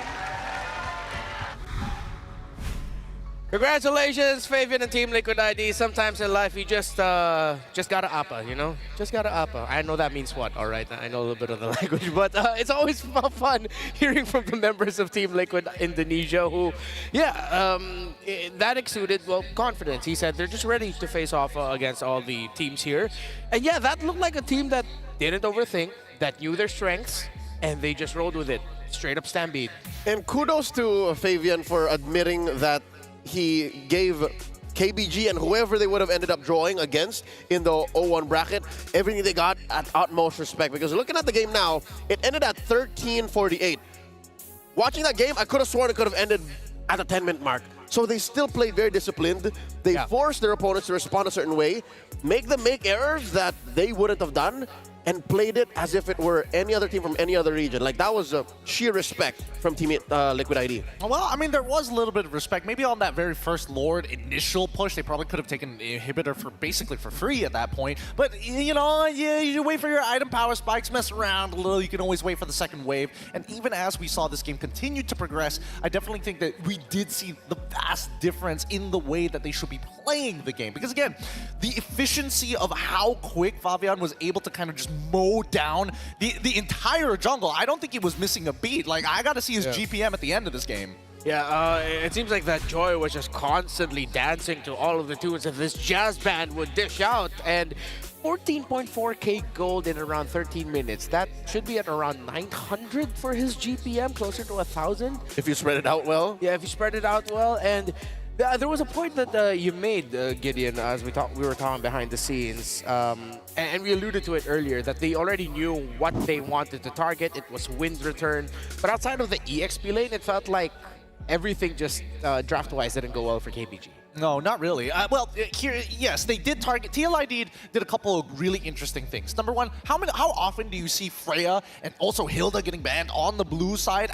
You know, get rid of the Phoveus on top of that in first phase. To me, that's kind of crazy. 2 out of 3, sure. Freya makes no sense at all. But when you look at how KBG got to this point, again, win return was a huge part of that. So, first step, eliminate his hero picks. Limit it down as much as they can. For some reason, they also got access to the Zushin, which I think was kind of interesting. I think that a lot of teams should not be giving away the Zushin more often than not. But then again, if you ban out the Zushin, that means the Yve gets to go for free. So it puts them in that initial chokehold. Second thing that I saw that was extremely interesting, they were able to make this Granger work out against the Bruno for the simple reason of, hey, eventually I'm going to outrange you. I don't actually want to 1v1 you in this lane. I just need to unlock it. And once he starts calling back up from not only Witty, but even getting involved with Fabian, that's when the snowball begins to happen, because the EXP was a dumpster fire here. Glue versus Hylos, unwinnable. Not to mention, he wants to win the lane even harder by picking up on that sprint. Again, most Glues only take sprint when they want to win this lane extremely hard. Which made Aaron Shiki's eventual laning even easier. He left that lane so fast, and I don't think this is the main baseline understanding, but I think there's a future wherein Granger actually answers Bruno. Like, again, same principle. Leave the lane as soon as possible, make these team fights really hard for whoever picked the Bruno, and win from there. Yeah, I thought we'd be seeing a little bit more of that all throughout this day, because yesterday it felt like there was a trinity of trades between the Granger, the Bruno, and there's another Beatrix, there we go, thank you, that we saw. So now we saw it again. It's like, yeah, Aaron Shiki was able to do well in lane up against B-Lexi. Now, at the center of the map, though, it felt like Witty just danced on everyone on the side of KBG. One of the reasons why Witty doesn't get a lot of Cho games is if you include his stats from the entirety of MPL Indonesia Season 14. I could be quite wrong here, but it's actually 3-0 now. He only got to play that Cho twice because they respected the heck of his Cho. Exactly. Nobody wants to let him touch it. Better yet, we don't get to see Aran actually get the MVP as often as you would like to. He is a strong laner, but this is the very first time we are seeing, well, maybe not the very first time, at least for TLID standards, Aran, your main win condition, beat your lane so hard that he can't get back up.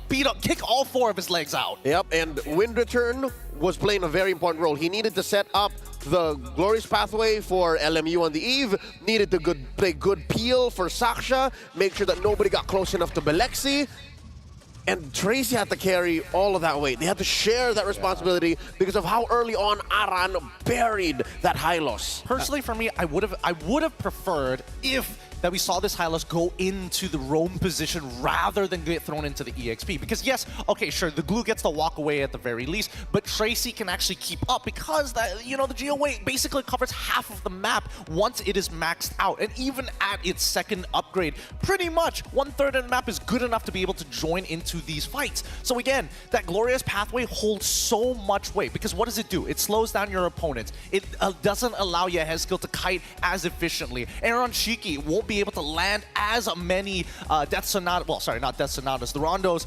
into the Rhapsodies. And finally, Fabian won't get as much access to the backline. Yeah, and I think we also go back to one of the things now that Key Best Gaming need to respect more. It's that Jushin first pick. They gave up 2 Jushin first picks 2 days in a row now, and it came back to haunt them. I have to correct myself with the stat that I mentioned. He got to play a lot in MPL Indonesia Season 14, the Cho for Widdy. It was 11 out of 13 or 11 out of 14 at the end of the season of MPL Indonesia. So including today, that's 12 wins out of 15.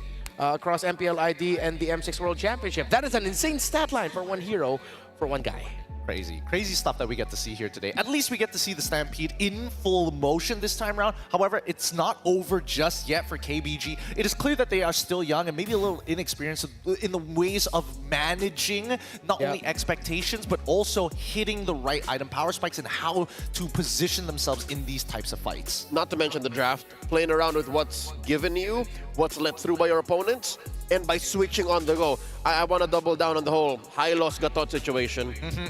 All right, and the game is never over here up until you reach the record of 0-3. KBG stands at 0-2, so that means they find themselves in peril. 1 series left to salvage their M6 World Championship run.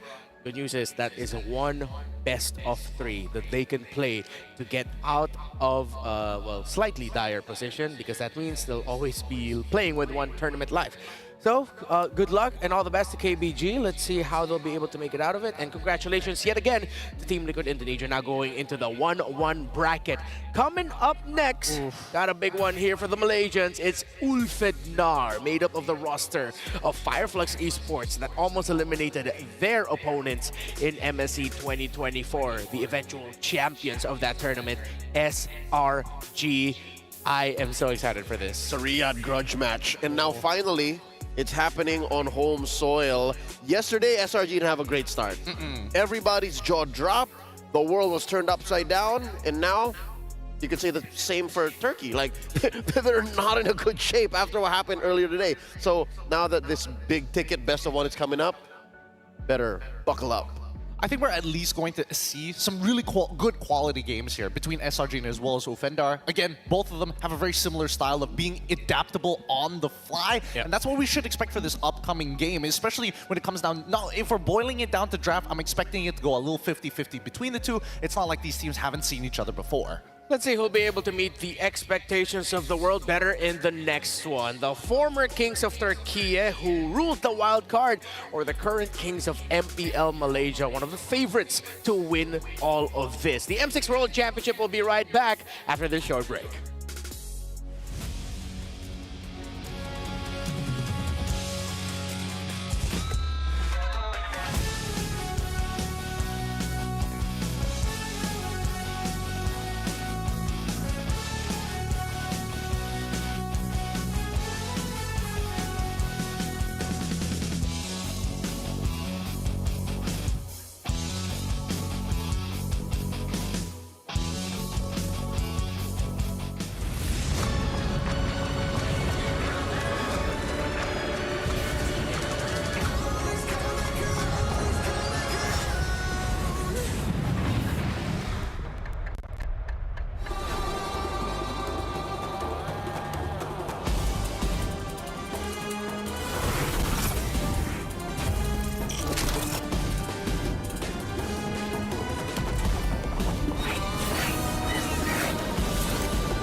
for ultimate glory starts now.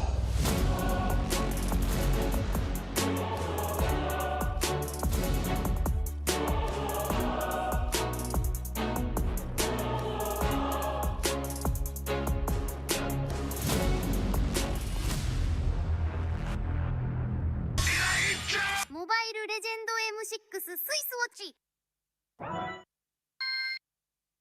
明治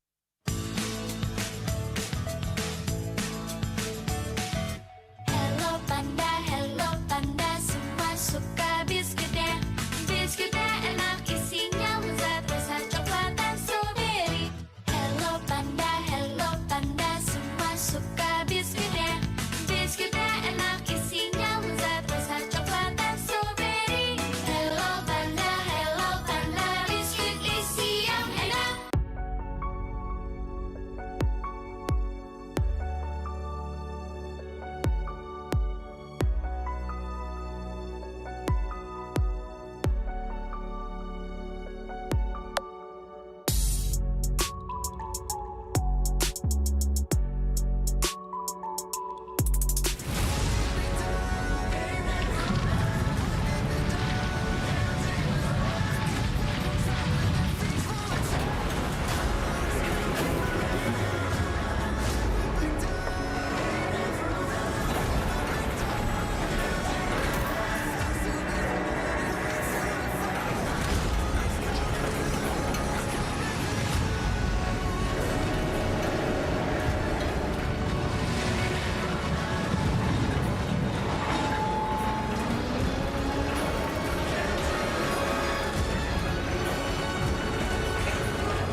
You know, no one expected Ulfidnar and SRG to be in the spot they are in right now, in the 0-1 bracket. And for both of them to potentially be the reason to take the other down to 0-2. But you know what? Here we are. And let's see if the winds of Malaysia will howl the name of Ulfidnar, or will SRG get the Malaysian pride back up again. Welcome back to the panel. My name is Renmar Santa Cruz, joined here by Leo and Gideon Q. Gonna be an interesting one that we have here. But you know what? I wasn't allowed to wear the fairy watch today, the gorgeous watch that we have, a special edition made just for the M6 World Championship, and any of their great jewelry. So, gentlemen, would you like to take over for this one? Well, I'm all about it and maybe cry a bit. You mean this watch right here?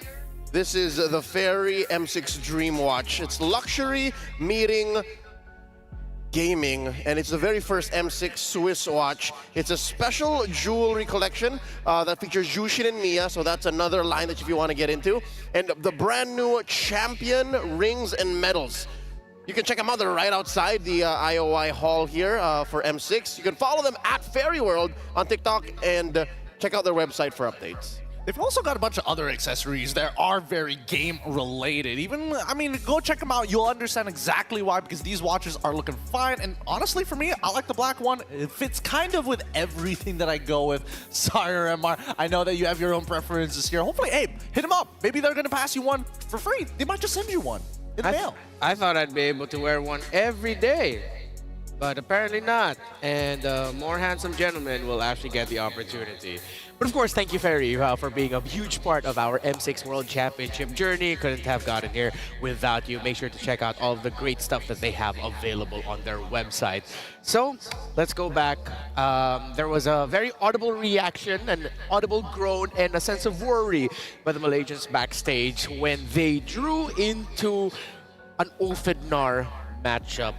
Leo, if you got new members of our MLBB community here, why would Malaysians react to potentially meeting Ulfidnar with a bit of worry? I'd say you look back to 3 or 4 months back. Imagine the high-stakes semifinals.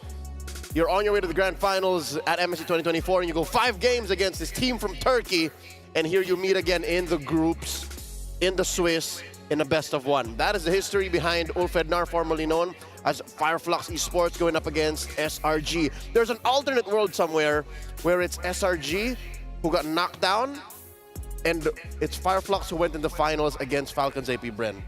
That's how deep these wounds go. That's how much it matters to SRG and to Malaysia that they face off against Ulfednar once again. Did you have that same reaction, Gideon, when you saw that draw? Yeah, no, I was losing my mind because, again, Ulfednar, every single time this particular squad faces off against SRG, whether it be MSC, IESF, honestly, it would be nice to see them at Snapdragon too, but, I mean, we're in two different regions, and that's the only reason why they didn't meet up, because they always go the distance. Luckily, it's only a best of one here, so it's really going to come down to the wire. How quickly can they dissect their opponents? Interesting use of words. Luckily, I think that's more scarily, unfortunately, that it's a best of one. I mean, we say that, but at the same time, at least there's been information being thrown out. Keep in mind that Ulfednar had to go through the wild card stage to get to where they are here in the Swiss. With that, at least preparation is slightly easier because it's the latest bit of information that they've gotten. Yeah, that benefits the Malaysian squad. If BTK has been spending the M6 Swiss stage being the new Turkey Slayers, this team, SRG, would want to avoid being the victims of Turkey, and maybe Turkey might be the Malaysia Slayer, the Malaysia champion Slayer. If worse comes to worse, of course, if you're looking at it from the perspective of an SRG fan. But from the perspective of an Ulfednar fan, Turkey needs a win today. It's been a rough 2 days. Although S2G had a very good showing against BTK earlier, I don't think Turkey would be happy if they see two of their representatives lose in the same day, and of course one of them being their longtime champions falling down to the O2 bracket. Yeah, worst case scenario, it's a 1-1 for S2G and then an 0-2 for Ulfednar. Yeah, that's the worst. That's the worst case scenario. I mean, there's good and bad with both, right? Because if they're both in that 1-1 bracket, the's a good chance that they might actually have to face off against each other. I think would be the worst case scenario, and I don't think anybody wants to see that going down. Sorry, saying, oh, don't go 1-1. Don't do it. No. This is for your own good. Don't go. I mean, you can roll the dice, but I do think that this is going to be a very tightly knit match. All right, so let's hear more about SRG, and let's get into the mind of the MPL Malaysia champions and what they think about dropping to S2G. The defeat was an eye-opener, says Coach Arcadia. We lost because of ourselves. Sometimes that is one of the most difficult losses that one can experience, losing because of yourself. That's just me adding a little bit more to what Coach Arcadia said. And they say that they lost to discipline. Now, Gideon, I gotta ask you this. So I'm pretty sure you watched that SRG S2G game. Did you feel that, watching it from an outsider's perspective, that maybe discipline is the reason why they lost? I mean, discipline is a very large reason because, again, the question is, why are we fighting and when are we fighting? Those two things have a very deep correlation with each other, and I think that Coach Arcadia put it best. It is an eye-opening moment that, yes, you may be champions of MSC, but it doesn't mean you can stay as a champions coming into the M Series in a match with such high stakes against opponents with veterancy. Now, this is the reality of going 0-2, what SRG is trying to avoid. Game over or game never over. Yesterday against S2G, it was a back and forth. It wasn't the cleanest win for S2G. It got to the point where SRG looked like they were going to win before S2G and the Turkish Trigger Man turned things around. Yep, I was at the edge of my seat and I wasn't even sitting on a chair. I was in bed. I had to stand up watching this bout, this slobber knocker. And I kind of have to agree with Coach Arcadia here. I think it's safe to say that a lot of the best teams we know only really lose to hubris and ego. Yeah, I mean, hubris and ego is a pretty accurate way of putting it, right? Because again, in terms of achievements here, in Malaysia, we don't win too many international tournaments. Our very first one happened this year itself as they're looking to make that golden road happen. But at the same time, we are seeing other regions. Again, there's a reason why S2G were the current champions coming into this and not have to go through the wild cards like their older brothers, Ulfednar. All right, because of everything that's happened between these two teams, internationally leading up to the M6 World Championship, there's stories here. I'm having, honestly, a very difficult time reading or analyzing this matchup. As much as my entire being says, oh, it's gotta be SRG, right? There's something about Ulfednar and the magic that they showed off in the wildcard that I'm pretty sure you also got to see, Leo, that makes me think that maybe they will be the ones to go into the 1-1 bracket. Not just. What we've seen today, what happened between Falcons, Esports, and Twisted Minds, what happened between Aurora and NIP Flash, makes me think that this best of one is more of a benefit for Ulfednar, despite the knowledge that SRG have seeing Ulfednar's run through the wild card. I think knowledge can only get you so far, and at the end of the day, it's the execution. It's what you have at the start of that draft all the way until the end when that base breaks that matters more. Unironically, both of these squads have a lot of similarities amongst each other, right? Deep chemistry between all of the players, the way that their individual picks are going to shape the game. And I think in terms of X factors, obviously we're looking at Rosa, but at the same time, Yums is going to be the one who's going to try and break through and step above Apex 47. Yeah. From an outsider's perspective, again, we're not privy to what happens in the game. We can't hear what they're thinking, but for someone who's been doing this for a very long time, I'm pretty sure you gentlemen would agree with me here that it has to begin with, well, shot calling, you know? Again, we can never really truly hear it, but sometimes you can sense when you're watching a game if a team feels disconnected. If they're over mid, make it look like they're not syncing. If it looks like someone wants to initiate, but then there's another half not initiating. So for both of these two teams, as Kadeen mentioned, the chemistry so strong between all of them, well, yeah, you really got to make sure that the shot calling is sharp. Now, outside of the shot calling though, one thing I want to ask is SRG known in Malaysia as well, they've dominated for a good amount of time, but how good are they in the bounce back?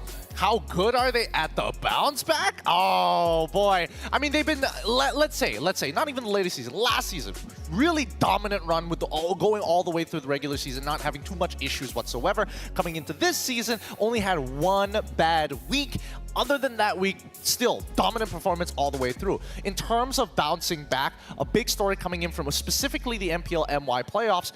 Again, when they got knocked, they were trying to think to themselves, what exactly was the initial problem? They had to sit down, they had to talk, and that's when it turned around. A lot of this, as Leo has mentioned, hubris, ego, the mental is what's keeping this team afoot, and obviously the coaching staff as well, to make sure that that mental is going to stay sharp. As a certified non-Malaysian and fan of SRG from outside the country, I can tell you that even in-game, they're very good at the comeback. A lot of their wins against Falcons AP Bren in the MSC 2024 Grand Finals were clear comebacks. A lot of their victories, even in the MPLMY playoffs, were comebacks. So they know how to control the game even when they're up against the ropes. They know how to control their box, play within it, and execute towards inevitability. That's one of their main strengths, and I think that's what Ulfednar should watch out for. And you're probably wondering, how come these three are talking about SRG a lot? Well, at Southeast Asians, we get a lot of information about SRG, but the very little bits of information that we could get from, well, Ulfednar, their opponents, it's actually the same thing. Again, Gideon, you mentioned these two teams are more similar than they would care to admit. Because in the times that we've heard members of Ulfednar, then Fireflux have an interview, they would say the same thing. Yep. Oh, we just couldn't mesh very well. We were clashing a bit in terms of the shot calling. So we decided to talk about it and we fixed it up. The reason why that series up against SRG in MSC 2024 went to 5 games is because in real time, Fireflux were like, all right, this is a problem, let's fix it. So yeah, these two teams know each other very well because it's sort of a mirror match, you know? You're looking at a mirror and saying, I'm facing myself right now. I mean, even when we look role to role, Yeah. the similarities are pretty uncanny the more that I think about it. Tenzi and as well as Skies, both assassin users, both really good at what they do mechanically in the game and how they efficiently move outside of it. Not to mention, we jump down on over to Sunshine, Sunshine against Innocent. I think that Sunshine definitely has his moments where he has to think about how he needs to manage the wave. But other than that, mechanically speaking, could go up to par with Innocent, especially now that a lot of Innocent's signature picks have kind of rotated out of the meta. Yeah, and to add to that, I remember Midnight and I, fellow caster in the Philippines, we love Sunshine's game because similar to Innocent, and he was showing this before, even back in M4 or earlier tournaments, he knows when to pick his time and pop off during a team fight. And what I think defines both teams more than how they're similar is how different their position is going into M6. SRG is still a tournament favorite after their win at IESF under Team Malaysia on top of the world. Prior to that, MSC 2024 on top of the world. Ulfednar, though, not so much. They dropped from their thrones. They're the fallen Turkish Empire. And here they are trying to prove to the world that they belong here. that they crawled out of the wild card. What they did was no fluke, and that they're here to box with the best of the best. I'm sick of that opinion of them being always the dark horse every single international tournament. This team deserves some respect for its veterancy. They continue to prove why they always make it at least pretty much top 8 almost every single time. And even better, they go above and beyond each and every tournament. I think them breaking out as a top 4 team in MSC 2024 should have quelled all. I think that should have made them more of a consistent factor now, not just a dark horse. Yeah. That's my personal category. Like, if you break it out of top 4, you're a legit threat. Can we say the same, though, for formerly known as Deus Volt, now Team Spirit? Are they dark horses? Because, you know, you opened up a can of worms, like a new discussion entirely. I mean, that's fair. I think that, oh man, that one's a little bit tougher because based on what I've heard, I don't know, it's not even just on paper, but you know, little birdies here and there, they've been doing well not only in games that we've seen at the Swiss stage, but even in their scrims. I'm not exactly 100% sure who they're scrimming against. For all I know, it could be weaker, it could be stronger teams. It's a bit of a toss of a die. But coming into the Swiss and seeing how they played the last time, I think let's wait until a best of 3 at a bare minimum before we make that judgment. Thank you all for your patience. We're just sorting some things out there in the back. We got a little bit more trivia for you to know more about these two teams. Is it about these two teams or is it about the tournament as a whole? What's the trivia? All right, let's bring it up right now. What's our trivia? What's our trivia? Please don't be a bit, bro. Oh, okay, it's Q&A. So, it's one of those tests. All right, okay. So, who holds the highest average damage per minute in M Series history, Carl Tuzzi? Is it? Wait, 30. Wait, minimum game. Wait, 30 plus games. No, it can't be. In 30 plus. That means it's a multi-time appearance. It would have to be a multi-time appearance. Edward?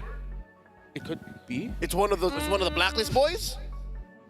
It's a tough call on this one. 30 games, highest damage. So let's think of it logically, right? First of all, we have to consider meta. What was the highest damage meta? How many games? And especially 30 games is a lot. Yeah. They would have to either go really, really far in one of the M series or keep showing in every single one. So that means Few and Carl Tuzzi are up there. Probably, right? Yeah, okay. Few has, wait, only 2 appearances, right? M2 and M5. Yeah, and he won both. Yeah, but you have to remember, like, Skylar now is on his 3rd M Series appearance. That's right. That would outweigh them, yes. Yeah. Would it be a jungler at this point? Because junglers have always been known to have like some crazy high damage just throughout the history in terms of the meta. I would say even mid laners put a pretty good argument as well. Maybe it could be someone from Malaysia. Chiku? M1? M2? M3? M4? But did he have high damage though? My guess is Chiku, guys. I'm sure he's had high damage. That's a lot of games. Maybe it is Chiku, guys. Man, this is a really tough one. This is a really tough one. Man, there are good ones, but I'm going to say Carl Tuzzi. I'm going to double down on Chiku. All right. Who is it?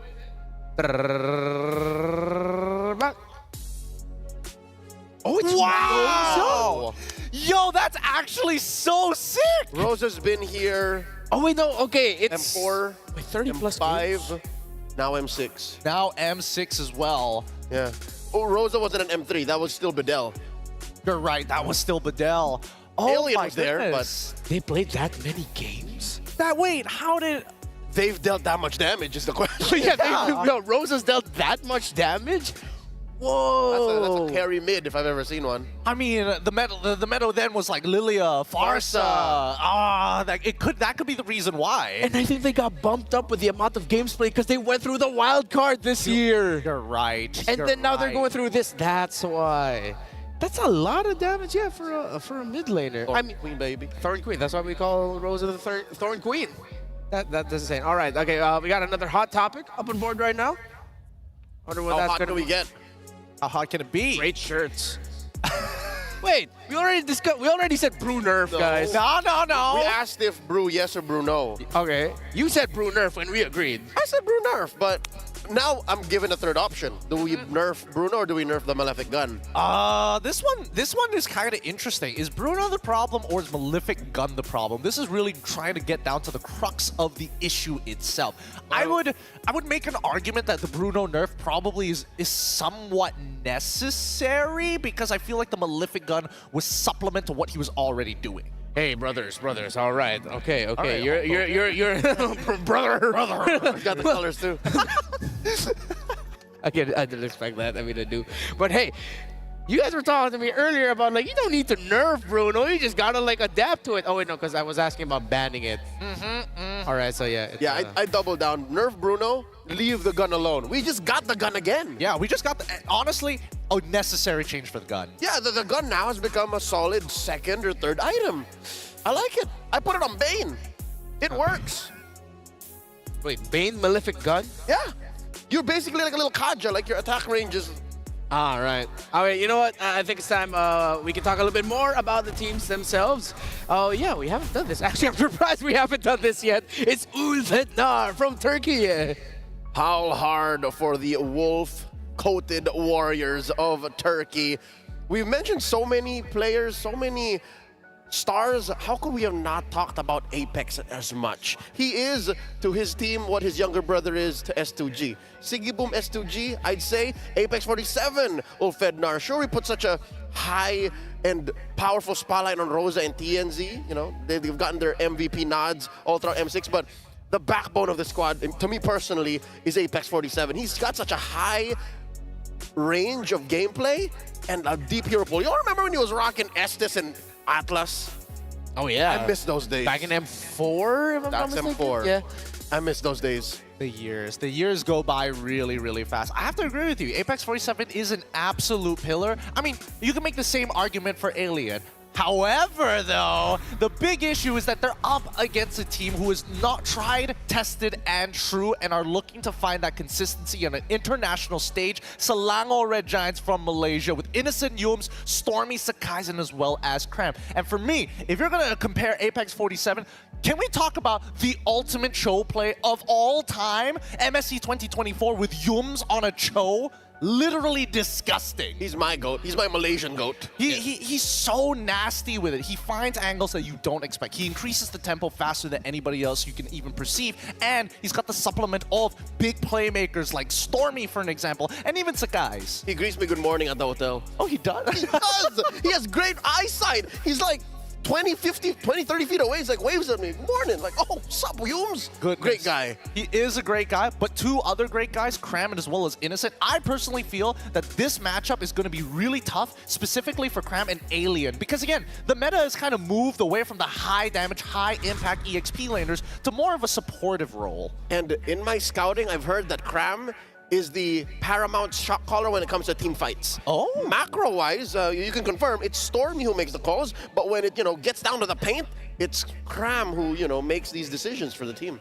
One thing now that I'm looking at with everyone mentioned and you saying Cram, where does Alien fit into the mix? This man has been playing in the M series since M3. Out of this world. Out of this world. He made some out of this world plays and decisions back in M3, but he has grown into be the most dependable EXP laner in Turkey. Ask the casters and the professionals there. They have huge respects to Alien and how he's evolved.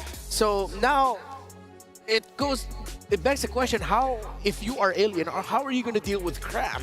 Is Cram someone that you can defeat in lane to shut down his presence on the map? Do you get crafty with Cram and just go for, okay, wave clear and then get into position before him to surprise him? What does Alien do? Here's the problem. In terms of mechanical skill, I would say both of them top tier. Creme de la creme, of course. The issue is that the limitations of the EXP lane is so small, right? If you're talking about, what's really strong? Hilda. But if you ban Hilda, what comes next? Phoveus. What comes after Phoveus? The Cho. What comes after the Cho? Everything is kind of, anything underneath these three heroes feels kind of meh. Then it's just a pillow fort fight. A pillow fort fight? Yeah. Both sides are just going to be looking at each other. Hey, my walls are bigger. Throws one attack, barely scratches them. You go first. You go first. Shoots the ballista back at them. Nothing happens in that lane. Yeah. So now let's see if somehow, some way, even with the limitations of the EXP lane, either Alien or Cram will find a way to just get a solo game. You know what? Maybe let's go into that as maybe an idea to hinge on. Which one of these two can maybe solo kill the other first in the EXP lane, right? That'd be fun to see. Yeah. Something tells me Alien is more likely to do it. Only because Cram can take a beating. Woo! I understand the fact that Cram can just hold it down until the 13-minute mark and then survive. Alien is more like, I gotta do it now or else. You gotta do it now. I feel like Alien has a timer on him. I feel like at the very least, if I am not winning my lane, if nothing is happening, I'm willing to sacrifice what is necessary to help my team. And honestly, the more that I talk about it, these two guys are the exact same players on two different sides of a coin. Well, let's see how that will unfold in the draft and how that will reflect. And yes, we ourselves are very happy that the draft has started. Thank you so much to everyone who stuck it out with us and was patient. It's an alpha ban for Ulfednar and SRG taking away the Fanny. SRG taking away the Fanny, I feel like it's something that something you do not hear often, but that is huge respects to, again, the assassin hero pool. And it's the junglers that's getting pinched in the draft. What's left? The Lan. I mean, we need to get rid of. We got to get rid of the staples. The Joie. The Joie Shin. No, the Joie. The Joie. She's hot right now. Shikai's played her yesterday. That is true. That is true. But I also think that Hilda needs to be thought of as well. Fight for the ultimate answer. Who's gonna get an aneurysm? What are you talking about? Dude, I was like, Joachim? Hilda? Yes, Yushin is still open too. Yeah. All right, so when you're gonna be focusing too much on pinching out the junglers, then key mid laners or EXP laners might actually show up.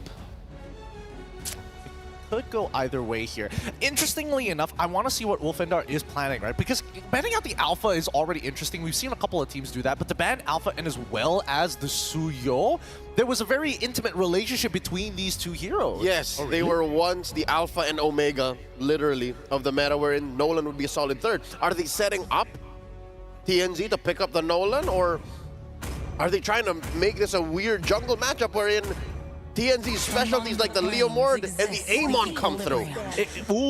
That's a pretty interesting shout, but I think that right now, with both Alpha and as well as Suyo out of that pool, on top of the Fanny, of course, next thing that I'm thinking of, Joy. Is that the next pick that we're going to be looking for? And if Joy does show up, are we expecting Hayabusa, even Ling, to be showing up for SRG's side? I feel like that also could be a question for Ulfednar. If you see a Joy on the other side, are you going to put Tienzi on his Comfort Ling, a pick that he popped off with during the wildcards? Are you going to surprise and pick something that you picked a lot in the Turkey Championship and even during Embassy 2024, that if there's a Joy on the side of SRG, what about the Ruby that they've shown that they can flex into Roam or EXP, even if it is an off-kilter meta pick at that time? But that's going to depend. Yes, it is an off-meta pick. It is situational. It's highly dependent on, first of all, what exactly are you trying to stop? Secondly, are you able to come into range? Because half the problem is just gap closing most of the time. You don't want to always have to waste your flicker just to make something happen. In Turkey, Ruby XP is a thing. Luckily, SRG Cram plays a solid Ruby in the XP too. Oh yeah, wait. Even Yums. Yeah, that was one of the picks that led them to victory in MSC 2024, their flexibility on the Ruby. Let's see if that pick will pop up. Hylos gets picked, but again, the Bruno Beatrix trade is active. Oh, man. Oh, but SRG did also show a Granger yesterday, so I wouldn't take it against, Bruno Beatrix, Granger, I feel like still open. Still very up in the air for both of them. Yep. Neither want to confirm. Yeah, this one's really, really tough because once Hylos comes up, you think about Granger, you think about Bruno. As soon as you get hit by the Glorious Pathway, you're just in line of it. You have to use a movement ability to get out. If not, you're just too slow. You're going to get run down really, really quick. Yep, Rondo out, slide tackle back. I wonder if SRG would consider banning out the Aurora then, taking it away from Rosa, putting it into Stormy's hands. Bruno Cho. And you hear the crowd roar as Yums gets his Cho. High prio picks already. Powerful double pick swing for SRG on red. Don't forget that this is still a flex pick. This could easily fall into the hands of Cram. It could easily fall into the hands of Yums. It could go anywhere for in all intents and purposes. Now, Ulfednar is going to see this and they need to figure out a response. Number one, can they find a winning matchup? If not, look for at least a way to play around the Bruno like we mentioned before. Now, in the next two picks for Ulfednar, teams have been starting to show Beatrix pop up a little bit more often here. The Thorn Queen can lock in the pick right now, but there's the Hayabusa, one of the things that we theorized. And wait, I haven't seen you in a while, Harith. We haven't seen a Harith ran into a Bruno often. Yeah, because usually it's like the trade, one is banned. Yep. But wow, getting your core super early for Ulfednar. They're looking at the... Okay, they're maximizing the flex of the high loss. Oh, and they want to set up Rosa for success. Technically, these are not all their cores. It's possible that Rosa also picks up a high damage mage, and they go from there. Harith mid? I think I would rather the Farsa come through before you go Harith mid. I agree. I was thinking along the lines. Oh, no, sorry. That's what I thought. That's what you were going for because you said high damage core. Okay, yeah.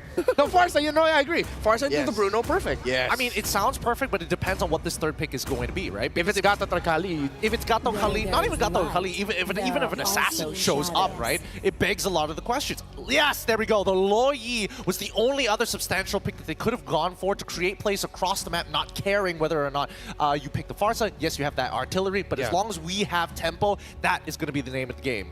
Well, Ulfednar have a very mean mid lane Farsa, Lo Yi, that they show up. That's one of the reasons why they dominated the wild card. So I wouldn't take it against them to know how to play around it and to consider. But I wonder if this means that Ulfednar would want to consider a lineup that might do well better in the defense, you know? End up picking up something like maybe an Edith for Alien later on and put this high loss in the roam instead. But thinking about it, the high loss in the roam might actually struggle up against Lo Yi just a little bit.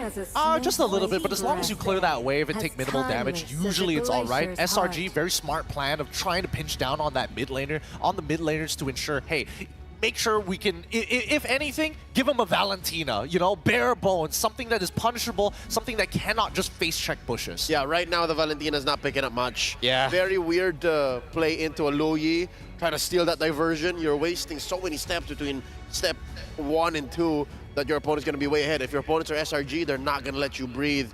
Steal away a Way of the Dragon, also not worth it. So I'm liking where you're thinking with this, Gideon. I'm liking how you're putting yourself in Coach Arcadia's shoes and saying, we dare you to pick the Valentina. Team is banning. Ooh, Ling ban. Okay, this might open up some more options. Are there any other assassins that we should be worried about? I mean, Suyo is already gone. Hayabusa has already been taken. Joy probably is like the only other assassin I can think of off the top of my head. Joy, Nolan. No, Joy or Nolan. Yeah, in terms of like the options, but I feel like they already have a good amount of physical in the Bruno. They don't need to pair a Bruno and a Nolan together. Oh wait, you know what? I'm not gonna hate on that idea. That actually sounds pretty devastating. Good burst. Yeah, Nolan, Bruno, and then you have the Lo Yi as well. Ooh, wait, that's spicy. I like So it. they should ban the Nolan. Is that what you're saying? Because if they ban the Joy, they allow for that Nolan. Yeah. Either or. So it'll be up to them to decide like which one they're more willing to let through. Oh, this is very interesting. This is very interesting. They want to set up for an EXP pick here. But what exactly would be a good EXP pick? If you're getting rid of CC in particular, I'm thinking of like potential tanks that could go into the EXP lane. I'm guessing Gato Kacha, but even then, there are still counter picks in Glue. There's still counter picks in even Phovius as well, all of which do well with each other. I was hoping for either a Glue or even a Phovius ban, but then when you are on that red side, you do have that first pick, but you have to show that first ban initially to allow blue side to respond. Are they going to hold on to the Cho Flex, or will they finally reveal the jungle? Tough to say. That's red 4. That's where SRG resumes the draft. I feel like that's them setting up for Farsa already. When you have the Ling band, you have the Khalid band, you picked up Hayabusa third. And they'll see what the jungler is, if it can cut through the lane, cut through the formation. Yep.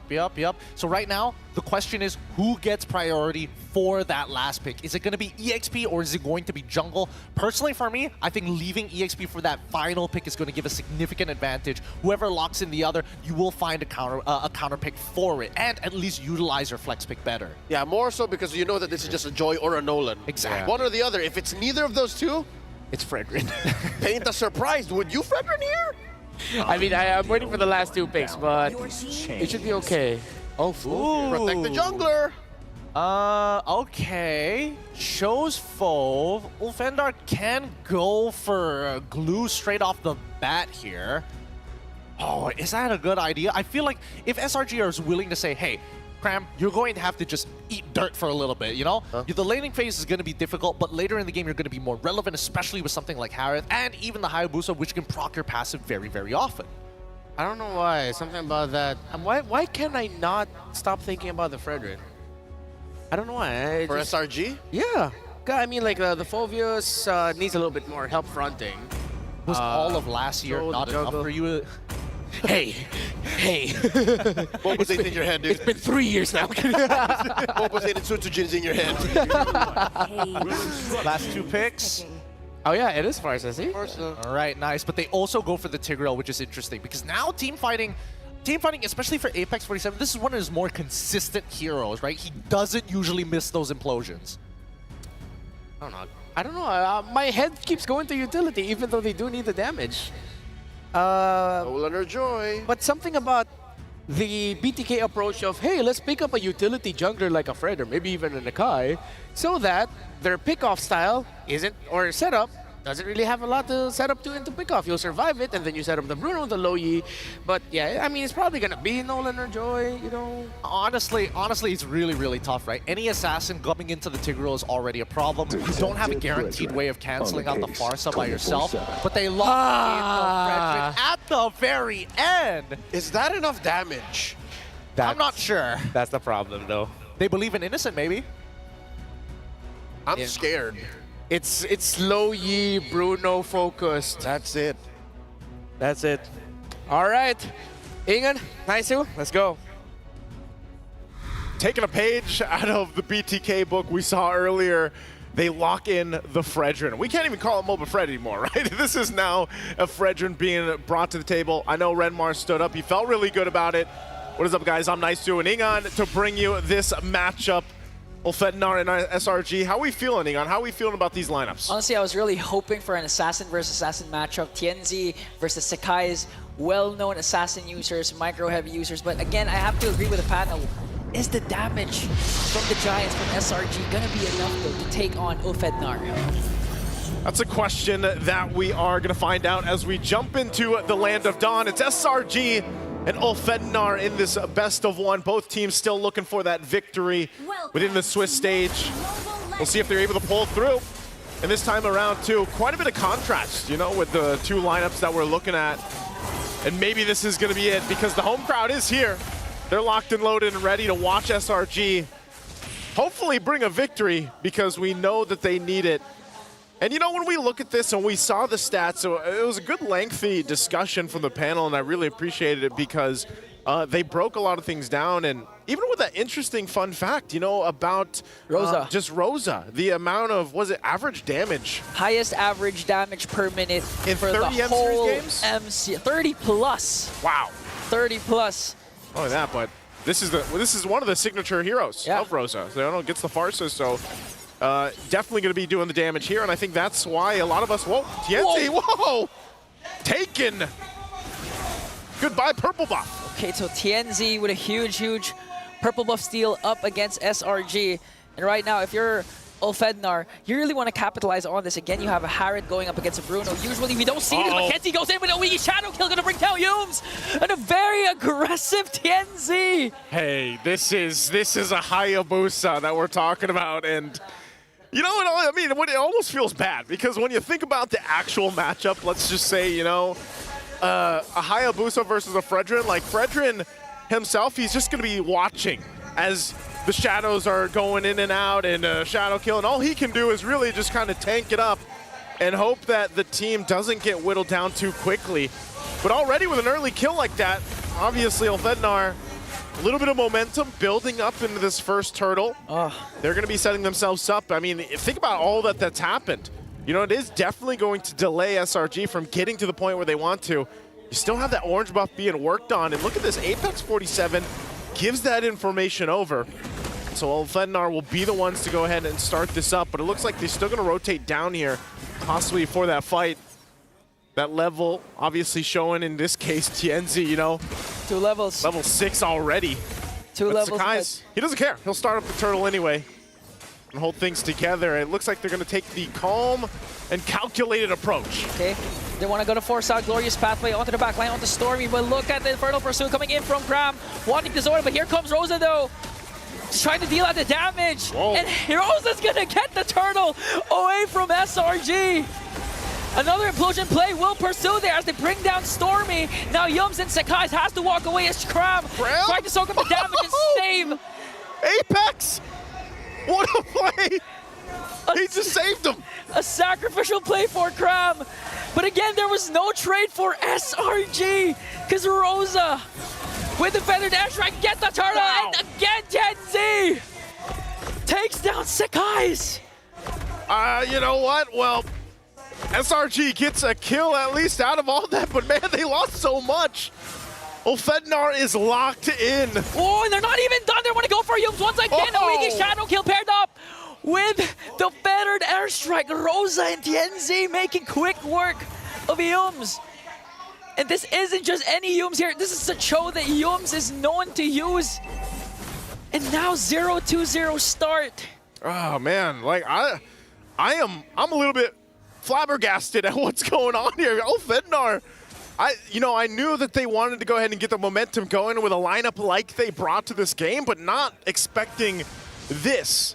And it all started, I feel like, just with that purple buff steal, man. Yeah. It all started there. The Quad Shadow entry, Retribution coming in from TNZ, and again they want to go for that initiation as they force out Stormy's flicker out, so another huge resource expended by the mid laner of SRG. 3.4k gold lead for Ulfednar, 5-1. SRG wasn't expecting this. Yeah, I don't think so here, Yingan, and part of that might be, maybe at this point, because they're falling quite a bit behind, in the grand scheme of things. This is a big gap to work against this early on, especially when you take in consideration you got a 3-level gap between the junglers. The panel was mentioning a while ago, talking about the status of Ulfednar, if they're still a dark horse. Looking at how they're playing right now, I'm pretty sure they are now officially contenders. Going up against a team like SRG, dominating in the early stages of the game, 3.7k gold lead, as Alien starts things off, trying to pull the turtle to their side. We're gonna go ahead and start things up. Again, advantage for Ulfednar. Both gold laners still staying in their lane. It's gonna be a 4v4. Here comes the Glorious Pathway once again. They want to start things off. Trying to zone out Sekai's here as Rosa hasn't casted yet his ultimate.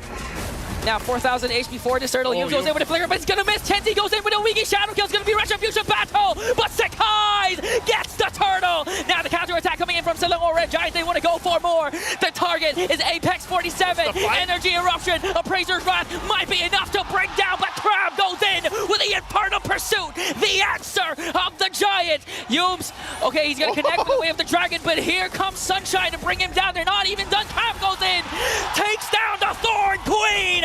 Stormy will fall down in the hands of Sunshine, but Innocent answers right back with a volley shot. TNZ, Alien, trying to zone out SRG and stop the onslaught of SRG. Now we have a game on our hands as SRG rallies alongside the crowd here as they erupt. Man, what a turnaround. Great for them, but they still got work to do. Ulfednar, though, they got checked. And I'm surprised even in that exchange with the turtle that SRG was actually able to go ahead and secure it. They took their time, they approached it, and despite the level gap between the junglers, Sekai's, he made it work. He still has a gap to work against, still 3 levels, but hey, that's what SRG needed to happen, and now it looks like they're gonna go ahead and take some of this momentum and try to cap out here on the top side. Zalman Force already gonna be used, but you can see the threat here. Ulfednar's got to respect it. Okay, so far, that SRG is not lacking damage. Innocent also has a Malefic gun right now, so in terms of range, in terms of positioning, Innocent can really fight back. And just looking at the gold lead that SRG caught up with, it was almost a 4k gold lead for Ulfednar. Now it's down to 1.2k. You can feel that SRG is in control of the map. They had a huge turret takedown in the middle lane, exposing the jungle of TNZ. And again, I have to commend Yums for the turnaround, because even though he's 3-0-3-0 with the flicker play, although the Way of the Dragon didn't connect, it made TNZ preoccupied, went for the Wiki Shadow Kill. That's why Sekai's had a chance to steal the second turtle away from Ulfednar. Ulfednar definitely got to stay in check here. They're still technically, at somewhat of an advantage, I guess you could say, until eventually Sekai's is even in levels or gets things even out. But look at the damage Innocent's even doing to Apex. With a Malefic gun, look at the... Apex Force goes in with an implosion, but he's gonna miss. He's gonna be taken down by Innocent. Here comes the Zalman Force with the Glorious Pathway. But the damage from SRG might just be enough, despite the Revitalize. A double kill for Innocent. SRG. You can hear the arena making noise. Because so far it looks like SRG is back to their championship form. We're now starting up the Lord here. Talk about a supporting team.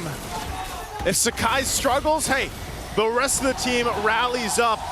And Innocent locked in definitely on the Bruno. We know Bruno wins games. Like, that's the stat right now so far throughout M6. And you can't let him get there because he's at the top of the gold standing. And so that's Lord secured. SRG taking that gold lead, diminishing it completely. And now they start to go ahead and march in with the momentum in their favor. Ulfednar, they started strong, man. You know, they had the right idea. They got momentum in their favor for the early game, but then boom, all of a sudden, they find themselves on the back foot. And Ulfednar has to adjust from this. They have to be able to play a little bit smarter on the approaches of the team fights. And the scary thing is Stormy hasn't been using the diversion as much as we want him to, but despite all that, they have a 1.1k gold lead. Lord marching down bottom as Innocent will get a tier 2 turret up top, and here comes the clash. Sakai is right in the middle of everything, will be taken down by the Feathered Airstrike coming in from Rosa, but SRG still standing strong. They know that they have the Lord. They can take out all outer turrets for SRG. Good pick off there. Sakai's does go down. Still have to deal with this Lord, but I mean, look at this. There has to be an answer. Innocent just kind of sitting in the back, and he's doing enough damage himself. Quite intense amount of damage to deal with if you're Ulfednar. They got to play with the fact that they have, you know, some of the range advantage, but this is also going to get a little bit more difficult for Apex47 to find the implosion he's looking for until he's tanky enough. Because, like we saw earlier, you know, he was trying to find Innocent, trying to find anyone really to get an implosion on. He does have Flicker, but then he took too many shots. And you saw how quickly he was worked on. So these buffs are going to be taken at this point. Ulfednar will have to just kind of fight for gold and XP. They're not out of the game. I mean, Sunshine's been doing pretty good. He's farmed up to where, you know, relatively a good point. He's got Stallium Scythe, Feather of Heaven, still working on his Holy Crystal, I believe. But he's not, you know, too crazy behind when it comes to Innocent. He's about 1,000 gold behind or so. And they got to catch up because some of those team fights, if they can think about it, if they get the implosion right later on towards the game, then they've got the tools to fight. But right now, Apex47 in trouble again. Uh-oh. Oh, Infernal Pursuit. Whoa. And Innocent delivering the final blow to bring down Apex47. Rosa forced to use the Feathered Airstrike, but just look at the damage. It's almost non-existent. Crown just literally stood under the Feathered Airstrike unbothered. Oh, man. I don't know. At this point, when you're a tank like Tigreal and you're getting shredded down that fast, that does not feel good. You're left just wondering, what am I going to do? How am I going to set things up for my team? And like I said, Ulfednar has to have a response, has to have an answer to that. And it might turn into the fact where Alien also has to step up, maybe in case of saving Apex47 or even being able to start things up, because looking at the items, now that the next Lord is up, they've got a lot of work to do. You know, yes, the jungle is still in the advantage. You've got some minor gold advantage here for the mid lane, but ultimately, look at the gold difference, man. That is a massive lead right now for Innocent. And now they're trying to deprive Ulfednar of their purple buff, but they're not going to overextend again. This is the issue that SRG had yesterday. According to Coach Arcadia, there was some sort of discipline problem. But right now, SRG, even though the purple buff of Tenzi is really viable for them to get, they're not going to commit anything because there's a major objective up for grabs right now. It's the Lord, the second Lord, and they're wanting to secure this safely. Okay, at this point, it's going to go for a reset or a soft one. They're going to start it up again. Ulfednar, what are they going to do? Glorious Pathway, the implosion is there! And Tenzi steals away the Lord from SRG. SRG is now mad. They want to go for the kill. Alien pops to revitalize. The first man down is Apex47. Oh. Yums with a beautiful kick, assisting them to the members of SRG to bring down Tenzi and Alien. 5 members of SRG are still here, but Ulfednar, they got the Lord. They got the Lord, but look at this, SRG should be able to clear these out pretty well. Again, Innocent, untouched, unbothered. Here with the team, Rosa drops down the Feathered Airstrike. They'll hold on to the base turrets for now. Lord still being worked on. Those waves. Oh! By Rosa. Gets blasted out of the map. Wow. That's why Bruno wins. Get that Bruno plus the Malefic gun. The range, the damage is there, and on top of that, Apex 47, even if he has the flicker, he can't get to Innocent right now. Sunshine used to force to use the Salmon Force, but cannot get close enough to Innocent. Kenzie goes in with a weak shadow kill, but gets stunned out there. He has a quad shadow to go out. Whoa, SRG just on a rampage right now. We got to do something about Bruno, man. Bruno, like, teams, as they move forward through M6. But there, there's a diversion play. Stormy gets away. And with that, they know that the implosion has been expended. So SRG, they can actually make a play, a huge play right now. They'll make a play from it, but I don't know, man. Ulfednar, oh, here it is. Okay, here comes the Energy Eruption. Salmon Force is there, plus the Revitalize coming in from Ulfednar, but SRG just dishing out the damage! Sunshine is gonna fall down! The next one is the Thorn Queen! Innocent working on Alien, gets the double! TNZ, Apex 47 just left there for themselves. SRG has the minions, and they can end this right now. They're going to be pushing it in again, mid-turret, the focus right now for SRG. Look at the damage on Apex. Can't even face the front right now against the Bruno. They're looking to close it out. One Siege Minion, Apex 47, last effort with an implosion, gonna catch 4 plus the Sacred Hammer. Weaky Shadow Kill coming in from Tenzi, but it's not gonna be enough as they're gonna get bursted down by the members of SRG. And just like that, SRG is back on track to their championship form. This guy is not innocent, because right now, 9-0-4, what a game. What a just coming together as a team from SRG. It couldn't be untouched, just untouched, unbothered. And just great to see the adjustments that SRG had to make. Again, they were losing the early game. Ulfednar had it, and it slipped out of their hands. Really tough to see them for Ulfednar, and SRG needed that morale boost. What a performance here. We're going to be thrown over to the panel to break down this game and see what they have to say. I know we're the English broadcast, but we are currently on the speakers right now here in Malaysia, and I wouldn't be doing my duty as a broadcaster if I don't do this. Malaysia, make some noise for SRG! After a very difficult day number 1, they get a 2-0 here today. Reactions. Look at Gideon. Look at Gideon just chilling happy. I'm happy, and here's why. I'm happy because on a technical standpoint, the composition that they were trying to pull off is not easy at all. And it all depended on one man, and Innocent continues to show why he ain't guilty. It's Innocent for you. I think, personally, I must take my hat. If I had a hat off, I would take my hat off to my personal GOAT, my Malaysian GOAT, Yums. From the early to the mid, wherein SRG were in trouble, he was keeping up the pressure. He was, kiting in and out to keep Ulfednar honest. And then towards the late, where SRG were in control, he was kicking dudes left and right. Yeah, and it looks like the Malaysian squad learned something from the MobaZane and BTK school of how to beat Turkey teams. Draft the Fredrin. Fredrin now, it looks like it's the bane of teams from Turkey. Twice BTK brought out a Fredrin. Ulfednar, down. S2G, down. And now SRG takes down Ulfednar, the lower. So with the Fredrin, crazy. I did not expect that. We actually put up our predictions, but more on that later as we hear now from, hey, it's Stormy on the stage. And guys, there you have it. The Swiss stage is heating up as one more home ground heroes takes their first win. First of all, Stormy, congratulations. That was an intense game. I could see everybody here at the arena. They were shaking, they were screaming. I could even hear the staff shouting.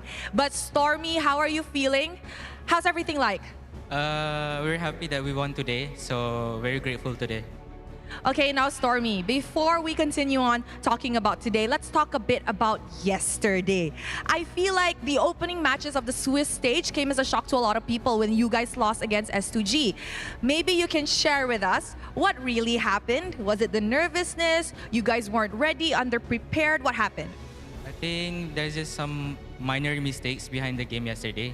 So I think it's just our mistakes. So kita orang just try to fix it today, and alhamdulillah. Yeah. So If you feel like the mistakes were fixed today, how did you guys manage to fix it? What discussion did you guys have last night? Did you guys stay up really late? What was going on with Selangor Red Giants last night? After we lost yesterday, we straight up go to stream, and the coaches stay up until 4 a.m. Wow, Oh, yeah. 4 a.m. Okay, amazing. Now, as we all know, Ufadnar had met you guys in MSC 2024, and they are still yet to get a win against the Selangor Red Giants. Now, Stormy, with this, how did you guys react when you guys saw the matchup last night? It's quite surprising because we fight them again 2 times already, right? Yes. So yeah, terkejut lah. So you guys were shocked. Were you expecting this win, though? 50-50. 50-50. Okay, Stormy, earlier on just now when I talked to Zorn, when Vamos won, I asked him if he felt nervous or pressured playing in Malaysia. And I also saw a content that you guys did with MPLMY or MLBB Esports in which you guys preferred international tournaments or playing outside of the country compared to playing in Malaysia. Why is that so? Do you feel like the pressure is higher when you're playing in your home country? No, we don't feel nervous at all. I think it's just an opinion, so yeah. I see. Okay, do you love the crowd in Malaysia? Yeah, of course. So, Stormy, last question. What do you have to say to the fans who came down for 2 days, supported Selangor Red Giants, and maybe you can ask them to continue supporting you guys? To our fans, thanks so much for coming, especially to my mom and my family. It's because they weren't there yesterday, right? So they are here today. So thanks so much for coming. The extra buff with mommy and the sister. Thank you very much, Stormy. Congratulations on that amazing win. And with that, let us show it back to the panel to break down what happened in this game against Ufadnar. Thank you, Stormy, and of course, thank you to Rose. 14 minutes and 37 seconds was the time of that game between SRG and Ufadnar. For the first 5 minutes, though, it looked dire for SRG as Ufadnar just danced on them. Purple buff steal in the very first buff rotation coming in from the Hayabusa. Quite a steal, and also the level lead that was generated off of it was expected to be insane. Because at this point for a Hayabusa, in TNZ's position, you're expected to double, triple, and continue to compound the amount of interest you gain just from finding these kills. And he did a great job, but at the same time, I'm surprised of how this game actually panned out, because there's a lot of losing situations that get turned over by SRG. Yeah, 3 levels was the max between Sekais and TNZ, and I think 5,000 between both of them. So something to note, folks, if you're playing a situation like this and say you were the Fredrin, don't worry, because tank junglers items are much, much cheaper than core jungle items, and that's the key here, economically speaking, how SRG were able to hold out. Another key that I would like to note is, I'm glad that we heard from Stormies, because I think he was so impactful, so significant to the turnaround, because one of the few things that's scarier than, say, a Tigreal through diversion is a Fredrin through a diversion. When he's got that fully charged kit and he has the energy eruption on, that's as good as a Tigreal. Yeah, it's like, what do I do then suddenly to a Fredrin that rushed the Athena shield to help counter the biggest problems in the Farsa? And even though Sunshine would hit the power spike, it's as if they didn't have enough damage to deal with the defensives of SRG. Not just an Athena shield, brother. Plus a Radiant armor! And the tough boots! Yep. It's great itemization here, because keep in mind, it's going to be 2 magic damage, both of them very heavy in burst. One has a lot more consistent DPS compared to the other. Well, I mean, it's relative here. As long as they drop their ults, they've got some damage. But also, just keeping in mind that Hayabusa, the main problem is that, it just takes 1 item to take him down, and it forced him into a position where he had to rush the Malefic Roar rather than securing his BOD early, because he has to deal with his Fredrin no matter what. Yeah, it's a fantastic itemization and understanding of the power spike there for SRG. Again, 5 minutes. That was how long Ufadnar had a chokehold onto this game. But at 5 minutes and 30 seconds, the turtle was taken down by Sekais. Afterwards, they got kills. Afterwards, they invaded the orange buff, and they continued their domination as Innocent in the gold lane would hit his power spike as well. It is, again, one of the trends that we saw with the Fredrin across all the BTK matches against Turkey teams. That Fredrin might struggle in the first few minutes, and around Turtle 2 or Turtle 3, they'll win, and then they'll invade. Something to note, if you're trying to build this Fredrin, play it in your ranked games, do note it is not Thrill, it's Swift. So you gotta make the most of your enhanced basic attacks. This is something I learned when I was a newer Fredrin player is use a skill, trigger the passive. Use a skill, trigger the passive. That helps with Swift. Yes, Swift makes it the motion a lot smoother to actually pull off compared to going for regular penetration or even just going for just raw health, right? Overall, the composition coming in from SRG's side, it's really, really hard to pull off, especially with the snowball lead that Tianzi was able to generate from himself. The only issue with that is that Tianzi must wait for his cooldowns to come back off, his Ogi Shadow Kill in particular, to really punish the side lanes. Although, I will say that Ulfandar's positioning in the way that they're attacking the map was kind of interesting, right? Because I think a lot of the paranoia came when they don't see Stormy. Oh, is there a diversion coming out and we're not expecting it? Should we look to clear these bushes first? And when they do, that's when SRG take advantage of that space. Yeah, and that's why I feel like Ulfandar were playing the way that they did. They understood the ticking time bomb that was the SRG lineup, wherein if they gave SRG any room at all between minute 5 to minute 9, it's still a good amount of chance that SRG would be able to turn things around. But then Ulfandar, they slipped. They lost that control. They lost that grip that they had, and it led to Innocent popping off. Unkillable was Innocent in this game. MVP. He had a perfect game, and that's crazy to imagine when there's so many factors that could have messed him up. Alien could have ran at him. He could have been caught at least by the implosion coming in from Apex 47. Not to mention that half the time, Rosa should have been targeting him anyways with the Feathered Airstrike. But they weren't, because most of the action was happening in mid, down to the bottom, so the lower quarter of the map. Where was Innocent this whole time? Elsewhere. And that's what allowed SRG to come back. So it's an understanding of their current situation being on the back foot, plus Innocent's just hyper farming. Now the question is, what was Sunshine doing? Now in hindsight, we never really looked, or the game never really looked at that laning matchup as much. So the fact that they were quiet means it benefited Innocent more than Sunshine. It did. It really did. And I think, there was a point in the game where Ulfandar must group up together. They just don't have a choice here. And that was the big issue. Once you start grouping up and you're losing pressure, look at the attention being thrown just by Yums alone. Oh, hey, guess what? If you chase me, you get a free kill. But at the same time, they take mid-tier 1, and that compromises the position, especially for Hayabusa whenever he wants to take this purple buff. Yeah, as we look at the MVP highlights here, I think also we could put it as simple as, well, Innocent, maybe just play the better lane than Sunshine, outlaning him.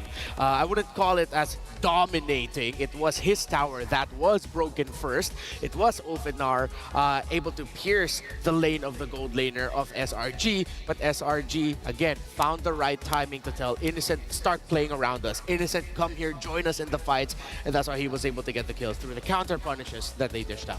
And that takes really high game IQ, really high game sense, chemistry and communications to trust in your team and say, yeah, you know what?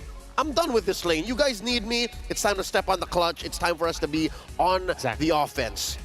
Everybody played a role in this game, right? Without one component, we probably wouldn't have seen the game kind of devolve into what it did. Even Stormy playing a pretty crucial role at converging, really punishing their opponents, overextending their leads beyond what was necessary, and then utilizing that resource to turn it into an equalizer against Ulfandar. It got to the point where it was so difficult for any of the frontliners of Ulfandar to find any space. And it went back to the whole Lo Yi effect. Lo Yi likes it when the roamers that she's up against are slow, when they're just crawling and prodding, and it's so easy for her to activate the duality effect to make sure that they maximize the damage. And now Ulfandar, the team that called through the wild card, is now at peril of getting eliminated. They're 0-2. While now the Malaysians can rest easy, the representatives, all of them, Vamos and the SRG, they're all in the 1-1 bracket, so a little bit more tournament life. Bad news for Turkey. Both of their teams lost today. Good news is they've avoided each other bracket-wise. Yeah, that's what you were saying earlier, too. Yeah, that's what we were setting up. Yeah, it's great for the Malaysians. Other than if the draw ends up pretty bad and they end up facing off against each other, probably not going to be a good time. But generally, the way that things have been going on in this Swiss, I'm pretty surprised the turnover rate of these comebacks, and not to mention these super difficult compositions to execute. There are 8 teams in the 1-1 bracket at the end of the day. So what are the chances that 2 Malaysian teams are going to face off against each other. Crazy. In a matchup where we saw the Thorn Queen against the Mage Prodigy, Rosa versus Stormy, Ulfidnar versus SRG, a team that is slow to warm up in MSC, IESF, and even MPLMY Season 4 team. It is SRG that get the victory. Coming up next is another big one. Fnatic Onyx Philippines yesterday, the champions of the Philippines, were able to give a lot of difficulty to Team Liquid ID, the champions of Indonesia. But CFU Gaming have proven to be a worthy opponent, and they may continue another trend of shocking upsets. But against Fnatic Onyx Philippines, how feasible is that? Because we got to see FNOP dominate. We had to see CFU work for it. If you know CFU and you watch these other major tournaments around our circuit, I'm talking about Snapdragon Pro Series here, you know that CFU is notorious for taking down Filipino champions a peg or two. I mean, their playstyle is interesting, I would say, right? Nobody can really pinpoint. They say aggression, but what does it mean to be aggressive? Yeah. Like, what exactly is the trigger finger for them? It's tough to tell. Yeah, they're a team that may come in here packing with a lot of surprises that FNOP has to be careful of. But of course, because of what they showed yesterday, CFU definitely has to be careful of Fnatic Onyx Philippines. It's going to be an interesting one between Cambodia versus Philippines in the next matchup. CFU against FNOP. We will be back after a short break here at the M6 Swiss Stage Day 2.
fight for ultimate glory starts now.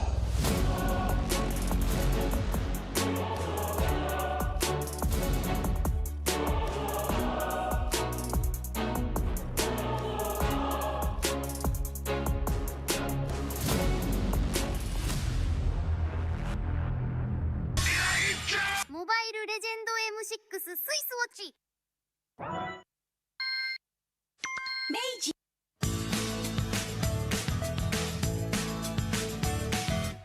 Hello panda semua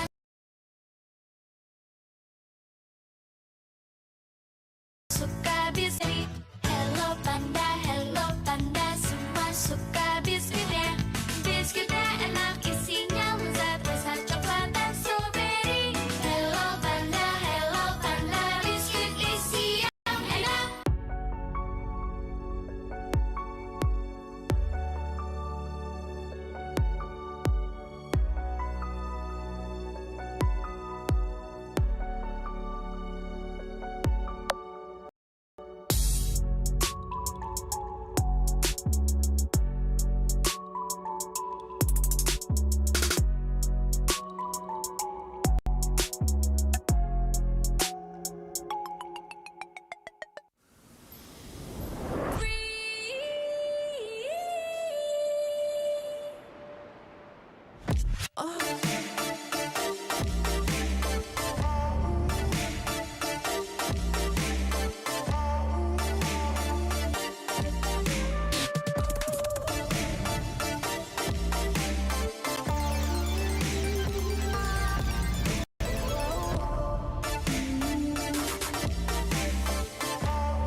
glory starts now.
The road to achieving your dreams is never easy. Sometimes you'll always just make it to a certain point and it stops there. You'll be stuck there for quite some time up until you find the next level to make it past that, on to the next, up until you finally achieve your dreams. That's the story of CFU and Fnatic Onyx Philippines in their regional leagues in Cambodia and the Philippines respectively. Now they meet on the world stage. Renmar Santa Cruz still here. My name is Renmar. Well, you can call me Renmar. Still with Leo, still with Gideon Q for this very interesting matchup that will happen between Cambodia and the Philippines, the respective champions, to potentially make it into the 2-0 bracket. Before any of that, where are my pandas? Huh? What? Gideon. We ate all of it. It's gone now. Gone now, no more. Fuel your game with Hello Panda. Crunchy biscuits filled with creamy chocolate, the ultimate snack to keep you energized.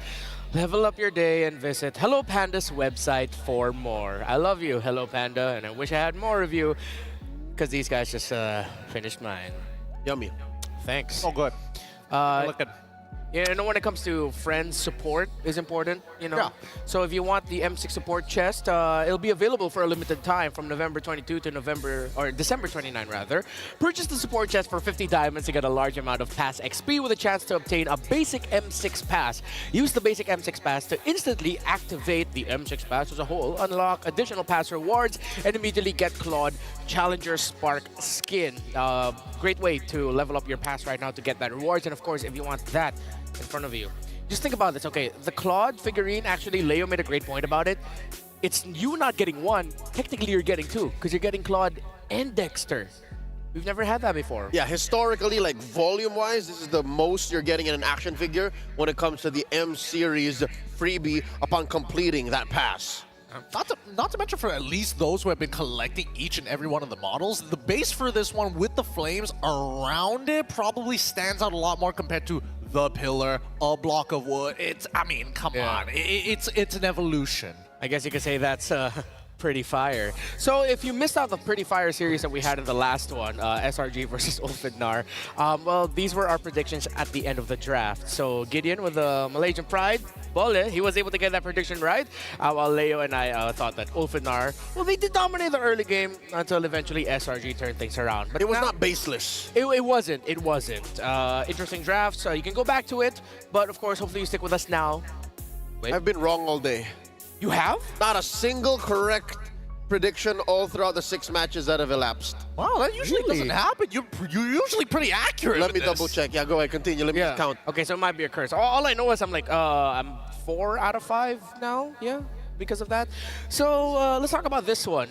Again, they have very similar stories in their regional leagues, but speed versus control is a good way to look at it. So the Fnatic Onyx Philippines Super Family showed immense chemistry in their gameplay, that they're able to push the tempo and control the game with speed. It was your cavalry they were going up against, and yeah, that speed was deadly. The speed was extremely deadly, but I have to say that Fnatic Onyx PH, what's interesting about them is their mastery over tempo, understanding when to tempo break, understanding when to walk back and increase the tempo. That's what makes them so flexible and why they seem so dominant in a lot of those games, because their eye, not only for opportunity, but their Emperor's eye, for those who know the reference, it feels like they see every corner of the map. And that's made possible because of their immaculate micro. Macro might seem like their main strength, but if you really look into it and you study what gets them to those positions, it's because of how they win lane per lane, one-on-one, skirmish to skirmish, and everything else just follows. That's the most simple and yet all-encompassing way I can describe what makes Fnatic Onyx tick. Alternatively, for Cambodia First United, CFU Gaming, they had to work for their series up against NIP Flash. It was a big back and forth, lots of rubber banding, but they proved that they know how to handle aggression with strong counter initiation. A key play that happened is that, just imagine this in your head right now. You can close your eyes and listen to my voice. Just imagine a Joy teleporting back to base to defend, the Nolan split pushing. You're up against a chip, and then suddenly a chip portal pops up as you're defending. You see the Nolan who's split pushing go through it. You go through it yourself, and you take down the opposing gold laner. That was a crazy play that CFU pulled off. And the fact that they have a jungler who can think of something like that, I think Fnatic Onyx Philippines really need to respect the macro eye of things that CFU has. I think a lot of it is going to boil down in a lot of them in a lot of these interactions through team fighting, and I think that's where we're really going to see maybe CFU, if they have a lead, they will be able to push at least FNOP all the way, maybe into a corner even. But I'm expecting that FNOP are not going to let go of the pressure. If they get even just a little bit of a lead, they want to hold on to that for as long as possible. Yeah, one of the things in my head is, if I'm CFU, should CFU just draft a strong 5 versus 4 composition? Because they're probably going to be thinking like, you know what, we can let go of one of our side lanes. Someone from FNOP is always split pushing a side lane. The 4v1 team fighting that Fnatic Onyx Philippines goes for. While for CFU, they can honestly just look at the team fighting as you mentioned. Strong 5-man. That's an actual question we can actually dig into. Like, it's a whole nother discussion, how to draft against Fnatic Onyx. Yeah. And to draft against a team that's been labeled as a super family, well, maybe it's better to understand your opponent first, right? So Coach Why Not actually got to share some words with us to talk about Fnatic Onyx Philippines. They built their bond together and accepted their past challenges, and they moved on. Their chemistry transcended the game. That is an excellent way to put it. Their chemistry transcends the game. FNOP are just that tight. I think it's a really good look into what makes a team S tier. And most of the time they say chemistry, right? But what does that really entail? Think of your best friends, right? Now think of having 4 other best friends all with the exact same goal. Then you start really understanding each and every one of their movements. And when you're moving towards that goal, the small intricacies suddenly become important. These guys are absolutely obsessed, not only with the game, but they're obsessed to achieve an M-Series win. Obsessed to win as one. That is Fnatic Onyx Philippines. And Leo, remember, the times we'd be able to hear comms from FNOP, we thought it would always be so intricate of like, you do this, you do that. Yeah. No, it can be as simple as, yeah, I'm here. Let's go. And that's exactly what I'm saying. How it's their micro that actually supports their macro. The fact that each of them know their job and each of them understand how the others will do their job, which allow for these map-wide plays that you could have sworn was talked about in detail, that they had intricate blueprints, folders upon folders of Coach Why Not and Coach Hayes' discussions, but no, it was actually all just, as cheesy as it sounds, the power of friendship. It's their bond, it's their communications that allow for that to happen. Well, the power of friendship is powerful if you're familiar with esports history, man. I mean, if you know, you know. Well, I think I could be a little bit more tongue-in-cheek with this one. Real OGs would know just how strong the power of friendship is in a tournament setting. So now, let's put ourselves in the fins of CFU. How do we draft against Fnatic Onyx Philippines? Who do you target first? Let's look at the one way to look at it. Super Friends, maybe? I would suggest against that. Really? Personally, for me, I would have gone at least, okay, at a bare minimum, don't let him touch Loi. That's one. Second, I would say we learn more after we talk about CFU. Yeah, CFU, here they are on your screens as we put in ourselves in their fins to learn more about how they should draft, let's learn first more about the individual players. With seeing OP, Z, Detective, and as well as Wadu, this has been a long time coming from CFU side. Obviously, we've highlighted OP before. He's done a lot for this team, bringing in not only his experience, but also strong initiations. When he looks at the game, he understands. He looks pretty far ahead into the team fight. But the ones that I want to see perform this time around, number one, it's Wadu. Secondly, it's going to be Detective because they have an extremely important role. We've seen Fnatic Onyx just smash through with just these two roles. Yeah, and for Fnatic Onyx Philippines, hopefully they don't get too baited into overfighting. CFU are great at that. That's what they did to win against NIP Flash. So now, let's see who they're up against. All right, perfect timing. To be able to introduce and talk about how to beat Fnatic Onyx, you have to look at Fnatic Onyx and say, what makes this lineup work? Yes, Super Friend, smack dab in the middle, Monster Mage, the team captain. At least minimum. Take away the low Yi. But really, what makes him tick is the fact that, yeah, there's this whole 4-in-1 situation. There's always one of them doing something else on the map that affects the game entirely and leaves a late game inevitable win. Who is that exactly? It's usually King Kong or Kirk. So if you attack King Kong, you attack Kirk, you did what RRQ Hoshi did in Snapdragon Pro Series in the challenge, in the open finals. Yeah. You deny those 4-in-1s. You choke out Kirk, you choke out King Kong, and you make Fnatic Onyx respond when they're not ready. All right, let's take a quick look at the M chat that we had with the Super Family. It's all of them. How are each of the players like? Keller says, Brusco is pretty funny. Funny looking. That's a very Keller-esque answer. Kirk is easily irritated and shy, especially when girls approach him. He gets scared. I mean, just look back at the interviews of MPL Philippines. And King Kong tries to look Sigma, but he's a joker and a weirdo.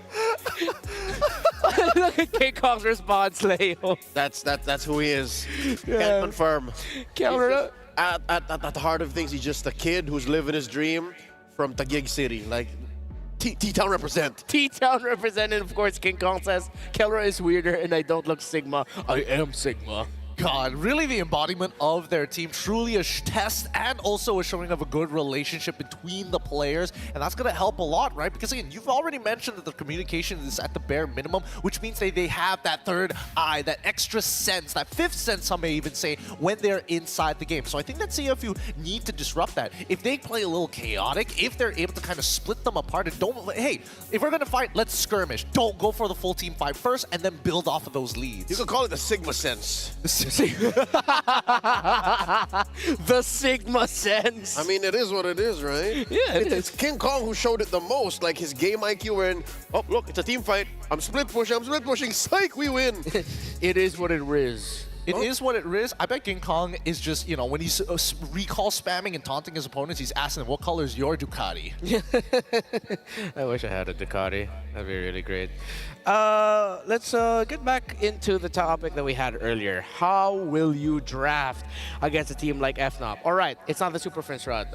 Do you have something that you'd want to... I would say attack Kirk. Ooh. Choke out the Fove, choke out the Edith.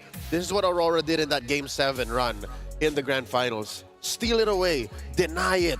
Make him play like these old favorites like Terizla. See how far his hero pool goes. See if he has a side lane show. Which he does, but, you know, like, are they ready for that? I think, at the very least, EXP is a pretty narrow pool in it of itself. That means you can actually bleed these leads into other particular areas. Loyi obviously being one of them, but I think if we want to limit King Kong, you gotta limit his mobility, right? As you mentioned, that 4-1, the 1 is usually King Kong actually collecting, sweeping gold underneath the rug for his team. Yep, so there's that approach. What about the... No, it can't be the Keller angle. It's hard to directly tackle gold laners. It's so hard. It is. You have to tackle the rest of the map, right? Agreed. I think that's just because of the way that the meta is positioned as of right now. It's hard to not only quote-unquote dominate your lane. We don't see that happen very often. And even so, I think that Brusco does an extremely good job at showing presence at the right time. Oh, you're about to go for a full engage because Keller doesn't have his flicker. Brusco shows up. What are you going to do about it? Try me. Try me. Step one. Take one step further. He doesn't even need to wait for that point. Sometimes if he sees an opportunity, he will make himself known. 58-second first blood yesterday. Oh, yeah. Spent the flicker to get it, but hey, that was worth it for him. Yeah, the fastest first blood in M6 was done by a roamer. and his name is Brusco. Let that sink in. So what if we go back to the most basic and fundamentals of all drafting, and let's look at the center of the map. We said no, it's the Super Friends. Kirk could be a good possibility.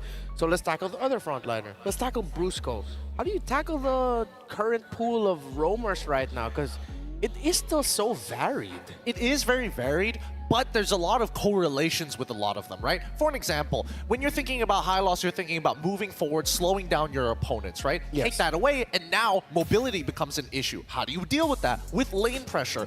Every single time you think about support, what exactly is their job and who does it affect? You get rid of the Cho, guess what? You get rid of a flex pick, and as well as making an assassin jungler's life a lot easier in that matchup. So with their bans, it's going to directly correlate to what exactly they want to provide in the game. Similarly to when we look back in the previous matchups, hey, they're banning out Alpha and Suyo coming in from Ulf. That just means that they have a plan in mind.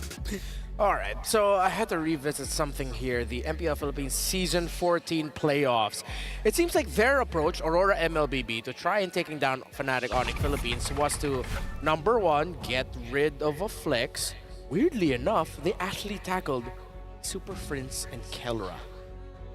But again, it was a slightly different time in the meta, so... I mean, it was slightly different. Slightly. That and they put the they put the Edith on Edward. Yeah, oh yeah, that's so true. they choked that away from Kirk. So here for CFU, let's see if at least their first phase of banning will reflect that. They take away the Fanny of King Kong, and that's one Super Friends off option away. They take out the Ju Sin. Now I wonder if CFU might be crazy enough to, if it's open, bum rush the Low Yi and get it in the first two picks on the red side. Possibly, but they first need to think about things like Yi. Oh, interesting. They're purposely leaving it open. Huh.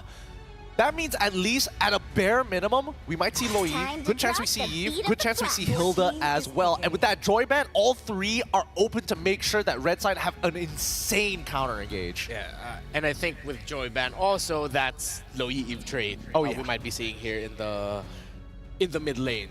First pick though, FNOP, are they the exception to first picking Suyo? Because King Kong just does it so well, but now Brusco gets his Cho.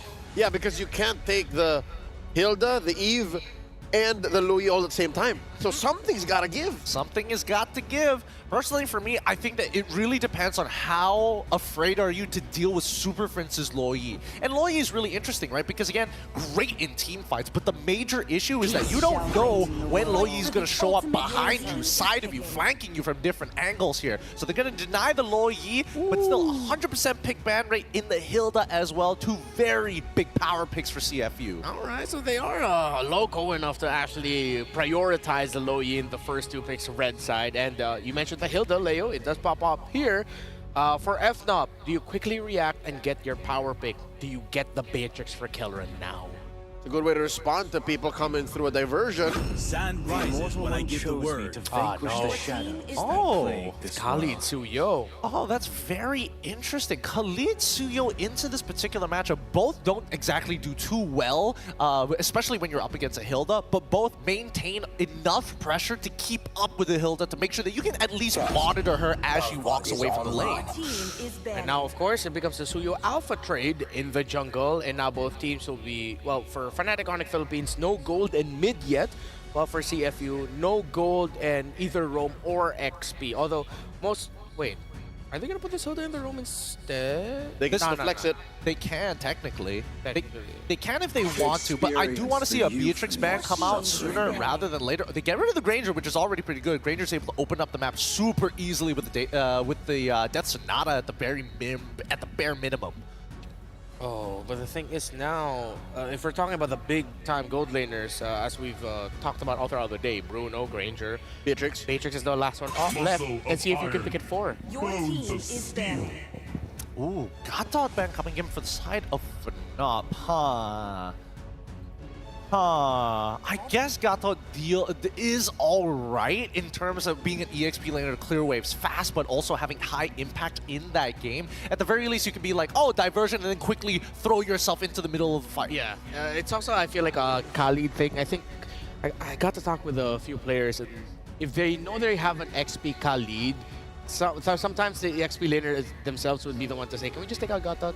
They don't like it. Yeah, they just don't like it. It's not all the time, but that might be one of the reasons. The other reason is slower backline focused gold laner maybe for Kelra. Well, yes, but let me get into the micro of it. When you use well, not the raging sands, so the sand, the tornadoes in the lane. Once you hit level 2, he does the first spin, you taunt him, you clear the wave, concussive blast, you walk off, and then you have priority over the lane. That's the micro side of things. That's why they decided to go for the Gatot removal. Tigreal gets taken away. So they're looking at the Hilda. They're forcing the Hilda into the EXP lane, and they are just removing some key roamers here that could give trouble to the Cho. Gold laner still at large for both sides. Oh, where could they go with this? You just pick up the Beatrix here, right? You pick up the Beatrix for yourself, force Phenop to play something that scales a little bit later. Harith, Natan, both can go into this composition very, very well. And then look to final pick maybe Chip, have double global presence. Oh, thank you for reminding me that Chip is still hotly contested right now, honestly. Fold the map twice. Fnatic Onyx still need to invest in a good mid laner, though. I don't think these three are going to work alone. Are we looking at what? A Valentina? An Eve? As expected. Steal away the Bea. I think if you're Kelder, you honestly consider Nathan right now. Because if it's just a Valentina, that's not enough magic, dude. Do you Veil? Actually, Veil would be pretty interesting to see, but I personally think that Farsa goes really, really nicely because I don't think anything reaches the backline at this point other than if you diversion them there. And this is one of the few times that the Aurora's actually open. Yeah. That too. I mean, all of them, all of those picks do well as long as they scale, as long as they hold position over that mid lane, and most importantly, can you open up bushes safely without having to put yourself in danger? That's why, as much as I want to say Valentina is going to go great, because at least you deal with 2 melee heroes, you're still going to get one shot by a lot of abilities. All right, they do go magic damage, but it's the Harith over the Nathan, and it's the Sicilian. For Super Friends. They were the first team, if I'm not mistaken, in MPLPhilippines Season 14 to show up with the Sicilian. And now it makes a comeback here. They rounded off with magic damage, but the sword hanging over FNOP's head, a potential last pick chip for CFU. Oh, would Chip be enough here? Sicilion's damage is kind of scary, especially when it scales, but more so that Sanguine Claw, particularly dangerous to backliners, especially if it just clips you at the edge. Yeah, and it misplaces or displaces the Hilda and the Chip. Like, you need someone who can cut right through to the back. So maybe, it sounds like the Sicilian and Harith were picked because they were thinking of the Chip in mind. So does this mean CFU swerve? Do they have the picks to swerve? I think the only pick that could help swerve them is probably like a drop or even... Oh, there we go. Another pick-off style of hero. I mean, they're playing... Keep in mind, they're playing Beatrix. Okay, Franco Beatrix, Franco Loyi, very Indonesia coded. A shout out to, if I'm not mistaken, it's Evos Legends back in MPLPhilippines Season 13 who showed me this combo. But it's a Sicilian, and Sicilian's happy to go up against Franco. Ingan Naisu, could you please expound a bit more? Thank you so much, panel, for that amazing analysis. I mean, looking at the lineups, I know this is going to be a banger. The Beatrix paired up with the Franco for CFU. We've seen it's a sort of similar style with Aurora a while ago with the Kaja and Beatrix, but this time we'll see if you make it work up against a Titan, the champions of the Philippines, Fnatic Onyx. And so far, what can you say? We have another Sicilian here. We do. Hey, you know what? This could work in their favor, like we saw earlier today with a very long game. But ultimately, too, I'd be a little bit worried if the pickoff potential comes through with that Franco-Beatrix combination. Yeah. And as we enter the Land of Dawn for match number 7 of day number 2 for the Swiss stage. Welcome to You know, the thing is, with the Kaja a while ago from Aurora, it wasn't as active as we wanted it to be, especially if you have a Beatrix up against Harith right now. So right now, if you're OP, you really have to be proactive. Make those... Look for those pickoffs. Activate CFU Gaming right away. Give Sing the space that he needs. Because yesterday, when we saw CFU Gaming go up against NIP Flash, the moment that they gave Sing his power spike, the moment that they gave him a lot of space, he was able to pop off up against NIP Flash. Definitely was. I mean, that's at this point with the Beatrix, in that matchup against the Harith, they're gonna have to make something work here. Brusco, mind you, yesterday I think he had the record. What was it, the fastest first blood at what, 54 seconds? And this time around, still early pressure. Wadu taking a couple shots, might have taken too many. Won't be able to escape that. First blood in the hands of King Kong. Might be looking for more. Oh, Detective runs into the wall with the Cyclone Eye. Already a double for King Kong. And that's not what you want if you're going up against Fnatic Onyx Page. I mean, yesterday they went up against TLID for the fastest game this Swiss stage, 11 minutes and 11 seconds. And assuming that this game goes to the late game, again, they have Super Friends. OP. Already burning the flicker, and you know, you make a good point here. And most people, you know, the worst person to give that early double kill to is obviously a jungler like the Suyo that really performs really well. Even down a couple health bars, they'll still go ahead and check Wadu. Wadu will be forced out, but this is now a position where Fnatic MLBB could go ahead and start this turtle up. Some of the advantage they've already built themselves. And you're going to expect the XP laners to be as active as possible because, you know, Khalid really activated first 5 minutes. He wants to disrupt as much as possible the rotation of the opposing team, give as much information as he can. And that's the same goal of the Hilda because towards the mid to late game, these two heroes, especially the Hilda, almost becomes non-existent, especially if the turtle will be secured by Fnatic. It's going to be secured. King Kong gets it. There's the Raging Sandstorm. Won't be able to find a connection, though. They're caught in place, and they actually just back off Kirk as well. Didn't expend it that way, the Dragon, so easy cuttings for Fnatic Onyx. They'll go ahead and just get that turtle. Okay. Now Fnatic is on a roll, controlling the pace. This is what Gideon has been mentioning. They know they're masters of tempo. They know how to break, they know how to utilize the tempo, and so far with the 2 kills King Kong has picked up early on, they know what to do. Yeah. Brusco, the Bruiser, clearly just zoning out CFU Gaming, again, getting a lot of information for Fnatic Onyx PH. And this is what you want if you're going up against the Luyi. Get as much ground so you can disrupt diversion like this. But okay, OP's gonna miss with his Iron Hook, but it's looking like Super Prince wants to go in. Super Prince wants to go for Z. There's the Raging Sandstorm. They're gonna be able to pick up the kill this time around for Brusco. Good couple of shots from Super Prince. You know, that's the thing we expect when that Sicilian is there. So Z, even burning the Purify in that exchange. Meanwhile, up top, Kirk will just go ahead and kick Wadu away. He's had enough of that. Kelra he'll actually be able to sidestep that. OP and Zing here both. Malefic Gun now picked up. That's the first priority, but it looks like just gonna go ahead and continue farming up. Yeah, so for CFU Gaming, again, if you're gonna have a Kaja, a suppress type of hero, a pick-off type of roamer, like the Kaja or the Franco, you have to be as proactive as possible. You don't want your Iron Hooks to miss. You don't want to use the Flicker for the Bloody Hunt combination just for the sake of that, just to get the pick-off early on at this stage. So OP really needs to step up for his team right now, but Super Friends with the Sanguine Claws really being a thorn in the neck of CFU Gaming. Yeah, and even a part of that, I'm wondering if they'll actually be able to contest this turtle coming up. They're just going to secure these buffs here for Detective. Turtle spawns now. Oh, there's the hook. This might be a lockdown they're looking for. Bloody Hunt too. Taking out Brusco. Good response from CFU. Diversion?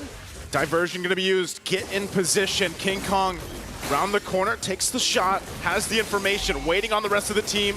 Kirk joins as well. Looks for Wadu, goes in. Doesn't use the kick though, and that'll be the turtle for CFU. Able to find something. It does whittle down that gold lead a little bit that FNOP was building up, but they still have work to do. And that's what we were saying. OP really needs to connect with the Iron Hook. Oh, kick! There's the kick from Kirk. Right into the blades of King Kong. And there's a shot. Z has to be careful. He takes another bad impact. But that's why Kirk, he held on to that Way of the Dragon earlier on. And Fnatic Onyx, again, speaking of tempo, what the panel has been mentioning, normally, if you're going to get a turtle taken away from you, you're just going to disengage, regroup, and think things through. But Fnatic Onyx, especially Kirk, wants to go in right away, commits the Flicker, Way of the Dragon combination to make sure that they get the trade, despite CFU Gaming getting a kill plus that turtle. That's kind of what they have to play around here, Ingan, is really just the hook. And every time OP, you know, he doesn't land it. We've seen this before where Franco, you know, it's kind of, even if you miss the hooks, it's that one hook that can change the course of a game later on. But you also have to stop the game from just scaling out of favor. Diversion going to be used. They send in the whole team through. Looking to crash down. Brusco in trouble again as he's taken out by Z. Super Prince and Kelra still going to be okay, though. 4 members from CFU, focusing on the bottom side. They're gonna crash down. Kelra in trouble as a double for Z, and now Super Prince in trouble as they pick up another kill. And CFU now taking the momentum just around the corner. King Kong and Kirk waiting patiently, but they don't want anything to do with CFU right there. They don't want to smoke. They don't want to overcommit up against CFU Gaming. That was a huge play, but Kirk could be in trouble. Does get away, still has the safety of the turret. Brusco, but look at all the bodies here on the bottom side. And Brusco has to flicker out. The hook is actually going to land, and a good hook. Raging Sandstorm on the defense, and now Kelra joining the fight. Pops the Zaman Force just to cover. And Super Prince will help him out. Good thing Brusco stays alive. They trade the objective as the turtle, the last one of the game, goes to FNOP. So CFU Gaming was able to secure a turret down bottom, but in exchange, they wanted to go for a kill onto Brusco. They did, however, expend his flicker, but the problem was Fnatic Onyx was ready for that, and they were 2 steps ahead because they wanted to go for the trade for the turtle instead, and they were successful in doing so. So right now, Fnatic still clinging on to that 2.2k gold lead. But the thing is, for CFU Gaming, they have a lot of entry points. They have the Iron Hook, they have the Flicker, Bloody Hunt, and apart from that, the diversion plays that Z at any given moment can give out. It's funny because, you know, that's an early winner crown, man, for Opie. Has the rapid boots, he's got the speed, and he's got the freeze as well. Look at the play, though. Up here, the tier 2 was being worked on the whole time. And now they're going to go take this purple buff away. There's the pull, though. Brusco jumps on in. Kirk's already out. Kelra drops the Zaman Force. King Kong takes the shot on the backside. There's no turret to help them out. They're still taking the brunt of the damage, and they have to back off as FNOP loses too. Obi with a flicker back after the hook. And there's the shot from Zing. Finally lining it up and takes out King Kong. CFU shocking Fnatic Onyx Philippines with a quick response, a quick diversion play onto their jungle, onto their middle lane, disrupting the plans of Fnatic Onyx Philippines. And again, OP stepping up to the plate, connecting with the Iron Hooks, connecting with the Bloody Hunt. And again, going back at the item build, first item, Winter Crown. So you know he's willing to dive in, cast that Flicker, Bloody Hunt, then eventually cast that Winter Crown to evade a potential death. Now CFU Gaming, all eyes are on the mid lane. Brusco pops his conceal. As CFU Gaming just really trying to get the upper hand here, providing a lot of vision, but look at Kirk, okay? He's not gonna make a play there, but he does have a lot of information, especially coming in to this very first Lord. Given the information that they need, this is the thing, Opie, you know, he's, I don't know, that Winter Crown really helping him out, landing the hooks that he needs to land. And now that the Lord is up, Fnatic actually gets checked into a position where they can't confidently just go ahead and start this up and take it. You know, they really have to respect the fact that CFU has been winning the past few minutes. Yeah, that tier 2 was down in the mid lane, but at what cost at the same time? There it is again. King Kong will avoid that hook. They're going to crash down looking for Wadu, but there's Kirk with the kick right on the mark, and then the Raging Sandstorm in the backside. They're cut off into 2. Brusco will heal back up, and Detective gets taken out. A great team fight from FNOP, and now the Lord on their sights for the taking. Just like that, Fnatic once again back on top, back on full control. We'll get an uncontested Lord for the taking. And this is what happens when the Iron Hook is already casted. King Kong was able to evade that. That's why CFU Gaming, they had no initiation during that time. They had no time to diversion out of the play. And Fnatic Onyx, they were just on the chase. Brusco, I mean, casting the Raging Sandstorm to make sure that CFU Gaming cannot retreat. And at the same time, Kirk will legit can do Flicker combination to make sure that they get the necessary kills that they need for CFU Gaming to not contest for this Lord anymore. And looking at the gold difference, 8.1k for Kelra, clearly having a good time with this Harith. But the problem is Kelra's not the main problem. It's going to be Super Prince. Later, it's Super Prince now. So CFU Gaming, they really have to go for the backline and make sure to contain Super Prince. This is insane, too. King Kong, level 15, the Detectives, level 11. I mean, they're going to clear out this Lord just fine. But Kirk goes in with a kick again, the way the Dragon right on the mark. And Wadu taken out in an instance. And that's the overload of damage that this lineup from FNOP gives. They won't get to the base turrets just yet. Looks like CFU will be able to hold on to the shields unless they put the pressure in this mid lane, just trying to get the shields down. Not sure if they're able to. They do dodge that hook So that might be all they get. Still eyes up here on the top side from FNOP to get that tier 2 down. Okay, so now it's in the hands of Z.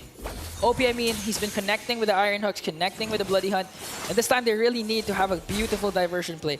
Might be to contest for the second Lord, might be to catch Fnatic Onyx PH off guard when they're going to get the purple buff, like this potential play. All right, they're going to be seen. And, you know, Ian, I think that's what CFU has to do. You know, they've done relatively well throughout the mid to late game transition of this game, but I think now they've got to really rely on the diversion use.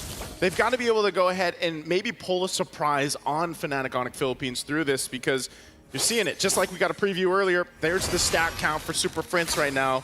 So you got 207. Yeah, and we just clarified a while ago during the at the backstage at the Talent Lounge that there's no cap when it comes to the stacks of the Sicilian. So if this game goes to a really long game, it's going to be beneficial actually for the side of Fnatic Onyx Philippines. But with a 4.5k gold lead, I don't think they'll even reach the late game with how Fnatic is playing right now, unless we go back to your point. Z performs a phenomenal diversion play, catch Super Prince off guard. Again, it's a suppress Bloody Hunt from OP. And if he manages to get Super Prince or even just Kelra, Fnatic Onyx can actually force Fnatic Onyx to back away and eventually get the Lord for themselves. And looking at the item builds, there's a Malefic Gun, Sea Helper for Sing. So in terms of damage, physical damage, they're not gonna lack that. They can actually make a potential burst play, especially if OP again catches someone with his Iron Hook. It's gonna have to. This time around, they're gonna set up around this Lord. There's a concealed. Brusco gives him the information. Wadu again at the front of it all. The Lord's going to be taken, and CFU tries to take it. Detective will be able to secure the Lord, but who's going to win the fight? Wadu in trouble. He goes down. The trade already, the 1 for 2, but Kirk on the hunt, looking for it. Flickers in. There's the kick, but the diversion will save him. They get back to base with a crown there, and now FNOP has to clear out the Lord. Good usage, though, to stay alive for CFU. But FNOP, how are they going to play around this? They have 4 members ready to go ahead and push in. Detective got left behind with that diversion play. He became the sacrificial lamb for CFU Gaming. That's why CFU, they weren't able to utilize the Lord that Fnatic Onyx easily bursted down, and now they have to watch out for the range that Super Prince has been showing with the Sanguine Claws, with the Bat's Impact, especially at this point in the game. Already has 200 plus stacks with the Bat's Impact, and it's going to be crucial for CFU Gaming to get the necessary pickoffs that they need. OP once again needs to find the proper target. Super Prince, Kelra, King Kong, or King Kong whenever there's a neutral objective like the Lord for the taking. And at this point, Fnatic Onyx Philippines 5k, they're just really waiting for that Lord once again before they end this game. But there's the diversion play. Are they going to commit though? Diversion again, right into Brusco's arms, locked down too, but they're going to fight anyway. Kirk gone out of the picture as well. Super Prince firing off from the backside, pops the Bat's Feast, and the Bat Impacts are too much to handle. Super Prince and King Kong will get the wipeout.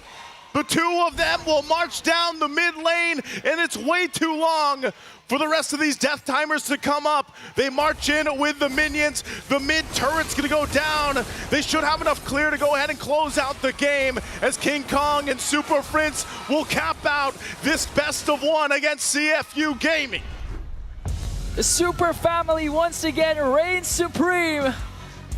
Despite the unexpected diversion play, despite the pickoff onto Brusco, you cannot count out the mechanics, the Sicilian of Super Prince, one of the most unsung heroes in this M series.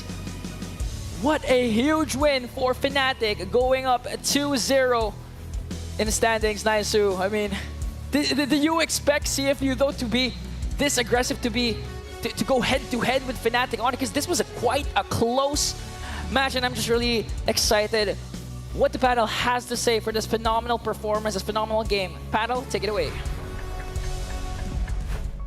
Again, the first Sicilian in MPLPhilippines Season 4 team to leave a lasting mark, and he brings it to the world stage. Hell of a performance by the Prince of Darkness. Monster Mage. The Monster Mage.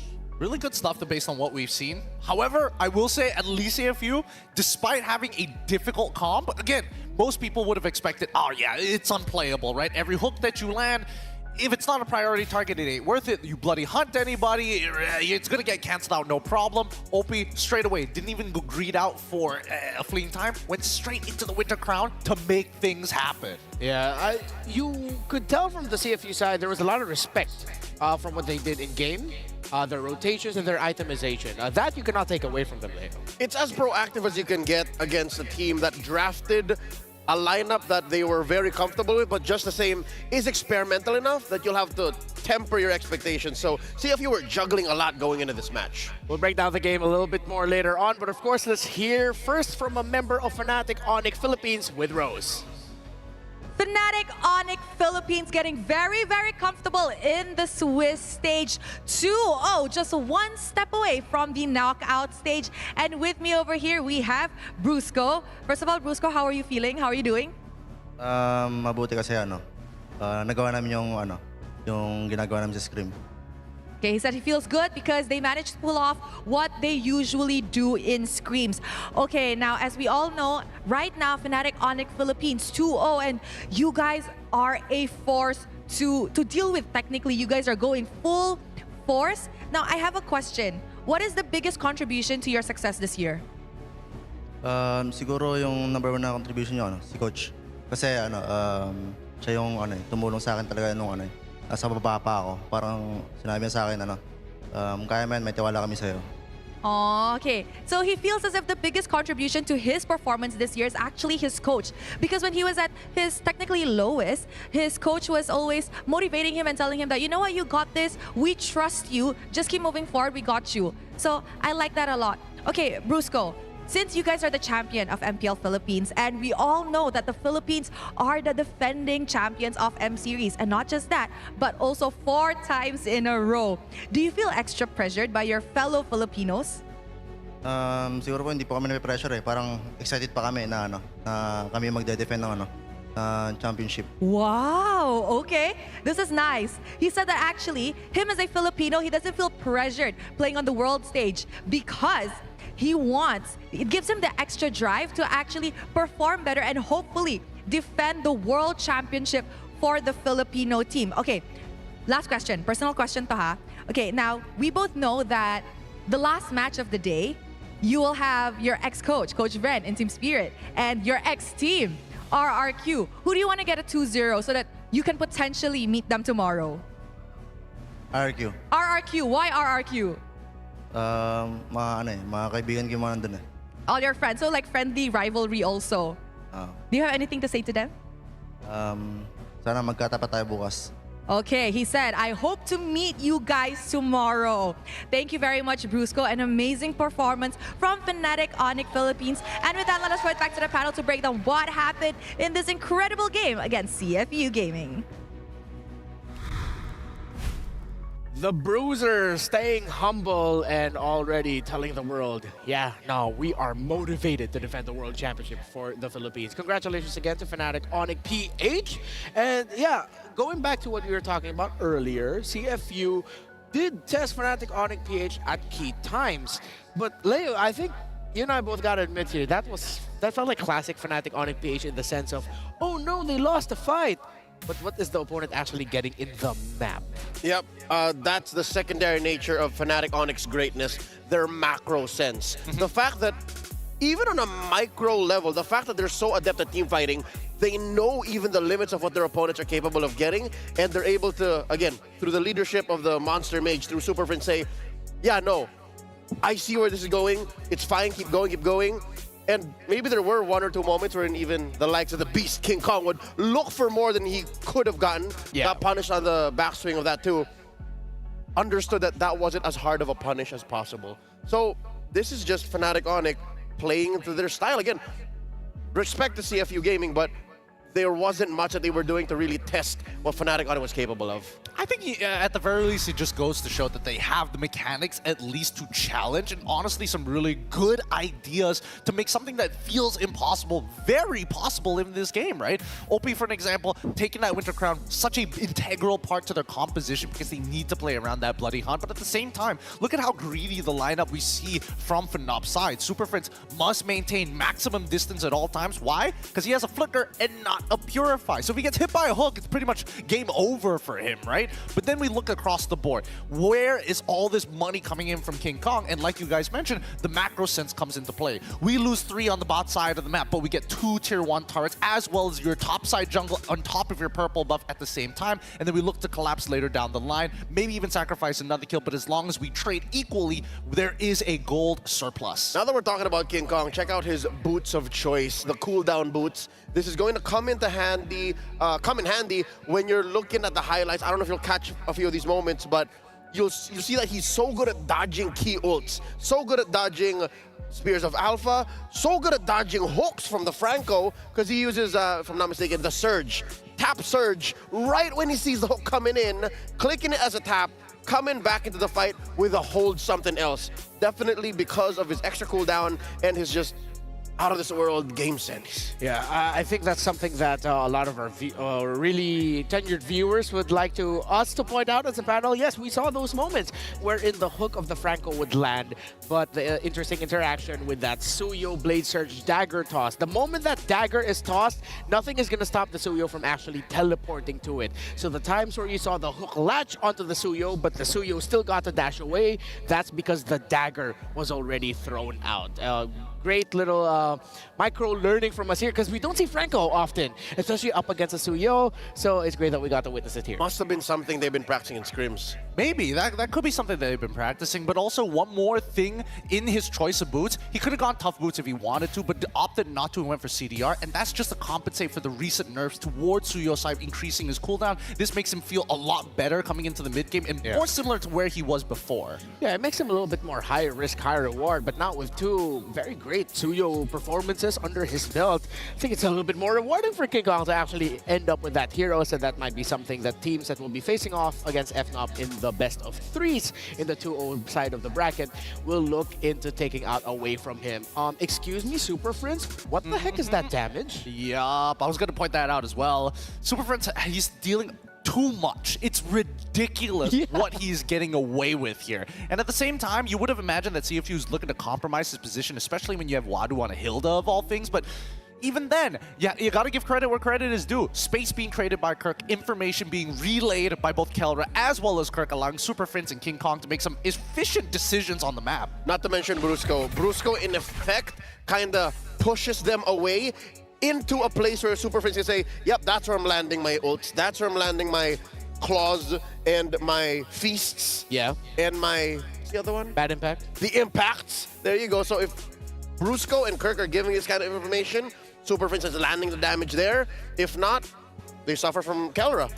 World, this is Prince Miguel Ramirez, someone who has been often overlooked at home, now finally making a big impact on a championship-winning team. Still, for some reason, overlooked. But now here he is on the world stage saying, look at me, I am a monster mage. 4-1 and 12 on that Sicilian. It's a stellar performance. Truly a dangerous force in that mid lane, and he somehow consistently provides these types of performances, right? Let's quickly look at the highlights here real quick, because again, you'll just notice that he is just doing absolutely everything right. Chunking out Z before he can even play the game, and that allows them to actually open up more opportunities. Look at his positioning here. Runs past 2 people and sets it up to ensure that he gets maximum damage while still avoiding alpha. Like, these moments keep going on and on and on. Nothing seems to get past him. And I think we're also reminded as to why Super Friends, or excuse me, the Sicilian is a pick that's often saved best for last, but it's gone so well. Remember, earlier today, we saw another iconic mage Sicilian performance in Coffin. That's right. From Twisted Minds. And you'll see the same thing. Once the Sicilian knows, or the player on Sicilian finds where the opponents are, it just follows. That's the nature of the hero. The Bat's impact, after it hits, you get it on cooldown, it hits again, it's better damage, it's more pain. And looking at the lineup from CFU, we mentioned this, how the Hilda, the Alpha and the Franco are going to suffer because of their range. Yep. The poke, the crowd control that the Sicilian can dish from afar will make heroes like that struggle. And even more so if the Sicilian controlling it is really difficult to catch out. Again, congratulations to Fnatic Onyx Philippines. And hey, I just heard something. We have our first ever big oopsie moment for the M6 series, M6 Swiss stage. What is that oopsie moment? Which oopsie moment Oh, is it? no. Wait, let's look carefully. Where exactly does this happen? Where is it? Where is it? Okay, detective gets the Lord. Where's the oopsie? Which was the oopsie? Oh no, it's the kick, it's the kick, it's the kick. Yeah. The build up and gone. It's so funny to see. You can see how much trust the teammates have in each other, and then the detective was like, I don't trust this portal at all. Never mind. Yeah. I mean, it's like a double-edged oopsie moment. Detective trying to get there, just Prince blocked him. Yeah, and of course, Kirk tried to kick the Beatrix out of the circle. But the range wasn't big. No, I'm pretty sure the kick range was big enough, but the diversion, timing, yes, the collapse. The game logic already stated, yeah, we're getting this Bay out of here. And for a second, Sing was just standing there. Right? Was like, I didn't expect him to be alive. Yeah, like, what's gonna happen? Ran back. I mean, come back to Cho just going, what did that to the air? Yeah. Literally to nothingness. Like the animation, you see the Cho just punching air, and I'm pretty sure if we go to the Bay, you'd see the Bay going, oh yeah, we're already in the base. So yeah, cute little moment there. But I heard some woos from the crowd. I feel like, you know, I think a crowd favorite has entered. It's the last match after all, so that means members of the kingdom are entering. As RRQ Hoshi, though they failed to capture the throne yet again in Indonesia, will now go up against the Dragons of the North. Team Spirit has held on to the EECA region for how many years now? 3 solid years? Technically, you can say 3. Technically, you can say 3 because of the spirit of the knights within these dragons back when they were Deus Vult. Banger coming up? Oh yeah, big banger here. Kingdom versus Team Spirit, RRQ against Dragons. It's going to be a good one because both have been looking real good and real clean. We broke PC use yesterday thanks to the efforts of the Kingdom and their opponents. Now, Team Spirit fans, RRQ Hoshi fans, you guys are going to duke it out. So please, tell your friends, share the broadcast, and join us for the final match of the day in the Swiss stage as we come back from a very short break.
ultimate glory starts now.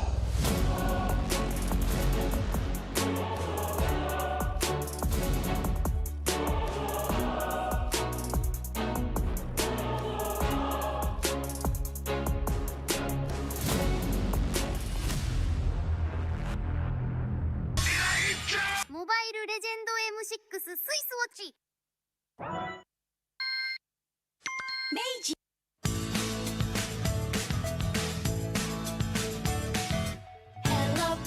Hello panda, semua suka biskuitnya. Biskuitnya enak, isinya lezat, rasa coklat dan strawberry. Hello panda, semua suka biskuitnya. Biskuitnya enak, isinya lezat, rasa coklat dan strawberry. Hello panda, biskuit isi yang enak.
Kingdoms rise, kingdoms fall, and they rise yet again. Yet it seems like in the north, the rule of dragons is eternal.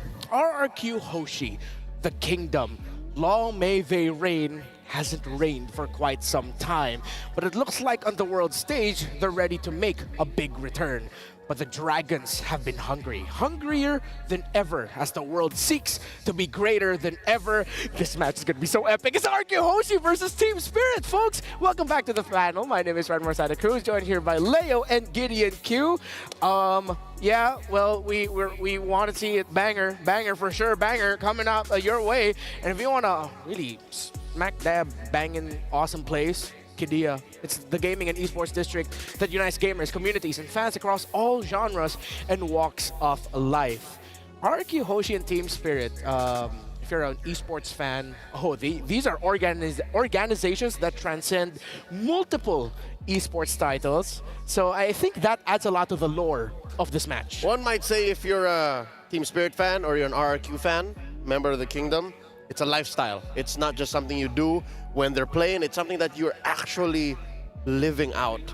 And these kinds of teams, the way that they play, I can say in a best of one, are some of the most value for your money, for your time, best of ones. I think everybody has been waiting for this particular matchup here, and that's why it's always at the very end of the day that we're seeing these big bangers actually happening. And honestly, between these two teams, it's really tough to say who's going to come out on top. Both having really good showings in both of their own individual matchups, but at the same time, when you pair them together against each other, really, I can't really say who's going to come up on top. Yeah, I mean, the Spirit Empire has been established in the EECA. They've ruled there for quite some time, but there's something about the Spirit of RRQ now heading into this M6 World Championship that just speaks of, wow, they might actually finally go in a deep international tournament run, maybe even compete for grand finals. And I think this is coming off the back of their top 4 finish at M5. Yeah. They went really deep, and I think if they do that again here, or close to it, they can prove that what happened in Manila is not a fluke. They can do it again in Kuala Lumpur and prove to the world that the Empire of Spirit is real and is here. I think the exciting part about this matchup is that even if we go lane by lane, who exactly wins this, right? I think that, obviously we're going to be looking towards EXP sides of the match, obviously with Bomba being a big standout for the team, but at the same time, I think supports from either side also pair a very good argument to being the X factors. Yeah, I feel like the EXP lane is a really great spot. That isn't a prediction, please. The EXP lane is a good way to look at it. With Kid Bomba's impact and how he has really been, how do I say this, respected, touted as one of the best EXP laners of this current generation by not just his opponents, by his opponents, rather. Different players, different coaches as well. While on the other side, you have Dyron, who I feel like now, with the run that he had in MPLIT, is so hungry to finally get out of that old image of him. And so far, I feel like he's had a good showing in international tournaments. I mean, they were doing really well as well before. Unfortunately, they got eliminated in SPS. A huge comparison would be in the gold lane between Skylar and the young Hiko.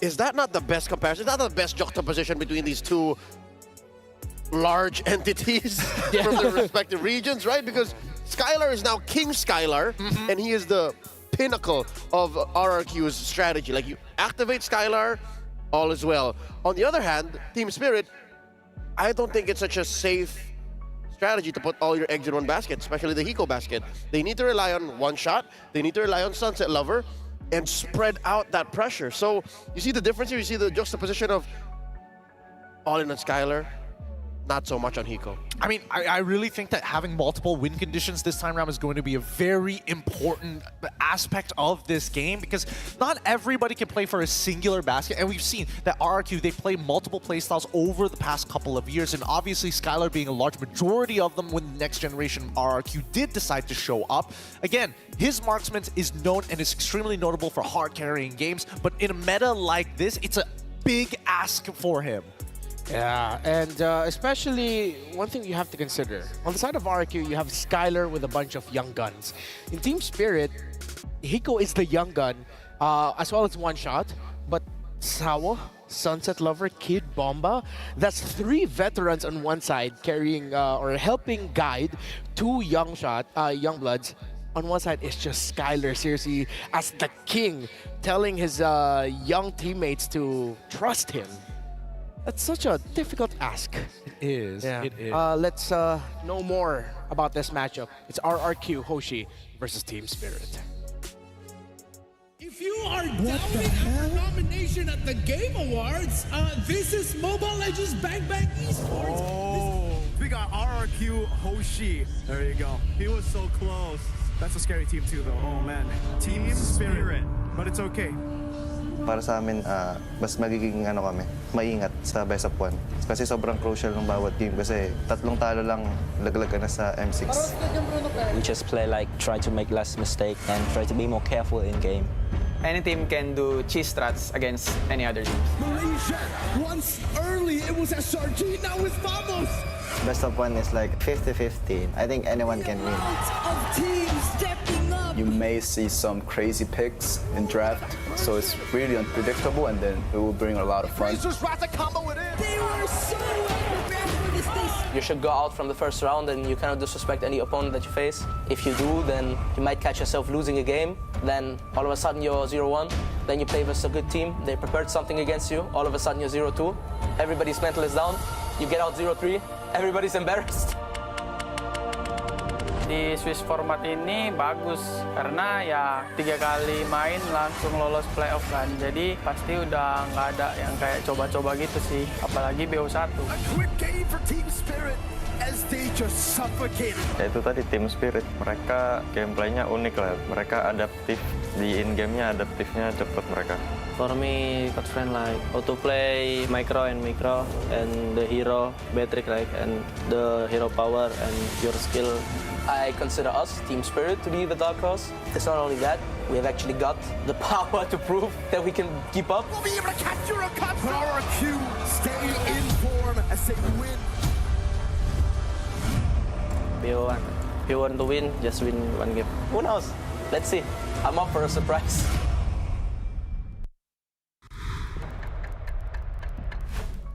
If you want to win, just win one game. If you want to win that one game, just be better. Better than great. Greater than ever. Wait, that was last year. RRQ Hoshi and Team Spirit. I like the link between these two, and a very important one is the coach. Coach Vren, of course, was with RQ Hoshi earlier this year, yeah, if I'm not mistaken. And, well, I feel like that gives Team Spirit this... Is it crazy to say it gives them a weird edge? That now, even though a lot of the members that Coach Vren coach isn't there, the one that is expected to guide this young generation is someone that Coach Vren coached. He coached Skylar. It's an interesting take here because it could go both ways, right? Because Coach Vren, not only is he considered to be a world-class coach as well as an analyst, world champion coach. I will not deny his accolades, but at the same time, he's coming up with some interesting ideas during his peak, during that championship run. So that just might be what we see here today. And I think we're gonna see something that was shared to us by Coach Vren. He's actually not a draft-driven coach, contrary to popular belief of us painting Coach Vren as a master, unique drafter. He focuses on the gameplay, and he's actually getting quite stressed at a BO1. Preparation only gets you so far. That is so true. We've actually heard from a lot of interviews from the teams, especially who are now in the 01 and even 02 bracket, that it's so hard to prepare for a bunch of BO1s against different teams. But luckily, I'd say Coach Vren already mentioned the solution to the problem at hand. He is a gameplay coach. So whatever happened yesterday, he can pinpoint, all right, boys, you can do this better. You can do this cleaner, especially up against a big opponent the next day, where we are today, RRQ Hoshi. I think the fact that he is more of a gameplay coach should benefit Team Spirit. Yeah, that makes sense. Wouldn't you say, Gideon, that sort of grounds then, like, instead of thinking of oh my goodness, drafting, like it's so difficult, you think about the gameplay. We'll get back to you later. Speaking of gameplay, here's a team that played really damn well yesterday. It's RRQ Hoshi from Indonesia. I've seen the Kingdom in full force before. I've seen them rise and as well as fall. It's Skylar, Edog, Rin, Sutsujin, and as well as Dairin. This team has not hit its plateau just yet, and that's the scary part about them. There are more areas that they can improve in, and they've shown that they can play multiple different styles depending on the scenario. The question is the mental prepared for this best of one? Because if they get too caught in the sauce against a team like Spirit, things can get chaotic very quickly. I'm glad you mentioned that. You can't overheat, but I gotta admit, as nice as would say, RRQ Hoshi yesterday were pretty man-tapped. They were cool with how they were playing. Let's look at their opponents, the Dragons of the North. Team Spirit, Leo, I know you are a big fan of this team. A huge fan. I've seen them through their Deus Volt days. I've seen them through their pre-Team Spirit days.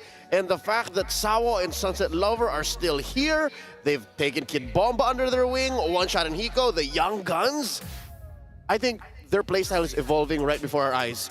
With Deus Volt, they were very Divide Gaming. In their last season in MCC Continental, they changed their style. It's still very explosive, still very Kid Bomba-led, but I'd say just like RRQ, we talked about this, it's not just about the Skylar show. It's not just about the Kid Bomba show. It's not just about these veterans. I think there's a breadth of growth for Team Spirit, even in these best of ones. And on the other side, of course, to help grow a young squad, you gotta have a great coach with you, or a great leader. So we asked the coach of RRQ Hoshi, how is Skylar like as a team leader? Kezcute says that the role fits him and he took up the responsibility too, because he's one of the few who built the roster.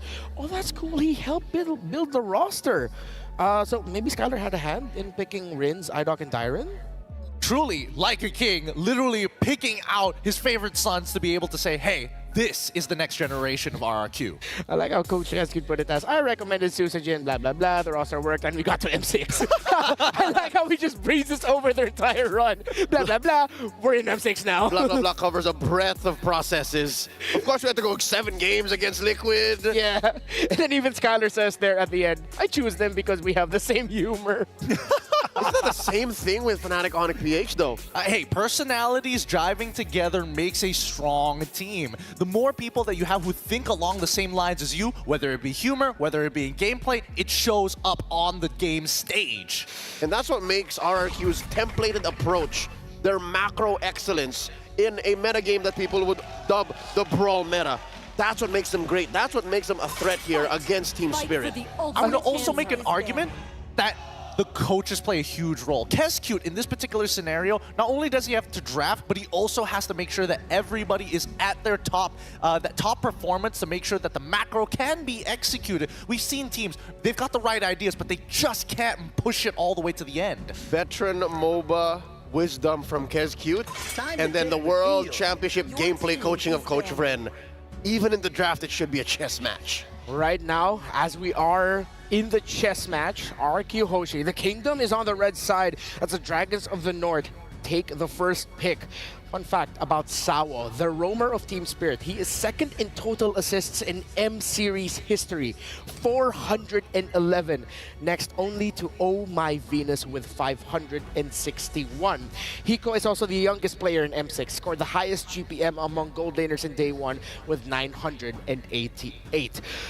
Team Spirit, I feel like their picks here, especially in the front line, have to provide a lot of zoning and a lot of spacing for Hiko and One Shot to shine. Well, talking about zoning and spacing, Zushin is wide open for the first pick coming in from Team Spirit. And they go ahead and pick it up. By the way, Team Spirit's Hiko is 14-0 with the Harith. Serious? In the Continental Championship. That is the tournament in EECA. So will Harith be opened by RRQ, or will they surprisingly maybe pick it up in the first two? He's 16 years and 6 months old while having a perfect record on Harith. He is a young prospect for this team, and he's going up against a veteran who's been playing this game for a very long time. Skylar grew before our eyes. I remember when Skylar was still a rookie, and now he's the right. Now he's here. He's the leader of RRQ in game, and facing off against him is Hiko. A young, hot-blooded gold laner. I bet Skylar's looking at Hiko and saying, you kind of remind me of myself. I like a younger Skylar. Like a younger Skylar, maybe. Let's see. Will they pick the Harith here? The undefeated pick in the MCC for Hiko. Oh, this could be interesting because again, I feel like whoever wants to go for these power picks initially is going to get punished. So you go for the super safe ones. You're making sure that you have that combination down, but a bold claim, and Skylar's gonna say, hey, it's Wan time. One of his signature picks, but even so, he's made a name for himself time and time again, even when you think, nah, Wan shouldn't be good here. All right, as we head into the second phase, no mid laner yet for Rins and RRQ Hoshi. I think if RRQ Hoshi want to help supplement this 1-1, they definitely need Burst. I'm thinking about disengage at the same time. Burst and disengage, a couple of things come to mind, and especially when it comes down to the mid lane, I'm thinking Aurora. I'm also thinking about Vexana as well, both of which would do all right, because Yve is already gone, and that probably would have been the priority pick had it been let through the bans. Ooh, respecting the Angela possibility still in the mid lane for RRQ Hoshi from Team Spirit. Interesting. Yeah, between Liquid and RRQ, like that Angela X is such a big threat. So Coach Vren just covering his bases here. Yeah, I get it. Makes sense. So now, even though RQ Hoshi need burst, Team Spirit are still looking to respect. I'm thinking, are they going to respect an XP laner pick for Dyron now? Because I feel like they still definitely need a strong tanky front. Edith isn't a popular pick in Indonesia, so maybe they might default into more of the tank-heavy ones, sort of like the Terizla. I mean, I suppose, but I think, you know, right now, Kescute is doing a good job at trying to pinch down on the gold lane, which is probably going to be the biggest problem, because if we're looking at Vren's side, right, as long as you're able to kind of deny farm from your enemy jungler, it's not going to have as much impact in comparison to eventually the scaling marksman that comes later down the line. Not to mention, there's not much burst besides the alpha at this point of time. I mean, Zushin is there, but again, she's not the quote-unquote burst hero you depend on. Oh, that's true. Ooh, low Yi. Smart, so yeah, smart. Really hard focus on the mid lane here for Team Spirit. So it feels like Team Spirit are telling RQ Hoshi, let's fight. We want this to be an honest approach to the game. No one going in for any crazy macro plays. We'll see you in the objectives. We'll see you in the river. Yep, they're letting through the Vex, letting through the Aurora. Farsa has become a more in-demand hero these days. So if you're looking at Team Spirit's draft, besides the high loss, the Farsa would be fine facing off against an Alpha or Jushin. We keep doing this. We say Farsa first, but then we need to remember that Sicilion is still an option as well. If you're looking for a scaling type of mid laner, that probably should have been the way to go. But now they're thinking about disengage. Now they have CC to complement on top of the fact that they've got a decent amount of lockdown, whether it be the Blade Surge, whether it be the G-Kundo into the Way of the Dragon. So now Team Spirit are probably thinking about whether they'll keep this high loss in the room or is it going to go into the EXP. Wait, you mentioned CC. I know you were saying crowd control, but what about CC for Kid Bomba?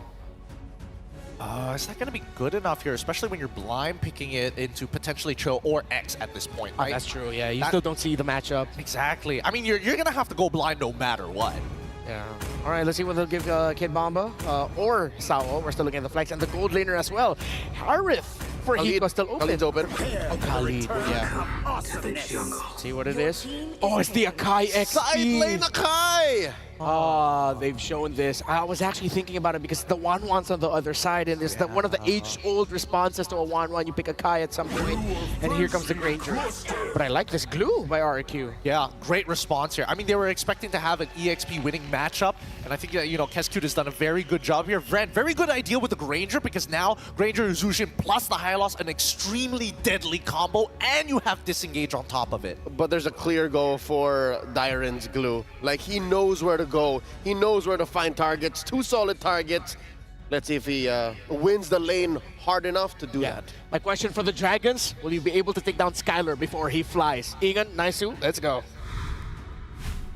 Thank you so much, panel. And I think the question, the answer to Renmar's question, we'll find out right now between Team Spirit versus RRQ. And looking at the draft, Naisu, what can you say? First time picked the Akai for the side of Team Spirit. Seems like Coach Bren has something in the bag. Yeah, and it's right now, maybe it's a lot of the Hello Panda we've been doing all day, but hey, I love to see it, bringing it to this matchup. It's going to be crucial for them. So right now, as we can see, RRQ Hoshi. The performance of this team yesterday was really phenomenal. Again, Edok, unstoppable, unbelievable show plays. And this time, he's rocking the same hero at the Roamer. But we can see right now, Team Spirit, they're not backing down. They want to get control of the mid, and they can do so because they have high pokes, the high loss, and the Aurora. I think with that too, the fact that you have, RQ with a they can pick off pretty well. They can get tempo set up pretty well, and this is all what we've seen so far up to this point from them. The whole Kings of the Brawl server, can they keep the tempo going? Can they set the momentum right away? That's what they go for. Even with a little early action, just for the Lith Wanderer own, keeping things in check. But I think it's up to Team Spirit to be able to go ahead and match that. And so far, they've done a pretty good job. I mean, just the preview we got yesterday. Yeah, and I think for RRQ Hoshi, they really have to even things out. But look at the Sunset Lover already with the pokes. Wow, there's already a lot of damage coming out from Edok. He's actually going to not be able to pick up the kill. But here comes the rest. Asawa will fall. First blood in the hands of RRQ Hoshi. And this is what we want from RRQ Hoshi, an early start, early aggression.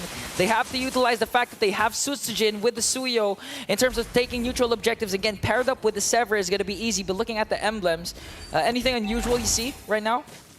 Nothing too crazy. Again, this I'm waiting to see, especially for Sunset Lover, to be able to pop off on this Jushin pick that you would naturally think it's picked up, it's prioritized a lot of times, but also how this works with the fact that you also have a hero in the Akai that we don't see too often, but it tend to be an answer. They're going to initiate a fight again.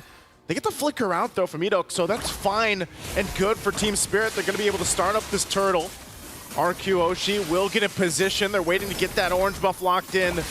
Might be able to buy enough time. Dyren holding up the front. There's the lockdown with the Frigid Glacier, and Kid Bomba jumps on in with a heavy spin just to zone out Sutsujin as the turtle is secured. And now Dyren's going to back off as well. Good play for the objective from Team Spirit. So far, so good. Coach Bren was actually saying that in terms of best of one, drafts, preparing for drafts will only get you so far, but it looks like they prepared very well. Kid Bomba, again, with the Akai pick, last pick, clearly knows his job, which is to soak up the damage, try to zone out Sutsujin as much as possible, because you can't go head-to-head with the Suyo early on.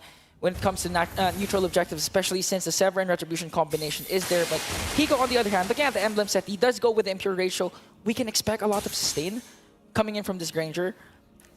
So he can go head-to-head with Skylar in terms of the laning phase, even if it's a 1-1. What do you think about that matchup? I know we haven't seen the Granger too much. You know, it popped up a couple times yesterday. But hold on. I don't think they can actually commit to this. Going back to it, what do you think of the matchup against the 1-1, at least for this Granger? I think so far with the emblem set of Hiko, I think it's going to be easy for him, especially if the continuous rotation of the mid duo will go towards that gold lane. Yeah.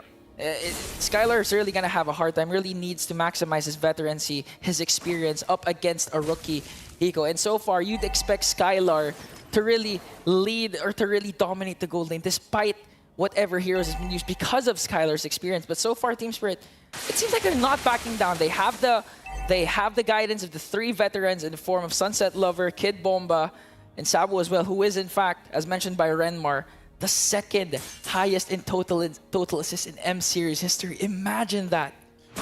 It's crazy to think because that statistic where, you know, Oh My Venus had what, like plus 100 on top of that stat, but definitely still working towards it. That veterancy comes into play for both teams really for this, but you know, still, you gotta imagine Hiko being the youngest player. 16 against a player the caliber of Skylar is definitely a true test for him.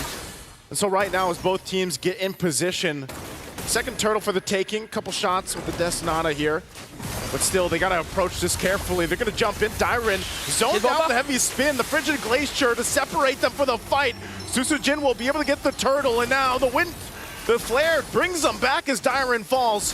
Not sure if they still want to fight this. They're gonna back off. RQ gets the objective at the cost of a life of Dyren. Okay, I think Thieves are right. That was a trade they were willing to take. They couldn't get any much closer to Araki Hoshi. Again, the threat of Edok, Jit Kundu, as well as the counter initiations that the Rins can provide with the Frigid Glacier. They don't want to overextend as much as possible. So right now, they're just getting the things that they can against an aggressive lineup with RRQ Hoshi right now. So far, not so much lead established by RRQ Hoshi. Looking at the kill scoreboard, still 1-1. Man, Edok really needs to pop off like how he did it yesterday up against KBG if they really want to get a step closer to the knockouts. I think either way, you know, whether it's Edok or not, they can kind of just take their time, really, with the lineup that RQ Hoshi has, especially with the fact that you have a 1-1 in your side and, you know, you want to be able to build up. Because later on, obviously, we've seen the Granger, especially late game, where the Granger in the gold lane eventually gets to. Able to set pace, able to go ahead and use that Destinata to its advantage, and then the Rhapsody. But I'm also wondering, you know, because you have to play against this Beacon and you have Sunset Lover on the Jushin pick here, RQ Hoshi has to kind of choose those fights at the right angle. Yeah, they can rely on a Frigid Glacier and they can rely on a kick to help them out, but there's a lot they have to do in consideration with this. Edok himself takes a couple shots. Go ahead and regen up. I'm not sure if they actually want to commit to this. The rest of the team rotating down. He does flicker defensively. They call it off, but he's dragged back by the Lantern, and that's what we're talking about with the Jushin. Huge, quick response from Team Spirit. They did cast a glorious pathway, but it was well worth it. They were able to take down Edok. So this is like telling RRQ Hoshi, hey Edok, we've watched how you played yesterday. You're not going to do the same unbelievable Jit Kundo kicks, unbelievable Way of the Dragon kicks you've been showing yesterday. And now Team Spirit, they're on the verge of securing another turtle away from RRQ Hoshi. To start things up again, Edok gonna join this fight. Doesn't care what happened earlier. Finds the Way of the Dragon, but he takes too much damage as one shot picks up a kill. Fight's gonna break out in the mid lane. The crossbow of Tang already popped off. The Frigid Glacier will be to lock down one shot. Still looking for the follow through as Susujin gets the turtle and they look for more. Kid Bombo and Sawo trying to run to the safety of the turtle. Hiko jumps in with a Rhapsody and will find a Dyren. And the shot though in response from Susujin. It's a brawl in the mid lane. The drag comes through, and now the flicker from Rins. Skylar's still alive, and it looks like they're going to disengage with Susujin tanking up the Rhapsody shots. Literally a brawl server. They spent a huge amount of time just in the middle lane. Even if there was a neutral objective, Susujin eyes on the goal, focus on taking down that turret, and you can already see the problem with Skylar with the 1-1. They can soak up the damage of the crossbow of Tang. They have the high lows with the glorious pathway paired up with the revitalize, but Susujin though, Good soul sever again. They got to be able to respect that damage, but ultimately no one going to go down, and that's the thing. They do get the tier 1 turret, so RQOshi has taken that path of let's just get these objectives. Yeah, they'll go ahead and fight out. They'll brawl it out wherever they want, but they'll also just focus on what's important. They got to be able to lock those down before that Lord comes up in less than a minute. Yeah, for Team Spirit, they really have to utilize the early capabilities of their lineup. We've seen so far that the crossbow of Tang, even if it connected the Kid Bombar to Sao, the damage is almost non-existent. So at this point, Team Spirit needs to be proactive, needs to dictate the pace, needs to stop RRQ Hoshi from getting the space that they need for Skylar to hyper carry in the end. And it all gonna boil down to setups coming in from Kid Bombar, even Sunset Lover with Lantern Flare. So far, Naisu, what can you expect RRQ Hoshi to extend this lead? To extend the lead, they can continue to go forward. Dyron going to get locked down under this turret. Does flicker out, able to survive split too. Look at all the members up here, all for Dyron. And now he's going to wait for the rest of the team as they were focused down in the mid. They drop down the Glorious Pathway. Edok defensively gets out. Look at that push there too. There's the kick. Way the Dragon on the mark. That's Edok going down though in the exchange, and they're gonna get collapsed down. Double for Hiko, but Sawo finally taken down with the Lantern Flare, brings a triple to the youngest member in M6. Skylar trying to pop off, looking for the crossbow of Tang as he gets the airtime. Picks up a kill himself, and RQ Hoshi will still hold down the mid lane. Another extended clash for both of these teams, equal trades. No, Team Spirit actually got 3, but the problem is RRQ Hoshi with Dyron's time bought for their team. Skylar was actually able to put bottom lane turret. So it's still the clash, even though Team Spirit got 3 kills. RRQ Hoshi got the better of that trade. And now, in fact, they can actually start things off with the Lord. Again, Edok goes in. Takes too much damage. As Hiko picks up a kill, Destinana finding the mark on Rins. Rhapsody to follow, pops the passive. Sutajin will be able to secure the Lord though, and Kid Bomba on the run. Sunset Lover trying to chase down Sutajin, and Hiko is just popping off at this point as he picks up another. Action is just non-stop. Both teams looking for trades, but again, RRQ Hoshi for the price of Edok, for the price of Sutajin, they get the first Lord. They have a lot to work with right now, even with a 500 gold lead. Sunset, look at Skylar right now! Talk about the confidence there, the veterancy showing. Skylar saw a kill, he goes and grabs it. The Lord is going to be worked on, but again, their focus is these turrets. They take the tier 1 out, now the tier 2 on the top side. RQ Hoshi will play into that first Lord take. Wow, just going back at what Skylar said before, that he wanted to guide 4 new members of RRQ Hoshi, first time M Series. He wants them to guide the victory, and clearly so far, he's doing that. They're on the driver's seat, 1.9k, although there are extended clashes that sometimes go in the favor of Team Spirit, but most of the time go in the favor of RRQ Hoshi. You can clearly see the veterancy of Skylar, the shot calls that this team is doing. 1.8k gold lead.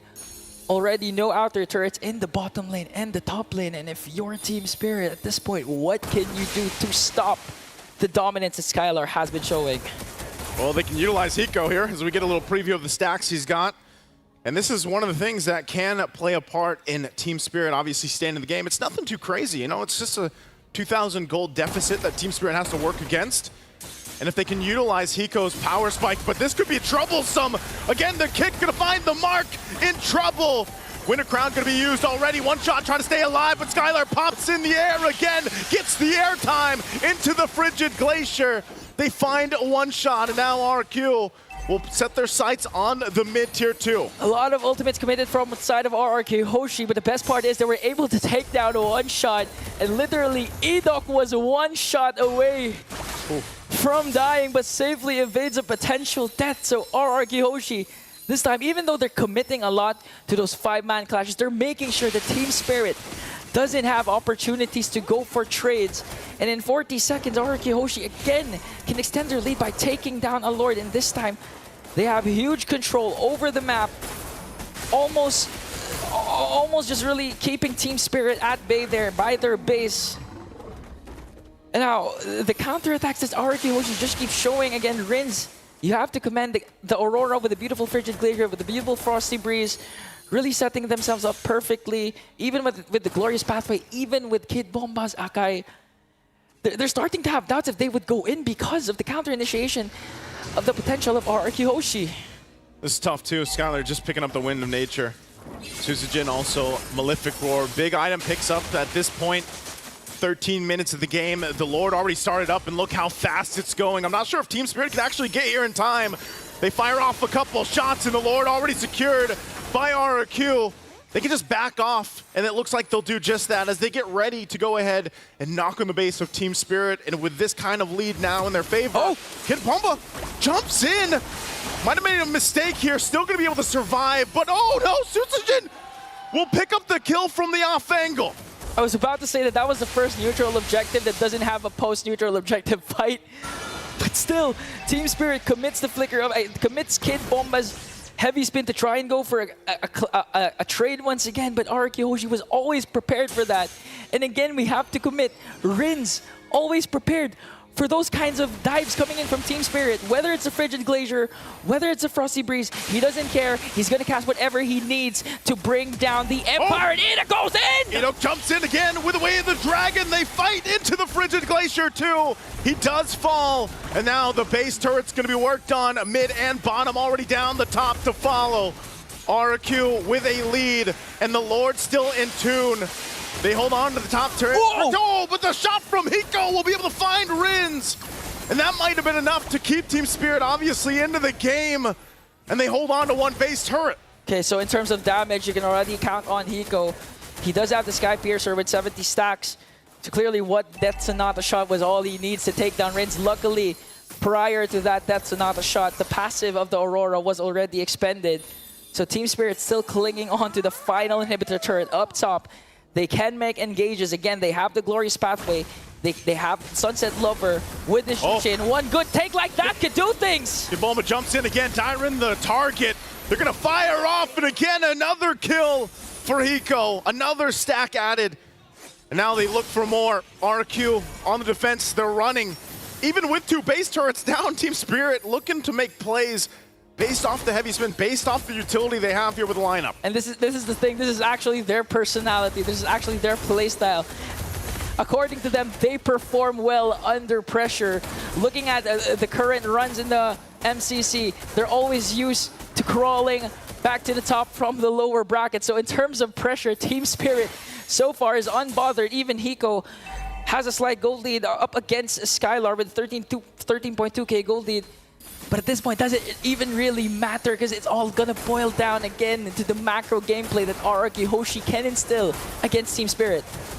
This has been the story, especially with the Alpha, man. You know, it really falls behind in terms of farming. Oh, hold on, mid lane again. Kid Bulba going to jump in, finds Rins, and Rins is gone.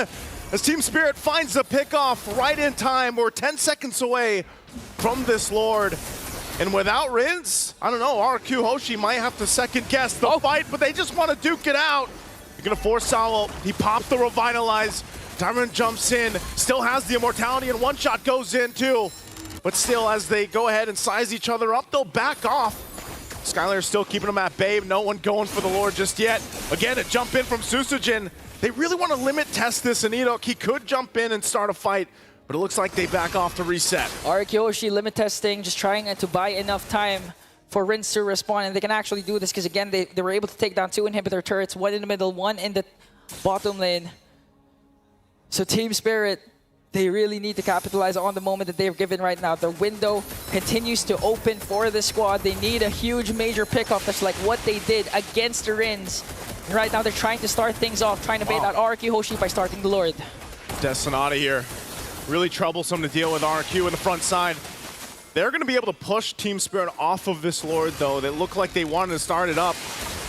But you got to keep in mind, too, they've got the two base turrets down. So Team Spirit, how they approach it, who's going to be able to one to start the fight? It looks like it's going to be a stalemate so far. RQ Hoshi can indeed play the macro game here. A huge chunk of minions onto the bottom lane. They're going to wait a reaction from Team Spirit, but Team Spirit, they actually know this. They're actually trying to burst down the Lord. There's the flicker in, forcing Hiko on the back. They were to use the Frigid Glacier, but one shot gets the Lord.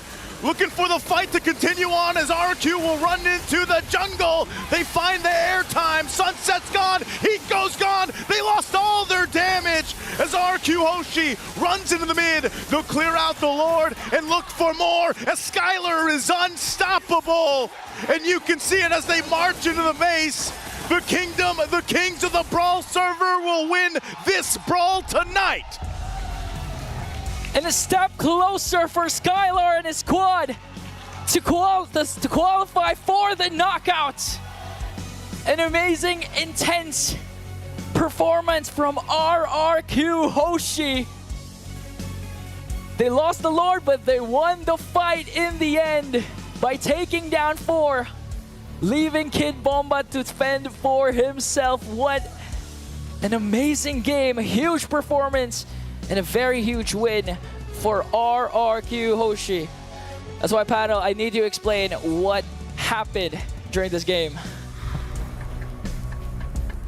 We got you, Ingen. The Kingdom takes the win, and they go up 2-0 in the brackets over the Northern Dragons. And we got it. Banger indeed. You do not brawl against the brawl meta.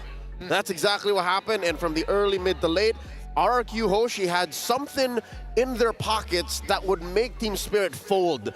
And at the end, when it mattered most, even after Team Spirit scored their very first Lord, the final brawl commenced. I mean, when we were looking throughout this match, I'm looking at Edok. Can he get that kick? And he tried so many different times, and the one kick that mattered won them the game finally.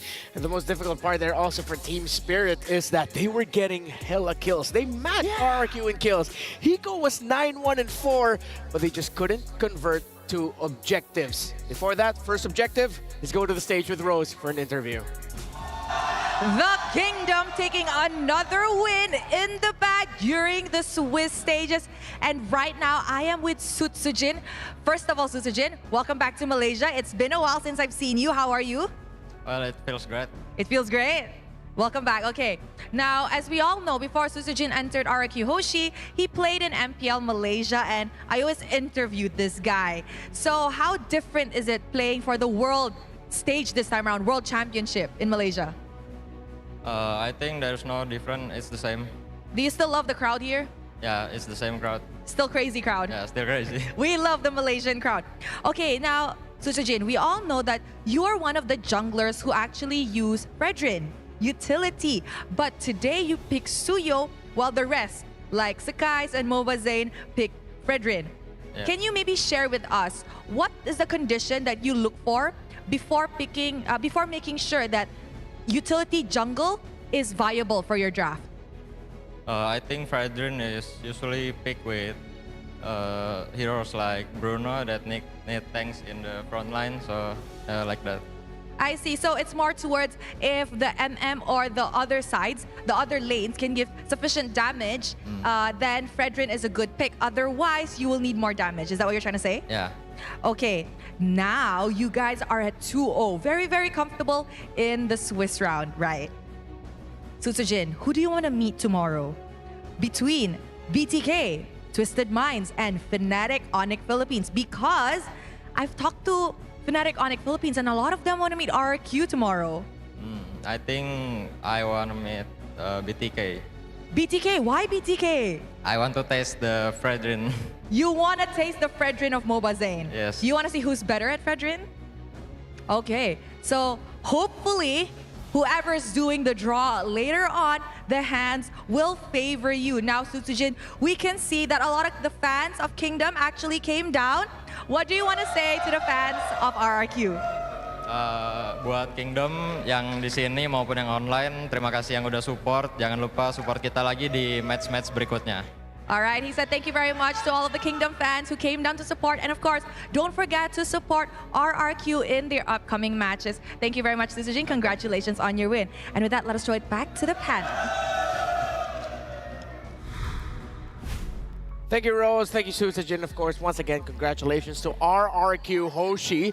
A very fight-heavy game like that. We need to break it down. Jangon, Lupa, when you have the 1-1 on the other side, make sure you have sufficient damage to make sure that the 1-1 won't be able to fly. That was my main concern for the draft here for Team Spirit. And the only real source of damage was Hiko. And once Skylar saw, and I guess the rest of RRQ set it up so that Hiko would only be shooting a certain tangent, just one straight line, because that's the nature of the Granger.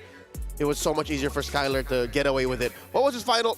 Never died. Skylar never died. Never died. I think it's an interesting concept here, and I think, a lot of the theory is going to be boiling down to, oh yeah, a lot of the damage is coming out from Hiko. If somebody can body block it for me, my second issue is whether or not I can actually close the gap and also maintain the perfect amount of distance to deal with Sunset Lover, which was the second big problem that RRQ had to deal with. Their tanks suffered for a long time until finally both Edok and as well as Skylar said, we've had enough of this. You keep picking up on our tanks. We're going to start picking on you. Yeah, for RQ Hoshi, they mentioned they wanted to face off against BTK. This lineup that they show, I call it PTK, protect the call, protect Skylar. And that's exactly what they did. They protected their big brother, man. That last glue pick, it looked like it was just them saying we really need something annoying to buy time for the 1-1. You can also call it protect the king. Protect the king. He is King Skylar now. Yeah, that's true. Looking at what Team Spirit did, in comparison to the PTK, protect the Skylar, protect the king,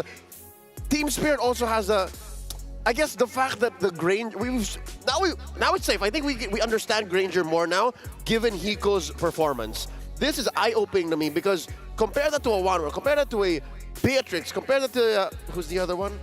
The Bruno. Is it just me or is Granger the most honest of the three?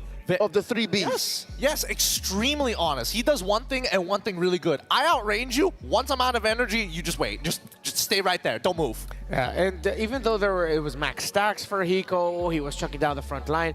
Weirdly enough, it felt like the front line of Team Spirit, if they weren't falling faster, they were getting split up more, that RRQ still got to keep a very tight formation all throughout. And that was one of the biggest problems. Again, this Jushin pick that paired up with the high loss, it did their jobs. But the problem is, they were lacking another source of good burst to pair with the Granger. Which is totally counterintuitive to what we were setting up earlier. Remember, RRQ, they're very Skylar-centric, but when you watch the match, it's not just Skylar. Suchujin was doing well. Diren was doing well. Edok got the final kick.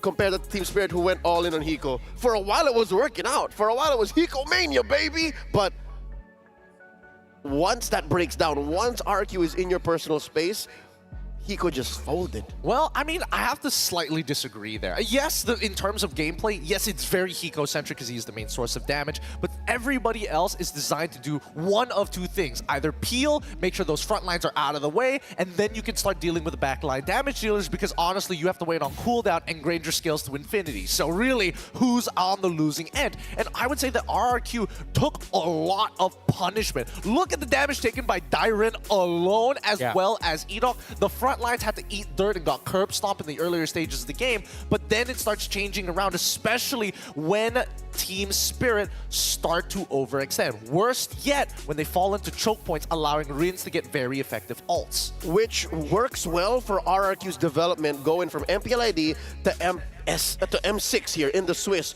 because you watch them in MPL Season 14, late game, they're not at home. That's not their comfort. Here, they had to come back into the late game. You talk about these smaller avenues of fighting. You saw how the Akai made it so hard for Skylar to fly.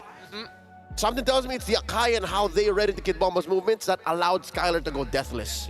King Skylar 5-0-3. And one thing that I was telling Gideon behind the scenes was that Team Spirit, they can trade, but it's hard for them to win team fight. Like, get that big win and say, yeah, they won this, they can push out, they can go forward.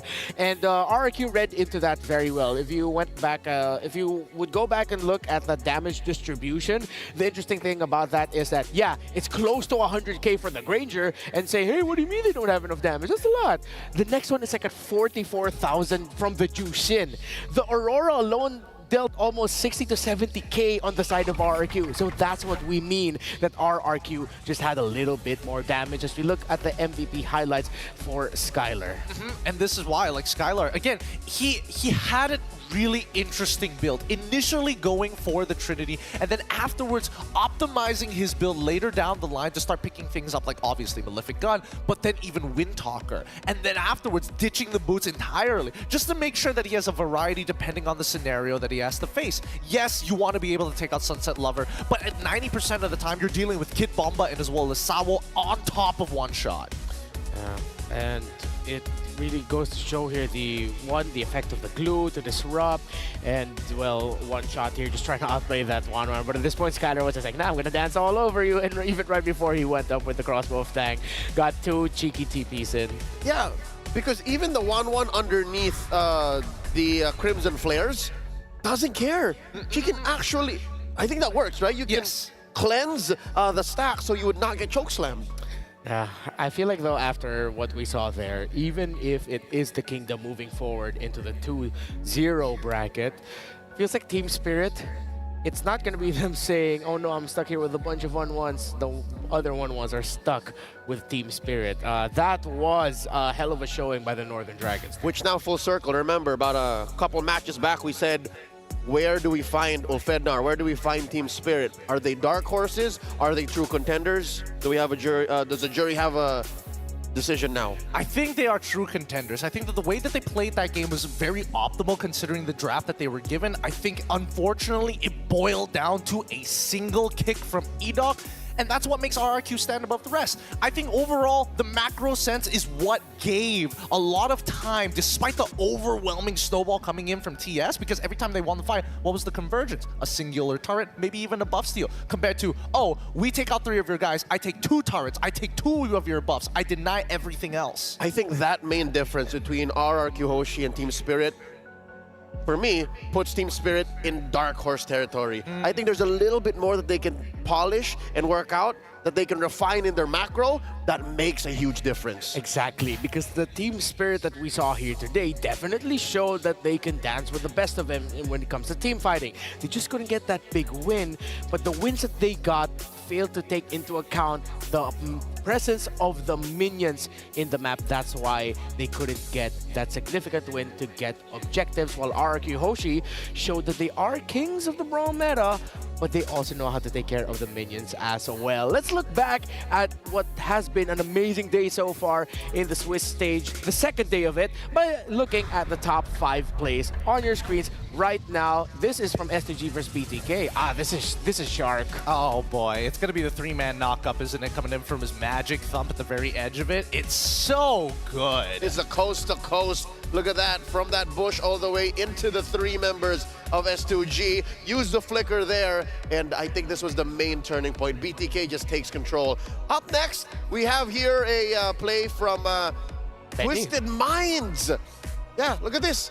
See the control coming in and the answer all throughout. Oh no, it was a turnaround. That's what made it so important. Yeah, Benny was really nasty on this, but then we cut back over to Aurora MLBB up against NIP Flash here. Again, great initiation. It looks super good. And then you see, just keep your eyes on Vanix, how he gets into the back line. Bam! Double stun. Oh, hell of a play there by that Moskov to entry. And of course, Hades swooping in, getting that turtle, and then going straight to the back line. After that, of course, we witnessed Ulfednar versus Selangor Red Giants, and it was the beginning of the breakdown. Or at this point, it was the Hail Mary play by Ulfednar, countered very well by SRG. Yeah, they spent too much to be able to steal that Lord. And then eventually, Selangor Red Giants put themselves where they needed to be with the help of Stormy's diversion. I'm hoping that the last play is also a diversion play. Oh, no, it's not. It was from this one. It was from our very last series of the day. Honestly, the way that they broke the battle lines was already impressive enough because you can just watch, right? You can see the initial lockdown, and then they realize, oh no, we've just lost Sunset Lover. We're losing all of our battle spells at the same time, and Skylar runs around the composition to chase the back line. Number 5 is a prime example of why, again, you do not brawl against the Brawl meta. Wow, what a day number 2 for our Swiss stages. And that's the end, if I'm not mistaken, of our string of best of ones in a long day. We still have best of ones in the 1-1 bracket. Have a few. Yeah, but in the 2-0 and in the 0-2, that's where we're going to be seeing best of 3s making a comeback. And we confirm by the end of tomorrow, we would have said goodbye to a couple of teams, and we would have said congratulations to a couple more, because they would have then confirmed their slot in the knockouts. And I think that's it for us. I mean, we still have the draw coming up, but real quick, any last things that you gentlemen want to say before we head on over to the Swiss stage draw? Honestly, the Swiss stage draw has been extremely exciting. And first, I gotta make sure I pull that off real quick, make sure that the kingdom's close to the heart. I think that generally the competitiveness level of this Swiss stage is really elevated here for M6. And for those of you who are, tuning in, learning about MLBB esports, this is the peak. This is as good as it's going to get, if not better, from this point onwards. Today's matches were both a reality check and a shock to the system, because we saw our good amount of upsets, but just the same, we saw how some teams, despite looking a certain way early to mid, found their way to coming back in the late. So with that said, I think tomorrow will be more of a day wherein we can say, oh yeah, this team really does belong in this bracket, because we start seeing best of 3s. On the road to being greater than ever defeats. Very tough in best of 1s, but maybe those in the 0-2 bracket could potentially get a little bit of more joy, down the line, and make sure everything that'll be okay and just be greater than ever. Renmar, Leo, and Gideon here. Let's go on over to the draw.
for ultimate glory starts now.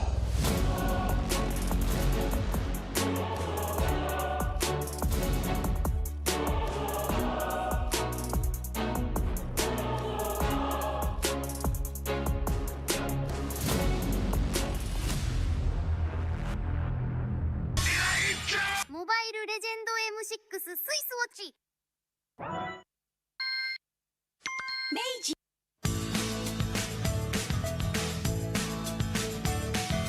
Hello Panda, hello Panda, semua suka biskuitnya.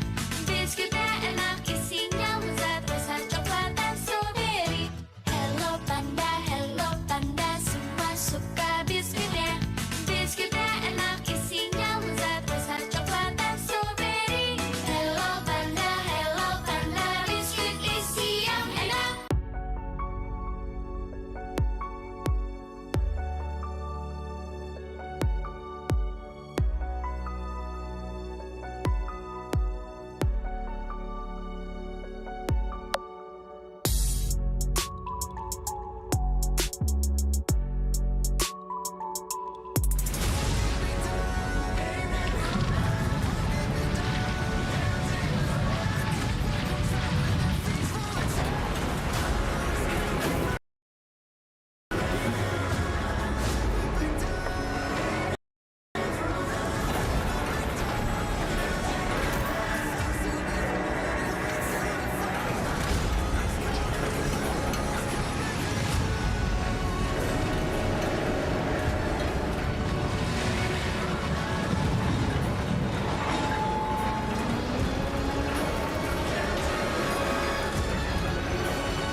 As day 2 is about to close this time round, it's going to be me, Gideon Q, as well as Naisu here to make sure that we are watching and making sure that nothing goes wrong here at the group draw for day number 2. Honestly, it's been a very exciting day. It has.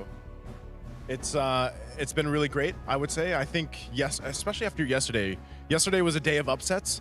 Today, I don't know. Would we say that it was all upsets, or it was some expectations and then we had some surprising wins?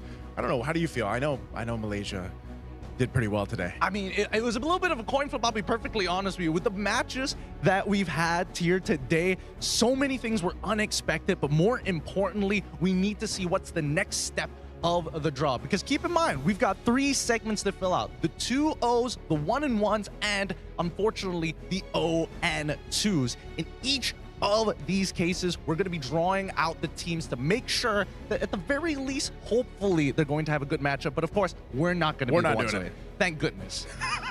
We don't want the heat, man. We don't want the heat. So we are going to be welcoming a KOL to join us to do the draw for himself. We're going to welcome up Boston Gaming. Come and join us. Good sir. Thank you. Would you like to go ahead and introduce yourself to our audience before the draw? Всем привет, это Boston! It was in Russian, and in English it means, hey everyone, it's Boston! Boston, great to have you with us. What did you think of today? Did you get to catch most of the games, or? Yeah, I have catched most of the games. Several wins were unexpected. Yeah. That's a pity that Team Spirit didn't make it. They did well, but RQ were better. Yeah, you know, I think there's still a lot of improvements that we've seen from Team Spirit, and it was just unfortunate. They really brawled it out, but they weren't able to get the win this time around. So still, they have their chances, of course, but we are going to be proceeding with the draw. So Boston, you get to go ahead and do this. I'll take the mic for you, and we will be starting here on the 2-0 squad. There are 4 teams there, so you'll go ahead and draw from there, all 4 teams, until we have that 2-0 bracket filled out. Now, Boston, as you pick these 2-0 teams, who are you hoping to pick out first at the very least, or maybe pair them up together? Maybe BTK and Onyx. maybe. BTK, this guy wants the big matches first. All right, let's see this very first one. Let's crack it open and find out who is going to be the first one listed in our first best of 3. Twisted Minds. Ooh, that's gonna be a tough one. That's gonna be a tough one. All right. No worries here. We'll handle this. You can go paste it up on the wall. Now, Boston, as you mentioned, you wanted to see Fnatic and as well as BTK. I'm curious to see, as we're going to draw our very next ball, who do you want Twisted Minds to face off? Well, he's actually gonna do the bottom one. Yeah. Oh yes. Yep. Not to face Twisted Minds, yeah? Some of the balls are cold, some